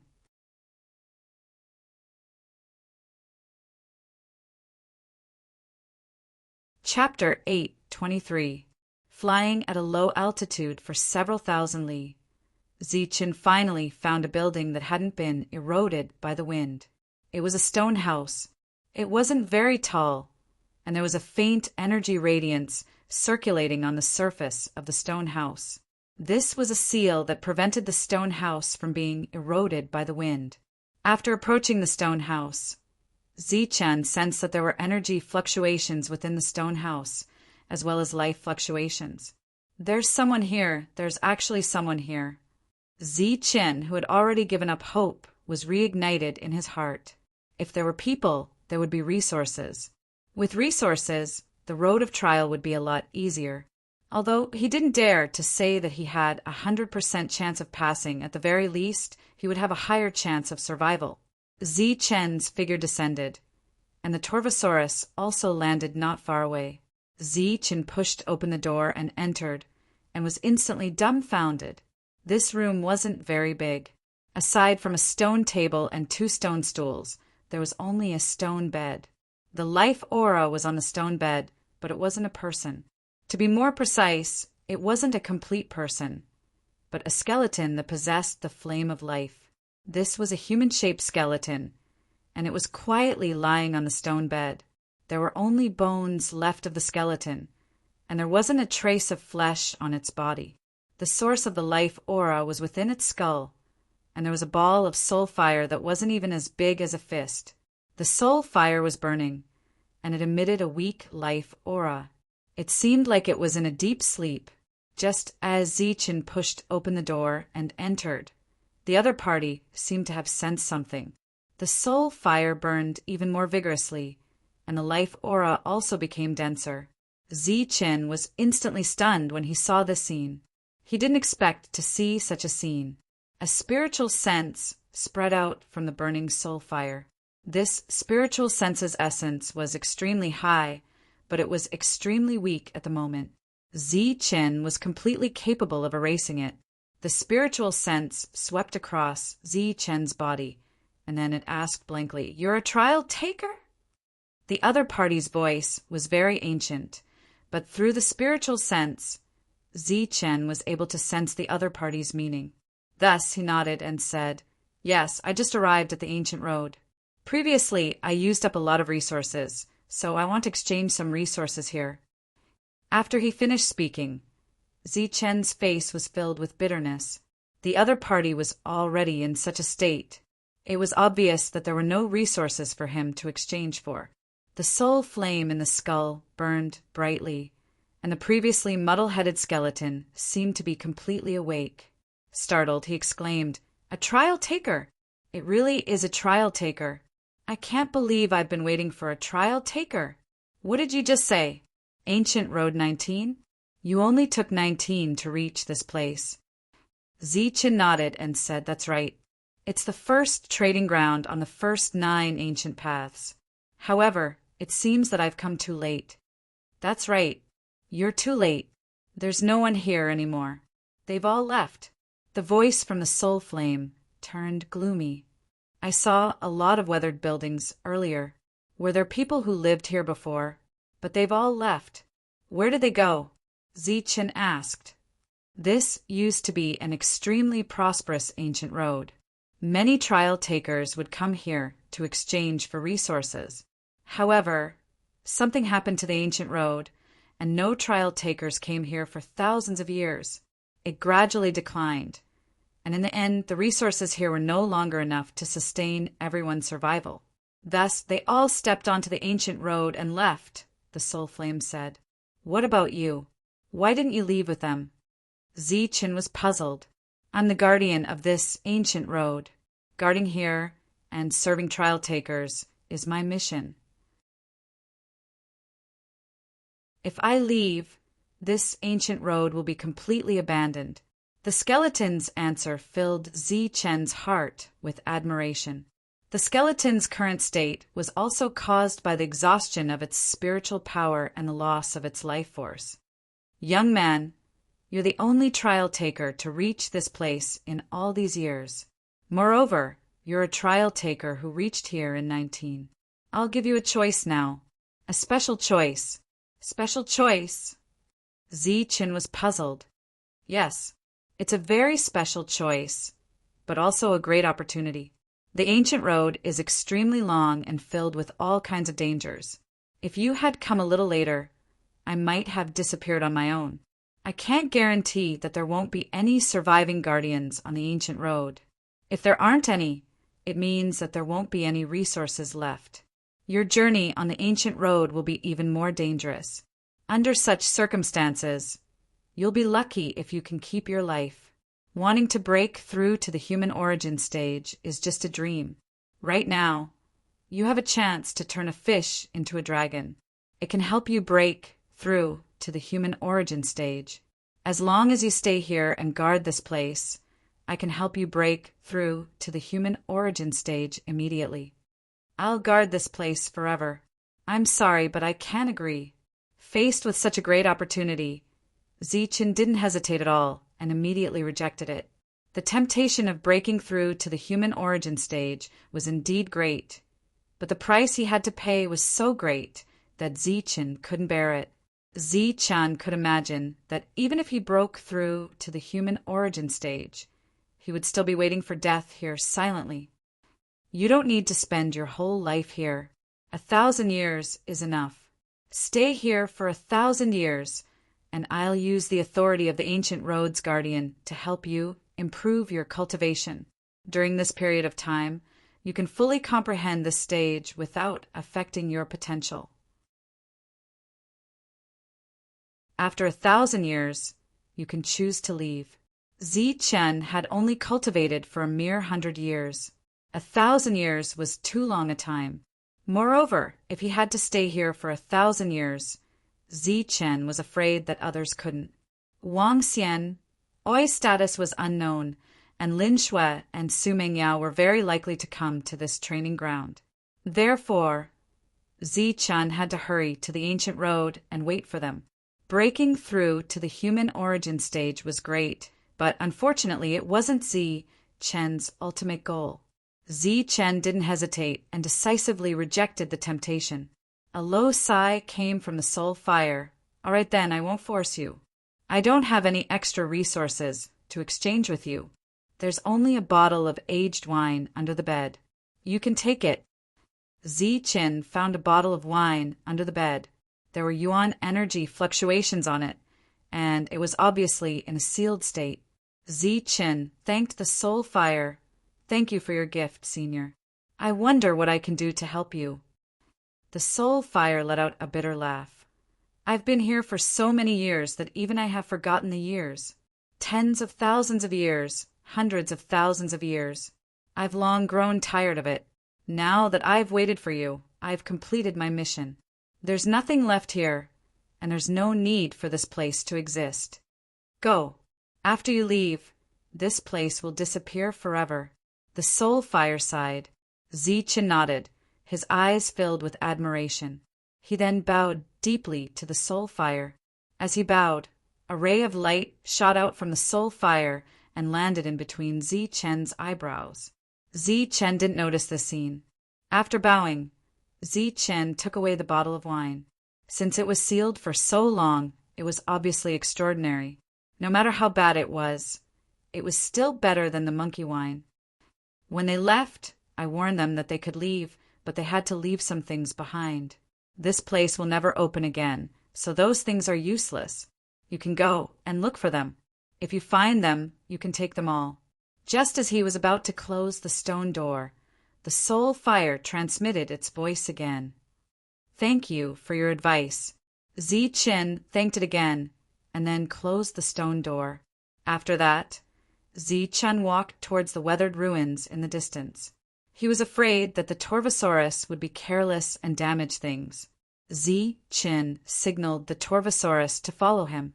Walking in front of the ruins, Zi Chen waved his big sleeve, and the weathered dust was rolled up and scattered in all directions. At the bottom of the dust, Zi Chen really found something. It was a jade bottle with a seal on it. The seal was still in good condition. Zi Chen picked it up and opened it. He found that there were 5 pills inside, and they were all of extraordinary quality. After finding something, Zi Chen was happy. He then began to search for treasures in the ruins. During this period of time, Zi Chen found elixirs that could restore one's energy, resources that could restore one's strength, spirit fruits, and essence liquids. In the end, Zi Chen even found a special wine. This wine was of a higher grade than the wine in the Origin Tavern. After Zi Chen took a sip, he felt a burning sensation in his stomach. It was like a fire was burning, and a surge of energy was surging. Zi Chen praised it and then began to refine it. After that, the bottleneck of his strength that had been stuck for a long time actually loosened a little. After a while, Zi Chen opened his eyes. There was a bright light in his eyes. Breaking through to the 7th level is just around the corner. After sweeping through almost all the ruins and raising his strength to the peak, Zi Chen stepped on the ancient road. Before leaving, Zi Chen bowed to the stone house from afar and then left on the dragon. I don't know if the ancient race is still in this world. I'll let this little guy go and explore. After Zi Chen left, a sigh came from the stone house. Then the whole place began to tremble. The trembling became even more intense. It was as if the world was moving. Amidst the violent trembling, the world was separated from the ancient road. This was the oldest ancient road. The current ancient road forces were unable to detect it. Therefore, even if an ancient road disappeared, they would not be able to detect it. After leaving the first ancient road, Zi Chen stepped on the first ancient road of the second ancient road. Bang! As soon as he arrived, before Zi Chen could see his surroundings, he was hit by a huge force. Under this attack, he and the Torvosaurus were instantly sent flying. The one who sent them flying was a huge creature that was comparable to a mountain peak. When he saw the other party, Zi Chen did not know why, but the first thing that appeared in his mind was the ancient road's guardian, Sophie. This creature was almost as tall and mighty as the other party. They were both so powerful and terrifying. Zi Chen climbed up from the ground. The dragon soul spear was already in his hand. Not far away, the Torvosaurus was also ready for battle. After that, a man and a dragon rushed towards the huge creature and continuously attacked. Zi Chen's attacks were extremely sharp and terrifying. Each time, he would leave a deep wound on the huge creature's body. However, the other party was simply too huge. A mere injury would not affect his performance. The battle with the huge creature took a full hour. After an hour, the two of them finally killed each other. The consumption of the two of them was also huge. You're tuning in to the Thunder Spear YouTube channel. Don't forget to subscribe and join us on this journey to catch the most captivating stories.